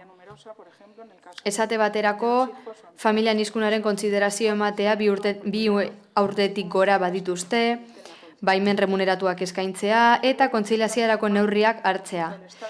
Araudi esparru bat dugu estatu guztirako, arautu behar dugu babes hau. Ez daukagulako horrelakorik, eskubide espezifikoen markorik ez dago, badaukagu alderdi popularrak familia anitzak babesteko hartutako neurria, baina ez ditu familia haue barne hartzen. Euskadiren kasuan, familia monoparentalak neurri espezifikoen baitan sartzen dira, etxe bizitzarloan esate baterako, gizarteratzerako eta neurri fiskalen homogeneizaziorako. Hala ere, Arartekoa jada esan zuen 2014an neurri gehiago behar zirela familia hauek babesteko. Desde el Gobierno central también se contemplan ayudas específicas en materia de seguridad social, en materia de Hala, fiskalitate arloan, gizarte segurantza arloan, etxebizitza arloan, bono sozial elektriko eta termikoaren arloan, eta gehiagotan hartu dira neurria, baina ez dira nahikoa. en el conjunto de las administraciones públicas. Agradecemos que se haya... Administrazio publikoen kasuan, uste dugu konpromiso garrantzitsua dela, eta benetan posten gara, ordezko emendakin hau onartu delako, eta bestalde gizarte eskubideen arloan ere badakigu honek eragina izango duela, berriro diogu, araudi esparru orokor bat behar dugula, eta Eusko Jaurlaritzatik ere familia monomarental, monoparental tituluen erregulazio ezinbestekoa da, baita politika publiko espezifikoak onartzea ere. Eta hala udalak ere babes politiketan lanean jarraituko du. Babes honen bitartez, kontratazio publikoetan ere baldintza kontutan hartzeko. Beraz, ordezko emandakina honetzi denez, eta kontutan hartuta administrazioaren partetiko neurriak proposatzeaz gain elkarlana sustatzen duenez, aldeko botoa emango dugu. Eskerrik asko. Jarrobi Anderea. Bai, bueno, ez dugu katuko, gehiago gustatzen zitzaigun jatorrizko mozioa. Uste dugu konpromiso zehatzago eta gehiago hartzen zituela udal honek, eta bueno, honetan geratzen da eskari mailan geratzen gara. Alandabe, ados gaude. Azken urteetan familiaren kontzeptua eraldatu egin da. Ez da betidanik inpusatu diguten eredu hori, betidanik inposatutako eredu hori eraldatzen ari da. Horregatik beharrezkoa da arlo honetan ere erregulazio propioa izatea, egunean daukagun errealidadea islatzeko eta errealidade horri erantzun bat emateko. Mozioan aipatzen den bezala gaur egun, hainbat familia eredu dago, familia tradizionaletik harago doazenak, familia eredu horien errealitate eta beharrak aintzat hartzea ezinbestekoa dela deritzogu. Hala nola guraso bakarreko familian errealidadea. Eta zoritzarrez kontzeptu hori ez dago eremu administratibo juridikoan behar bezala jasota. Hori dela eta zaharri guraso bakarreko familiei ezinezko egiten zaie beste familia dituzten laguntzak eta babesak eskuratzea. Administrazioak ez baitu aintzat hartzen guraso bakarreko familiak ez behintzat haien ezaugarri eta errealidade propioarekin. Gainera, pandemiaren ondorioz, larriagotako krisi ekonomikoak ere eragin zuzena izan du aipatu familiengan, are zaurgarriagoak ere egin ditu, eta zelantzeari gabe zaurgarrien babesgabe egiten dituena honako hau da, euren egoera erregulatzeko politika eza. Horregatik, bat egiten dugu modu batera mozioak dakarrenarekin naiz eta gustatuko litzaiguken apur bat ambizio gehiagorekin jokatzea. Uste dugu erregulaziorako, uste dugu ez, badakigu erregulaziorako aukerak badaudela, eta eskatu diezaiokegu Espainiako gobernuari, baina eskatu diezaiokegu ere gainerako hurbilagoko administrazioei. Izan ere, Euskal Herrian bertan badaukagu horren adibidea. Nafarroan, hain zuzen ere, 2019an, 5/2019 foru legea atera zen, eta dekretu horretan guraso bakarreko familien egiaztapena erregulatzen zen. Beraz, argi daukagu posible badela, eta erkidegotik hasita, uste dugu honetarako aukera badagoela eta egiteko zeregin bat badagoela.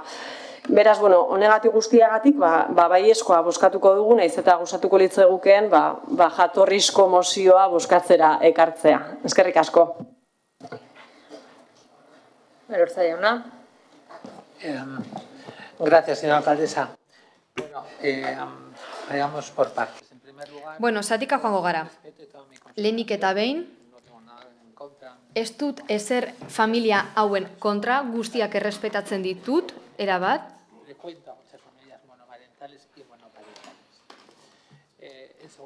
Bigarrenik, ordezko zuzenketaren ostean, ba, nik ez daki zer pentsatu. Ni pentsatzen nuen, jendea bazekila gobernuan zegoela, baina EAJ kantza ez daki batzar nagusietan dagoela, Eusko Jaurlaritzan dagoela, eta PSek ez daki gobernuan dagoela, gobernu zentralean. Zuek diozue instituzioi eskatu behar zaiela, baina zuek zaudete instituzioietan gobernuan? Ez daki nola esan.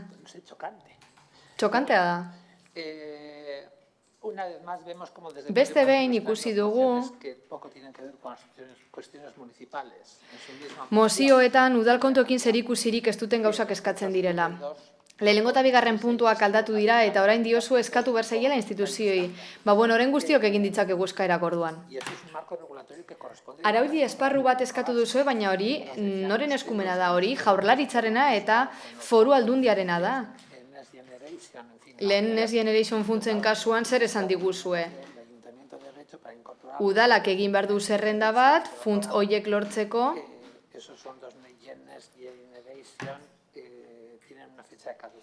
Eta iraungitze data dute funtz horiek, beraz honek ez du bat ere zerikusirik orain izaten ari garenarekin, eskumen arloarekin ez du zerikusirik. Eta bueno, ulertuko genuke mozio hau, zuek, eta oroar alderdi guztiek, ordezkaririk izango ez bazenute, baina zuek guztiok duzue ordezkariren bat instituzioetan guk ere.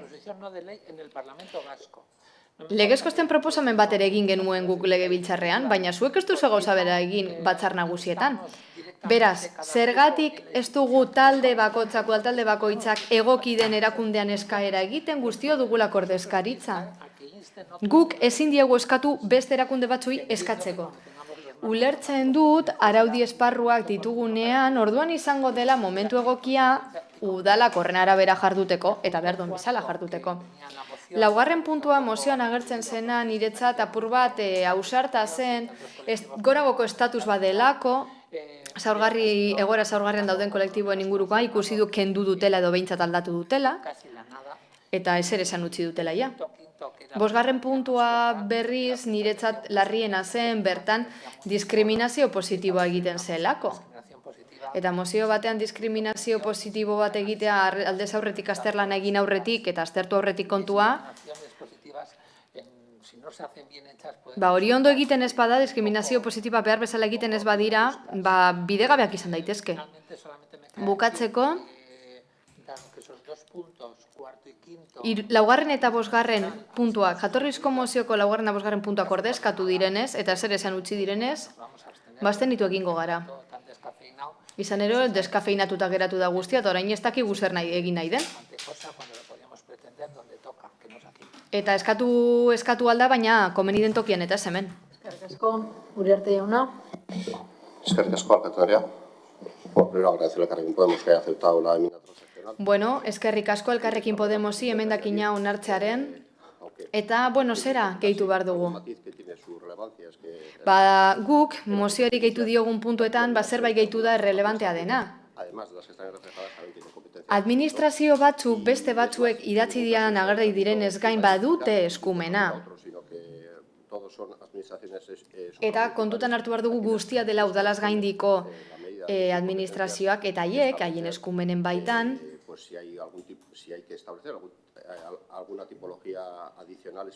zehaztu beharko dute familia tipologia desberdin bat, espezifikoren bat, gero politika positiboak egin alizateko familia mota hauen mesedetan.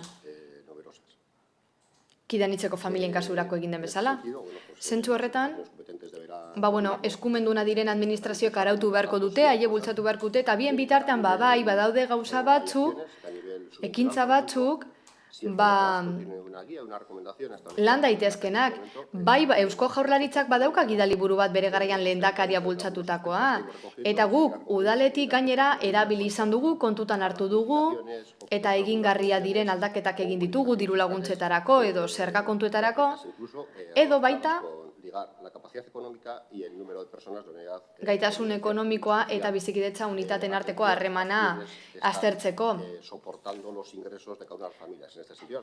Horrela ikusi ahal izan dugu azken finean zein familia bateko zein pertsona dauen dirusarrerekin gainerakoa eusten.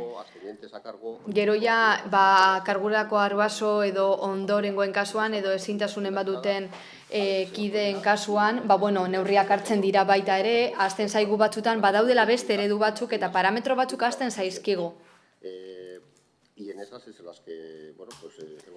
Eta Eusko Jaurlaritzak gomendioak egiten jarraitzen du, gainerako administrazioak gidaliburu hori erabiltzen jarraitzeko tartean gu, udala.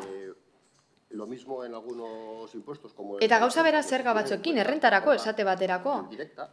Zeharka, ez modu espezifiko, baina zeharka kontutan hartzen da zenbat pertsonak dituzten dirusarrerak familia baten barruan. Beraz, alderdi ekonomiko hori ere aintzat hartzen da nolabait. Hala ere, nik uste dut guztiok ados gaudela honetan. Ez da nahikoa. Kidanitzeko familiez ari garenean edo guraso bakarrako familiez ari garenean, arazo zehatza dituzte. Eta gero familia mota bakoitza mundu bat da. Egia da pausoak ematen goazela, kontziliazio arloan, diru laguntza arloan, adingabeak zaintzeko diru laguntzen arloan. Eta gizarte zerbitzuetatik ere zaintza lanetan ari gara, adinekoak zaintzeko politiketan. Egitura publikoak gero eta handiagoa dira, gero eta garrantzitsuagoak, ugariagoak, baina mozio honi dagokionez, eta guraso bakarreko familiei dagokienez, erakunde eskudunek erabakitzen badute diskriminazio positibo egita komeni dela familia hauen favoretan, gero eta gehiago direla kontutan hartuta,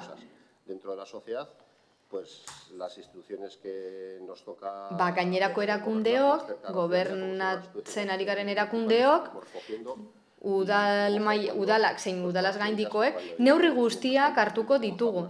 Bien bitartean tresna gutxi batzuk ditugu eta horiek erabiltzen saiatuko gara, alik eta gehien erabiltzen hain zuzen ere, eta posible den neurrian.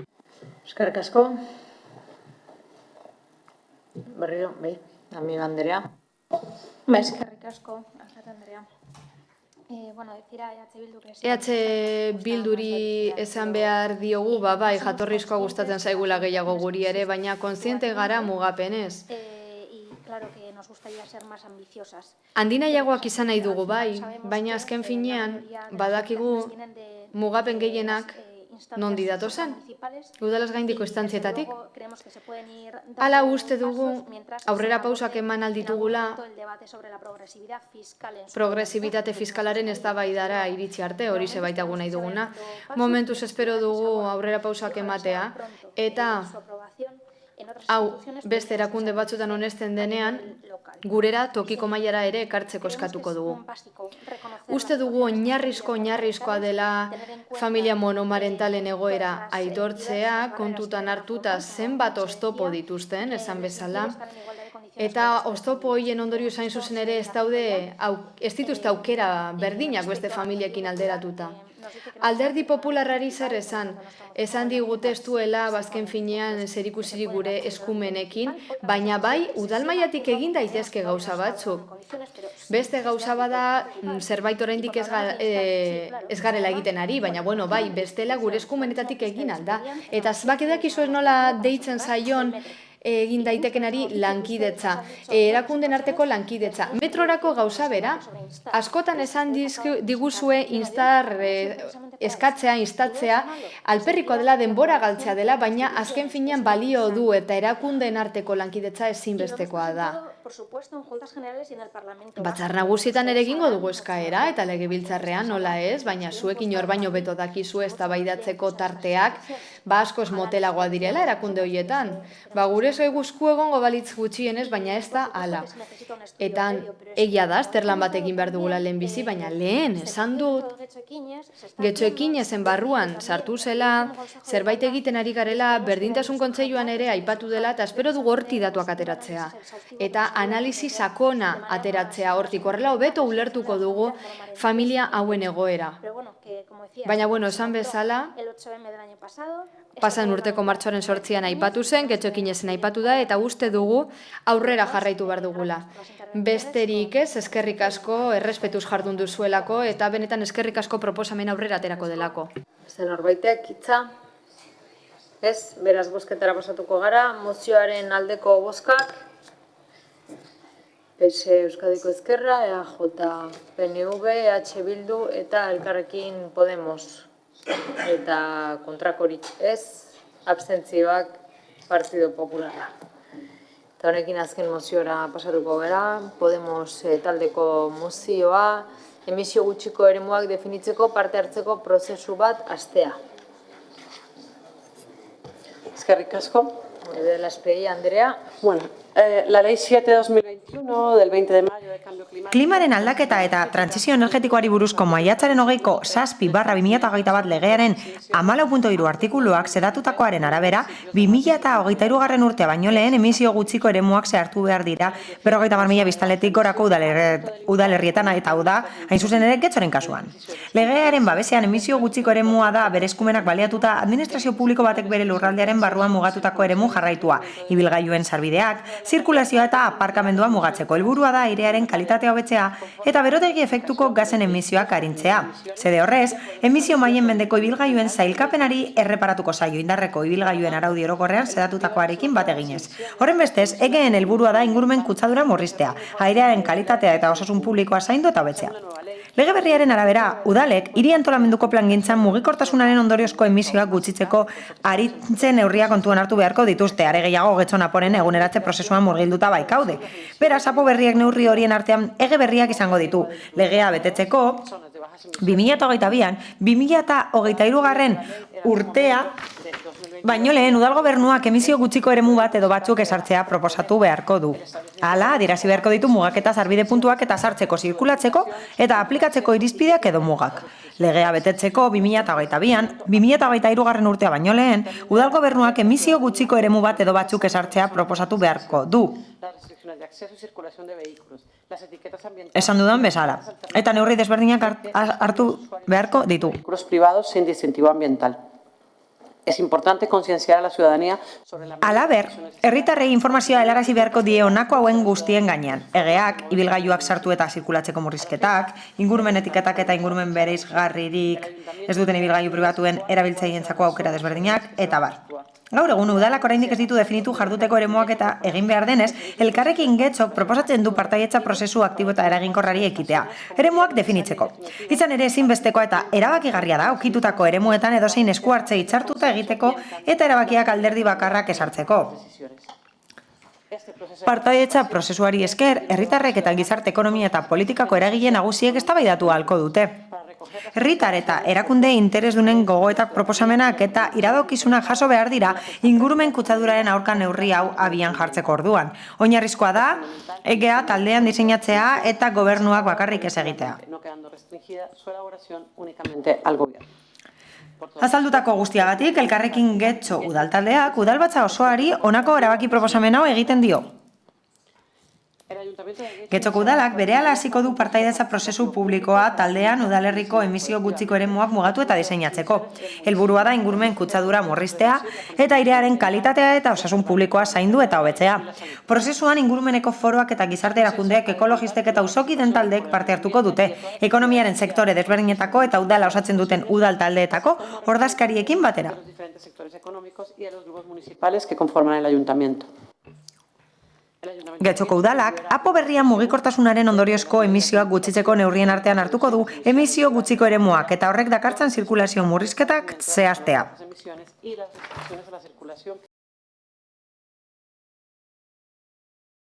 Buruz. Oro har, herritarrak eta bereziki ibilgailu pribatuen erabiltzaileak kontzientziatu eta informatzeko. Murrizketak izango dira hizpide ukitutako gidariek dituzte aukerak aditzera eman eta zalantzak argitzeko informazio kanalak eskuratzeaz gain. Información para resolver dudas al respecto.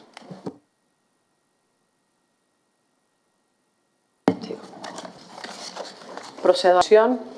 Bueno, defendatuko dut mozioa. Berri ere ari gara parte hartza osoko bilkura ontsua da paper aktiboa izatea herritarrek bere egunerokotasunean eragiten duten gaien inguruan. Kasu honetan mugitzeko modua ari gara, harremanak edukitzeko modua ari gara eta ingurumenaren zaintza zerbait. Elkarrekin Getxotik uste dugu beharrezkoa dela eztabaida publiko abian jartzea, non parte hartuko duten alderdi politikoek, ingurumen foroak, herritarrek, sektore ekonomikoek eta nahi duten guztiek.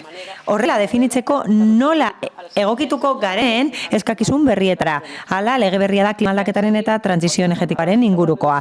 Hala, nabarmen murriztu beharko ditugu berotegi efektuko emisioak eta airearen kalitatea hobetu beharko dugu. Mozioan esan den bezala, badakigu 50.000 biztanle baino gehiagoko eta 7 hilabete baino zaizkigu falta adierazteko non sarriko diren eremu horiek eta nola kudeatuko diren eta nola erakoak izango diren. Hala, guk uste du berebizikoa dela herritarrak kontuan hartzea sinergiak sortzeko eta balioan jartzeko, ez soilik ingurumenaren eremuan baizik eta gizarte kontzeptuen eremuan ere bai, zergatik diren hain garrantzitsua. Bere helburua da airean kalitatea hobetzea, gure ingurumena hobetzea eta herritarren osasuna eta bizi kalitatea hobetzea, baina horrekin batea bere helburua da espazioaren eraldaketan laguntzea. Espazio publiko gehiago emanez, erabiltzaileei edo oinezkoei ibilgailuaren espazioak kenduz. Horrela berdegune gehiago eta garapen ekonomikarako ardatz berriak sortuko dira eta erabaki hauek hobeak izango dira elkarrekin hartzen badira, da herritarrekin partekatzen badira.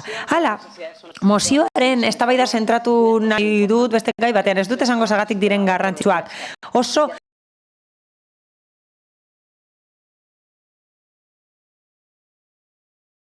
baina gustatuko litzaidake zerbait zehaztea. Zalantzarik gabe, hiri kontzeptua eraldateko momentu batean gaude, eta horregatik zerbait egin behar dugu. Hau nahitzela da, birpentsatzeko nolakoan den gure gizartea eta bestako oparotasun eredua garatzeko. Eta garraio bidearen eremuan, badaude hirien inguruko eta herrien eta mugikortasunaren inguruko kontzeptu desberdinak oso garrantzitsuak direnak. Sentsibilitate eta lehentasun desberdinak dituzte herritarrek eta asko daukate horregatik esateko. Bigarrenik, emisio basuko eremuak sartu behar dira apoan eta arintzeko neurriak ezarri behar dira mugikortasunaren kutsadura murrizteko. Orain, negoziatzen ari gara eta orain txertatu behar da gero partzerik ez jarri behar izateko eta batez ere airean ez geratzeko. Horrez gain, egia da behar bezala txertatu behar direla apoan, baina ez dugu uste nahita ez txertatu behar direnik proiektuetan. Hau da, gobernuak baditu proiektu batzuk eta uste dugu emisio basuko eremuak lotuta daudela Next Generation funtsekin eta hori ez dugu orain arte entzun batzordeetan. Pentsatu behar dira airearen kalitatea hobetzeko eta hiriaren bizigarritasuna hobetzeko. Egia da, oinezkoentzako gune batzuk egingo ditugula eta garrantzitsua da bertan ezartzea eremuak. Hala, eremu horiek aukera asko ematen dituzte, bat baino gehiago izan daitezke eta hori izango litzateke onena. Egon daitezke hiriguneetan baina periferian ere bai. Horrez gain, gure ondare naturala babesten lagun dezakete. Eta ziurazki honetan herritarrek ekarpenak egin ditzakete. Eta oso argi erakutsiko diguten non jarri eta zergatik. Eta honek eramaten nau beste puntura. Beharrezkoa da informazio kanpaina bat egiteko honen inguruan. Eta hori egingo da herritarrak kontzientziatzeko eta informatzeko oroar batez ere ibilgailu pribatuen erabiltzaileak sentsibilizatzeko. Hala, ez da izan behar inposatutako lege bat, onartu behar duguna, positiboa da, balioan jarri behar da, nabarmen hobetuko duelako herritarren bizitza. Horrez gain, nabarmendu nahi dut, Getxoko Elkarrekin Podemosetik uste dugula anbigotasun handia dagoela gune horien inguruan eta harmonizatu behar dela legeria osoa, bai Europan, bai Estatuan, bai autonomia erkidegoetan. Badaude hala ere gida batzuk erakundeek egindakoak eta bestelako ekologistas en acción bezalako elkarte batzuek egindakoak. Horregatik guztiagatik, hobe da ahalik eta lasterren egitea eta inplikatzea parte hartzaileak. Horrela datu eta informazio gehiago izango ditugu horiek zehazteko eta gizartearen babes handiagoa lortuko dugu. Hala, hori egiteko jardunbide egokien adibidezko ditugu Madrilen, Bartzelonan adibidez, eta Ekodesek lan itzela egin du Clean Cities Europako ekimenaren barruan, herritarren eta udalen iritzia jakiteko gune horien ezarpenaren inguruan, Cuencan, Logroñon, Palman, Sevillan, Valentzian, Pontebredan eta beste batzuetan. Bai, bukatzera noa. Besterik gabe, esan nahi dut, aurrera egin behar dugula prozesu honetan. Eta trantsizio hori heldutakoan, mugikortasunaren eta energiaren eremuan, beharrezkoa dela erabiltzaileen babes handiagoa izatea. Ez da mugikortasun jasangarririk lortuko baldin eta mugitzen direnak ez badira eragile aktiboak eta ez badute parte hartzen bere diseinuan eta ezarpenean. Azken finean herritarrak izan behar dira mugikortasunaren protagonistak etorkizunean. Mila esker.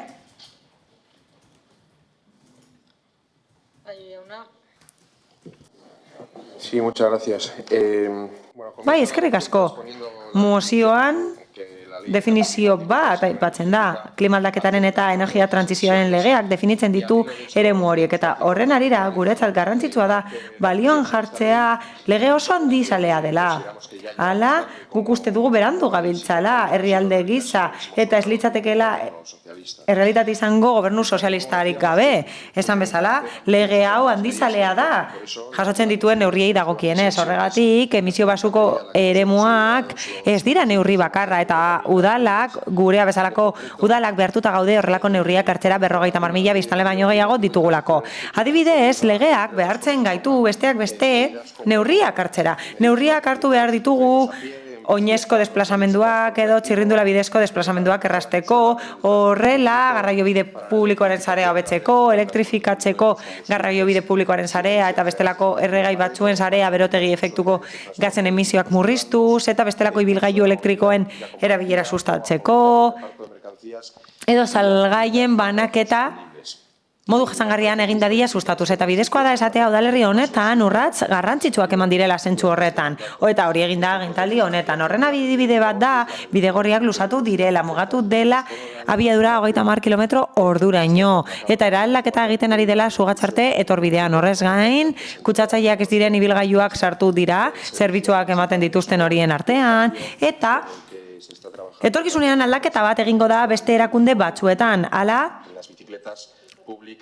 bizikleta publikoen eremuan aldaketa batzuk egingo dira elektrifikatze aldera, baina badago beste kontu bat oso garrantzitsua dena eta behartuta gaude 50.000 biztanle baino gehiago ditugulako.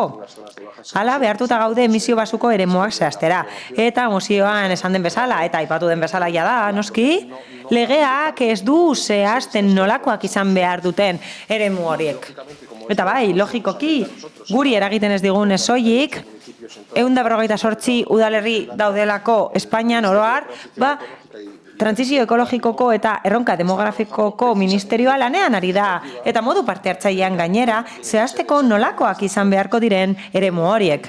Horretarako, badago dokumentu bat, jarraibideen dokumentu hori egin zen 2021ko azaroan, eta zehazki hori egin zen udalerrien ordezkaritza batekin, udalerrien eta provintzien Espainiako Federazioan dauden horiekin eta dokumentu hori oinarri izan da ministerioarentzat proiektu bat egiteko, errege dekretu baten proiektua egiteko, alegia, eta bertan eremuen gutxieneko edukia zehazten da. Eta zehetasun batzuk ematen dira gainera, proiektu hori jendaurrean erakutsi da. Eta elkarteen, enpresen, organismo publikoen eta bestelako eragile batzuen ekarpenak jaso ditzake. Eta epe hori, maiatzaren 13an, itxi zen proiektuan jasotzen da derrigorrezkoa dela parte hartzea, bermatzea, eragile sozial guztiena. Horrez gain, getxon, zehazki, badugu foro bat, ingurumen foro bat, berariaz sortutakoa, non ingurumena eta zenbait elkarte dauden. Nik uste dut, bertan tratatu behar dela gai hau. Horregatik hain zuzen ere, mekanismo honetatik harago, ez dugu uste momentu honetan beharrezkoa denik ezartzea horrelako prozesu parte hartzaile espezifikorik eta desberdinik getxorentzat. Kontuan hartuta, Espainiako gobernua ari dela beste prozesu parte hartzaile bat egiten eta saiatzen ari delako ez sartzen eta zehazten nola kudeatu behar diren eremu horiek. Horregatik hain zuzen ere mozioaren aurka bozkatuko dugu. Mila esker. Rodríguez jauna. Bai, bueno, gure ustez Elkarrekin Podemosek esaten duena egin behar da, legeak hala agintzen duelako, eta egin behar da proposatzen duen eran, hau da, era parte hartzailean, era horrekin lortzen baldin bada herritarrak ezitu, herritarrak kontzientziatu, eta bide egokia dela baita ere demokrazia sustatzeko. Pero yo no puedo sustraerme a que en este pleno he aprendido mucho de participación ciudadana. Osoko bilkura honetan asko ikasi dut parte hartzearen inguruan, eta hori adierazi nahi dut. Eskerrak eman nahi dizkiote AJari gogoraraztearren zer egin genezakeen hobeto Gipuzkoan. Usurbil eta Hernani ahazten ditu, ziurazki ahaztu ditu besterik gabe, baina oso ondo legoke edo zerrenda osoagoa izango litzateke gogorarazi izan balu herri kontsulta egin zena Galdakaon, EAJak sustatu ez zuena, eta EH Bilduk egin zuena, Durangora egin zena, EH Bilduren eskutik, edo zergatik zehatu zuen EAJak Zornotzako batzarra herri kontsulta besteagatik boroaren inguruan iritzia emateko, edo zergatik kendu diren 500 proposamen. Hala, herritarrek getxon 500 proposamen kendu dira eta interesatzen zaizkien 8 hautatu dituzte. Zergatik ezin da egin kontsulta hori Romon? Belaunaldi arteko zentro horren inguruan, nagusien etxea eraistea dakarrena. Zergatik ezin da egin apoaren inguruan, herri kontsulta. Bai, asko ikasi dut horren inguruan. Herri kontsultak egin daitezke, zaborren inguruan. Besterik gabe, hori da guztia. Baina ez zabor guztien inguruan, kontuz, pedala jarri nahi bada, kasu horretan ere ezin da kontsultarik egin. Beraz, egin daiteken EAJak nahi duenean, ondo deritzonean eta badakienean zein izango den bere emaitza. Ez naiz oso itxaropentzu honen inguruan prozesu parte hartzailerik egingo denik, egia esateko. Eta ikusten ari garena orain, da, nik uste be, pleno honetan ikusi duguna. Izurpen gutxiko guneen inguruan galdetu dugunean ez da egon inolako erantzun artikulatua edo planifikatua. Dena dira izurpen gutxiko guneak, dena egiten da horren alde. Eta orain ikusi dugu zer gertatzen da, bapatean izen bat zeukaten obrek beste izen badaukate, eta izurpen gutxiko aldeak egiteko obrak dira. Laster ikusiko dugu, espaloia konpontzen dela, izurpen gutxiko obrak egiteko eta hori garatzeko. Eta horregatik egin behar da hori. Horregatik behar da plangintza hori, eta horregatik pentsatu behar da plangintza hori egin behar da herritarrekin, izurpen gutxiko guneak herritarrei eragina handia egingo dietelako.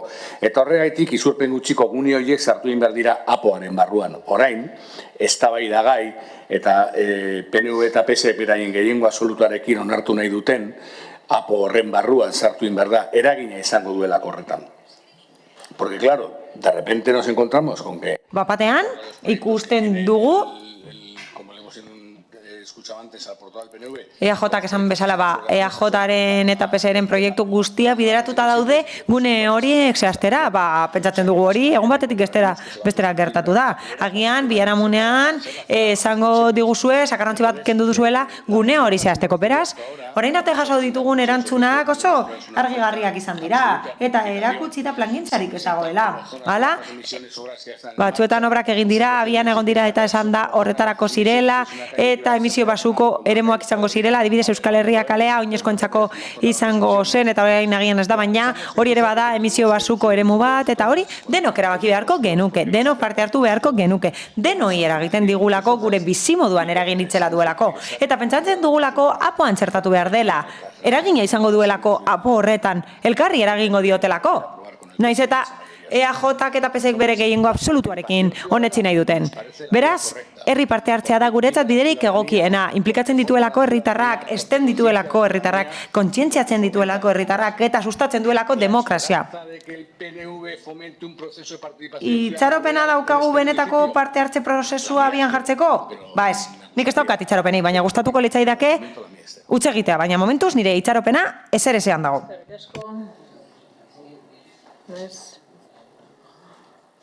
Ocio Anderea. Bueno, eskerrik asko alkate Anderea.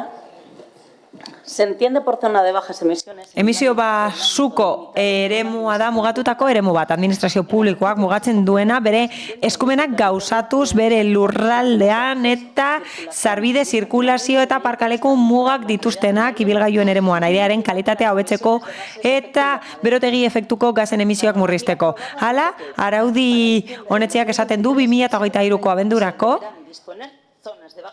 emisio basuko eremuak egon beharko direla 50.000 biztanle baino gehiagoko hiri guztietan eta udalen esku uzten du horien konfigurazioa. Getxo lerrokatuta dago erabat Europako irizpidearekin, PEMUS horrekin. Hori da, hiri mugikortasun jasangarriko plana eta horren bidez, gune batzuk zehaztu ditugu zeinetan oinezkoek lehentasuna duten. Eta motordun ibilgailuek bere protagonismo historikoa galdu dute. Aretan eta Romon, orain dela urte batzuk, Europatik araudia ezarri aurretik, dagoeneko tratatzen dira herritarrentzako lehentasunezko eremu gisa, zeinean protagonistak diren mugikortasun jasangarriaren bidez, seguruaren bidez eta ibilgailurik gabekoa. Hala, horiek eraman ditugu perimetroetara, eta hori da Manuel Gaintza aparkalekoaren adibidea. Kontuz ibili behar gara, zuhurtzia handia aplikatu behar dugu neurrietan.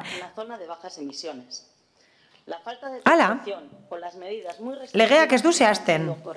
Eta batzuetan auzitegiak errekurtsoen aurrean ari dira gauzak zehazten. Hori gertatu da Bartzelonan edo Madrilen arazoak egon direlako legearen interpretazioaren eremuan. Hala, mozioan esaten da txertatu beharko litzatekeela horrekin lotutako guztia. Esaten da apoan txertatu beharko litzatekeela guztia. Eta horri dagokionez esan beharra dago lehenik eta behin apoa ez dela tresna egokia horrelako emisio basuko eremuak mugatzeko eta zenbait arrazoirengatik da horrela. Hala, ez dago berariazko araudirik, ez da orokorrik ere behartzen duena hori apoetan sartzera. Eta horrez gain ez dago oinarrizko araudirik irizpide oinarrizkoetan, ez da hirigintza araudian hori erabakigarria denik ezartzeko. Beraz, horrek esan nahiko nuke tresnetatik harago joango ginatekela. Uste dugu?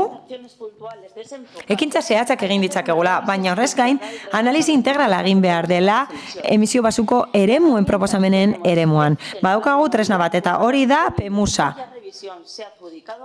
Berrikuspena esleitu daia da eta gutxi barru hasiko da berrikuspena horrela, aztertuko da bere ibilbidea hartutako neurriak aztertuko dira eta araudiak ezarritako horizonte berriak aztertuko dira. Etengabe aldatzen delako hori. Hala, PEMUS hori berrikusiko da esan bezala.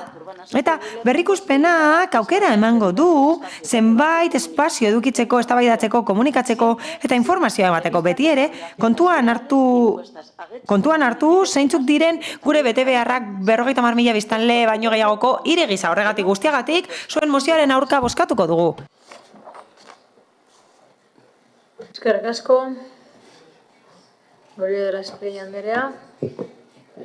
Bueno, creo que la principal conclusión... Ondorio nagusi bat atera dut puntu honen inguruan eta osoko bilkuraren inguruan. Gobernuari ondo iruditzen zaio parte hartzea, baldin eta haiek nahi dutena bada eta bere proposamenak balioeskotzeko egiten bada. Tamalgarria da, benetan. Ari naiz EAJaren arloko zinegotzian zuten eta berak esaten du horrelako gaietarako zuhurtzia, zaintza eta erantzukizuna behar direla, eta nik hori eskatzen dio berari, baita entzutea ere. Hala, emisio basuko eremuez ari garenean garrantzitua da ulertzea, helburua ez dela soilik 2023 baino lehen lortzea hori. Ez dugu txek egin nahi besterik gabe, hori ez da gure helburua, horregatik da kezkagarria. Orain, ematen du guk nahi ez duguna egin nahi dutela. Hau da, badaude proiektu batzuk abian daudenak, eta ez zeudenak sartuta esparru horretan. Ez zeuden emisio basuko eremuen barruan sartuta. Aurten agertu delako kontu hau.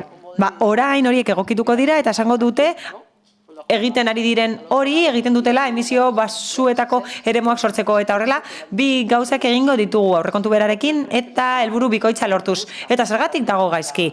Helburua delako, emisio basuen eremuen helburua delako, ingurumen kutsadura murriztea eta aldi berean berriro ere estea herritarrak mugikortasunaren eremuan.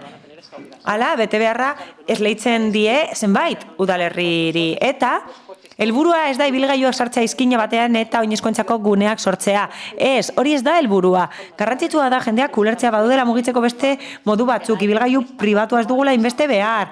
Airean garbiago dagoela ibilgailu pribatua hainbeste erabiltzen ez dugunean. Eta froga hor dago, pandemian airearen kalitatea hobetu zen. Erabilera murriztu zelako eta egiaztatu zen kutsadura nagusia sortzen duela garraio bidearen sektoreak.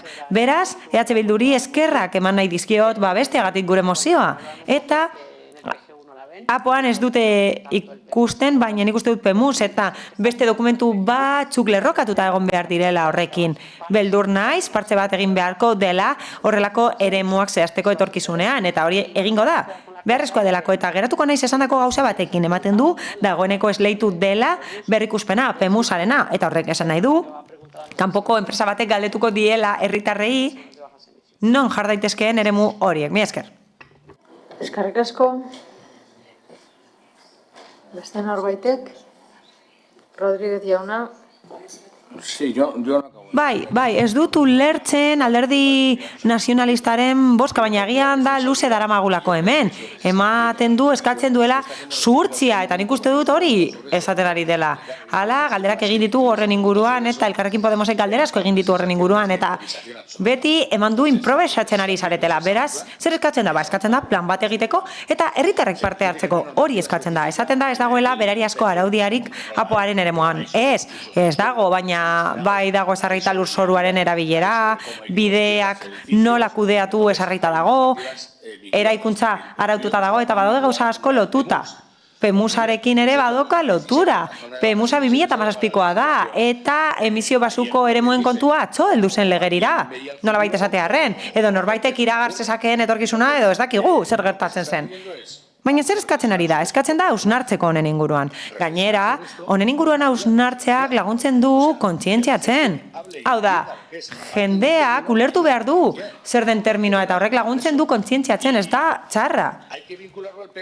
Eta lotu behar da PEMUSarekin? Beno, bai, esleitu da behingoz. Ikusiko dugu zer esleitu den eta nola, baina beno. Zer eskatzen da? Eskatzen da denon artean hausnartzeko, ikusiko dugu jendeak parte hartzen duen, sustatuko dugu parte hartzea, sustatuko dugu uler dezatela zer diren eremu horiek eta zertarako sartzen diren, eta batez ere konprometitzea behar dugu, hau da, konpromisoa hartu behar dute horrekin. Erakundetatik harago, herritarrek ere konpromisoa hartu behar dute. Ez gara izunetan geratu behar, harago joan behar dugu. Entzun da, EAJaren zinegotziak esandako argudioak, ez dut ulertzen, agian denbora luze daramagulako hemen. Guk noski alde bozkatuko dugu, eta ez dut ulertzen haiek zergatik bozkatuko duten aurka. Mila esker. Pasatuko gara, mozioaren aldeko bozkak, EH Bildu eta Elkarrekin Podemos kontrakoak, PSE Euskadiko Ezkerra eta Eusko Alderdi Jeltzaleak abstentzioak, Alderdi Popularra.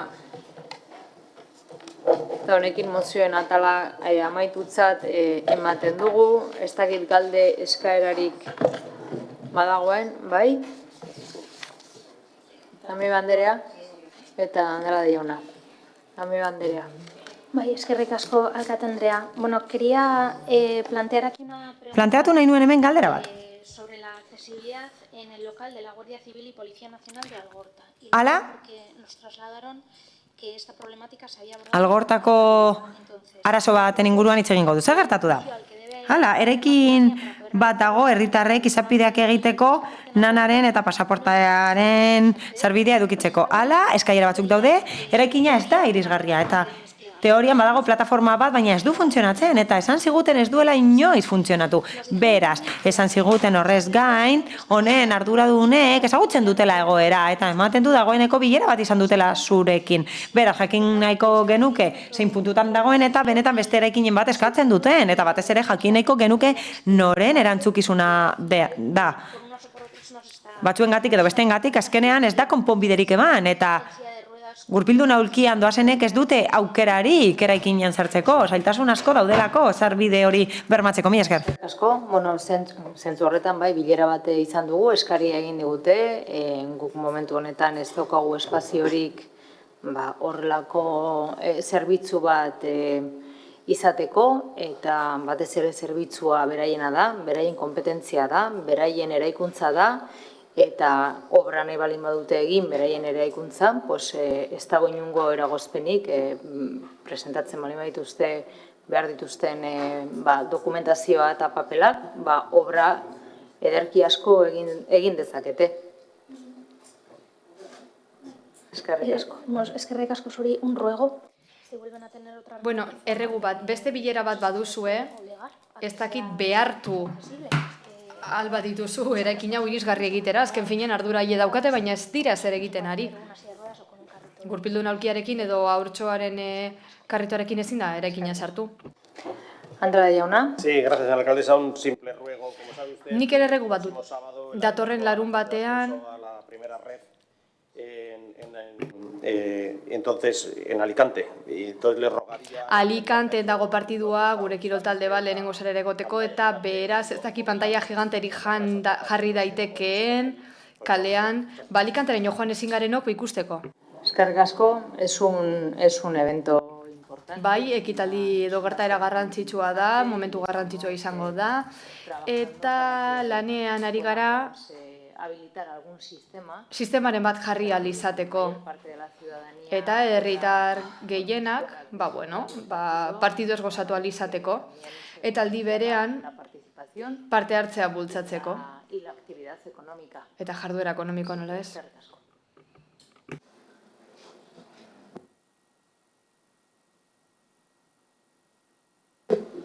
Sí, tengo una última pregunta. Azken galdera bat. Me gustaría saber si hay algún inconveniente para que... Arazoren bat aldago tokiko bizikidetza foroa oraindik martxan ez egoteko, jada onetsitako zerbait baita, eta gainera esan digute alkatetzaren eskumenekoa dela, beraz baldakizu segaitzik ez den oraindik martxan jarri eta zer seguretan dagoen? Zuek behin da berriro foroa deitzen dezuten. Foroa ez dugu inungo momentutan horretaz hitz egin, alkaldiatik ez da inungo momentutaz. Esan dugu bizikidetzaren alde lan egingo gendula, baina ez foro baten barnean, eta bizikidetzaren alde lanean aritu gera, nik uste dut esan gendun gainera, junta de portavozesetan eta hasiera batean ez genitun akordioak lortzen, ez genuen gure artean erabatera hitz egiten, eta pixkanaka gure arteko harreman hori ere hobetzen dijoa, eta hori aipatu genuen, begiratzen eta ikusten ari ginala, gure arteko harreman hori eta akordiotara iristeko eta aukerak eukitzen genitunean, nola iristen ginen, eta pixkanaka bizikidetza hori lantzen. Eskerrik asko.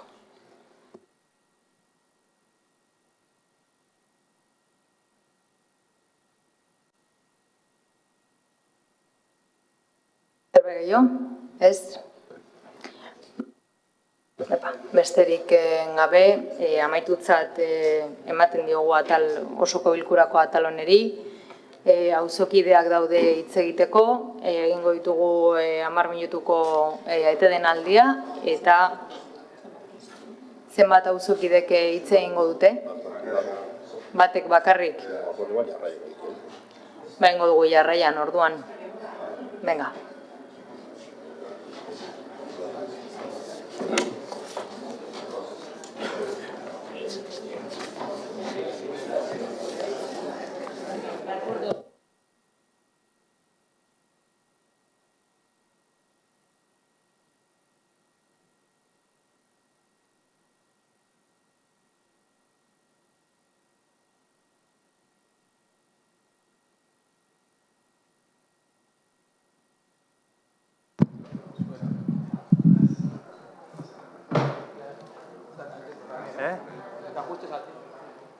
Que me ajuste al tiempo. Joder tú. Ahora me ajusta el tiempo también este. Lo que me faltaba. Urrutia jauna. ¿Puedo empezar ya?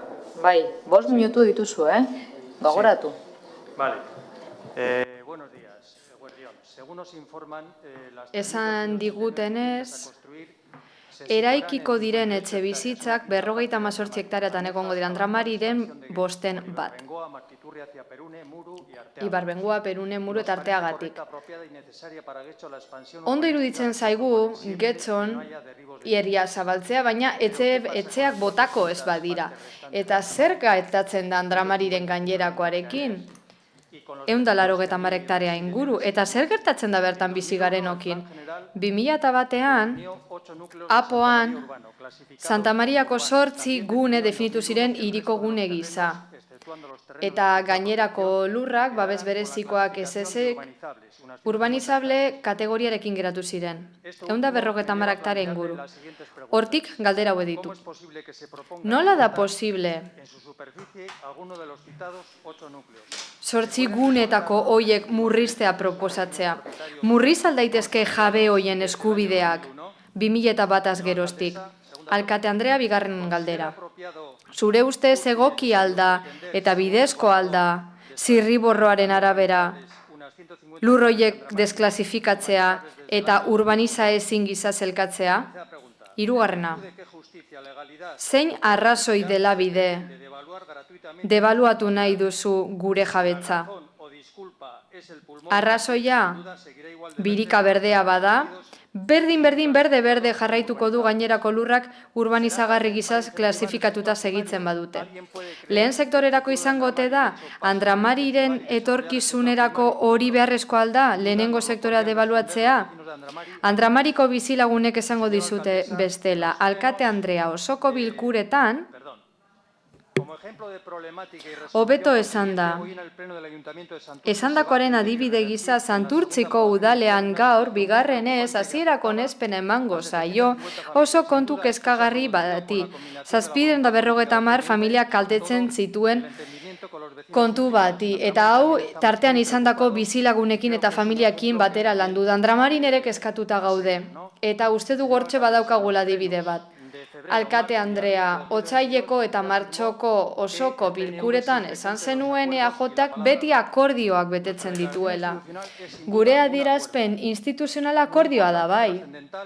Ezinbestekoa ganera, Andramariko bizilagun guztientzat. Guztiok, udalbatza guztiak bete beharreko akordioa da, batez ere EAJak. Adierazpen instituzionalak 4 puntu ditu. Etxe bizitzak mantentzea eta ez eraistea. Etxe taldeak nukleo berri gisa kontsideratzea. Bizpahiru etxeak ertzetan daudenak egungo gunetan sartzea. Beti eskatu izan dugu, lurzati bat desbinkulatzea arazoa konpontzeko.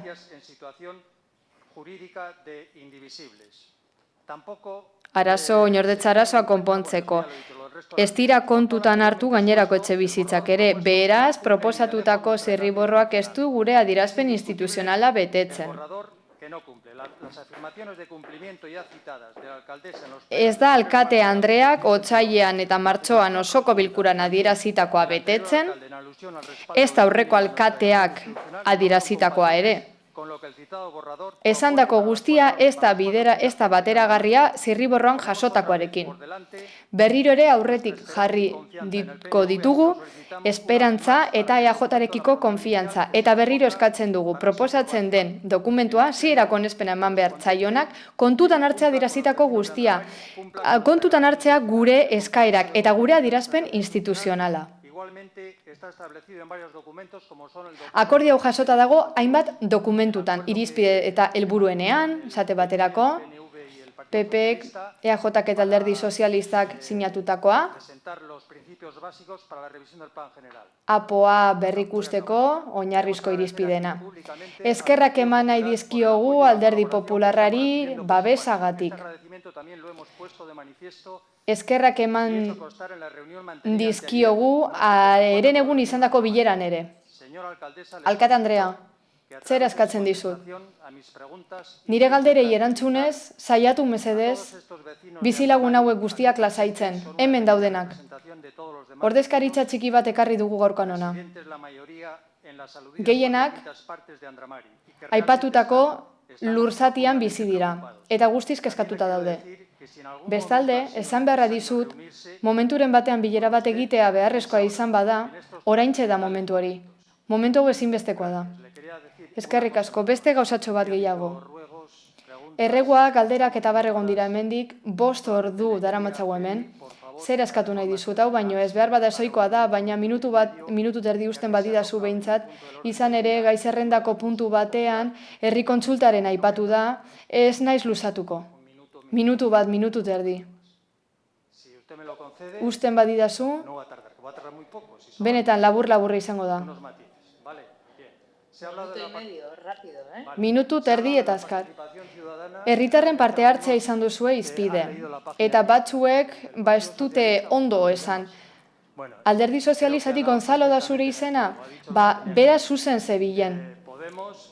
Podemos erratuta dabiltza eta Bildu gauza bera. Herritarrek parte hartzeko programa 2013an planteatu zuen EAJak, planteatuta dago. Aldez aurreko azterlanak, parte hartzea, lantalde, hori guztia daude, ni 2013tik 2015 egon nintzen alkaterekin egindako hainbat bileratan. Gero parte hartze hitzaldiak, alegazioak, aholkularitza batzordea, hori guztia datoz, beraz, herri kontsulta jasota dago lurzoruaren gaineko legean. Gaiak eztabaidagarria direnean, zer esan ematen dutenean, eta Andramarin hala da. Batez ere, arazoa dugun lursatiaren kasuan. Eta Bildu eta Podemosek ez dute zer esan adierazpen instituzionalaren inguruan, gure arazoaren inguruan. Herri kontsultarekin daude jotake. Bueno, nik uste dut argi geratu dela, APOak bere prozedura duela, prozedura jarraitu behar dela, eta ala egiten ari garela. Esan bezala, osoko bilkura baten esan nuen bai, baten baino gehiagotan, EAJak bere akordio betetzen dituela, bere hitza betetzen duela, baina esan nuen, era berean, akordioak eta hitza betetzen dituela, indarrean dagoen legeria betez. Eta hori kontutan izatea, garrantzitsua da, izan ere urte asko igaro dira. Zirriborro batez ari zara, eta betiko gauza bera esango dizut. Zirriborro batez ari zara. Ez dakit zein zirriborro izan daitekeen. Beraz, berriro diotsut. Lanean ari gara. Orain alderdi teknikoa lantzen ari gara, akordioa betetzeko indarrean dagoen legeriaren arabera. Ez dute zer esango edukiaren inguruan, nik ez daukadalako dokumentazio hori. Egin dituzte ekarpenak alderdi politikoek, talde teknikoak baita ere, eta orain azken dokumentua lantzen ari gara, eta ona osoko bilkurara ekarriko dugu, hasierako onespena emateko. Zinegotzi arduradunak ezin hobeto azaldu bezala, helburua izango da araudi esparru bat ezartzea, etxebizitza, jarduera ekonomikoak, merkataritza, enplegua, ingurumenaren babesa, mugikortasun jasangarria, eta abar kontutan hartuta. Hori guztia, berdintasuna erdigunean jarrita, zeharkako moduan, inklusioa ere kontutan hartuta, aniztasunarekiko errespetua baita ere. Eta batez ere, jasangarritasunaren alde egingo dugu lan, pertsonak erdigunean jarrita. Beraz, alegazioak aurkezteko tarte bat egongo da, eta orduantxe, espero dugu, pertsona bakoitzak edo kolektibo bakoitzak, elkarteak zein erakunde interesatuak izan, alegazio horiek aurkeztea, eta ebatziko dira, ebatzi behar dire moduan. Horregatik, itxaron mesedez momentu horretar arte. Izan ere, zirriborra aipatu duzue, baina ondo esan duzen bezala, zirriborra baino ez da. Berriro diotsuet, Eusko Alderdi Jeltzaleak akordioak betetzen ditu, baina indarrean dagoen legeria ere betetzen du. Horrela izan behar duelako. Beraz, hori ze baino ezin dizut esan. Momentu honetan, ulertuko duzuen bezala, gobernu taldea ez da interesatuekin biltzen ari, izan ere, ez litzateke egokiena izango, eskerrik asko.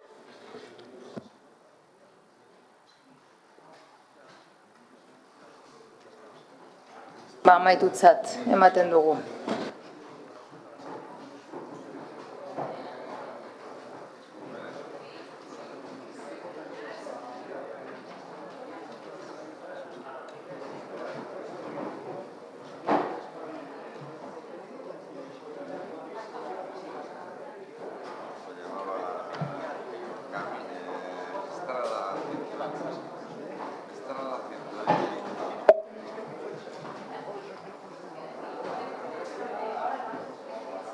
Poco, nada.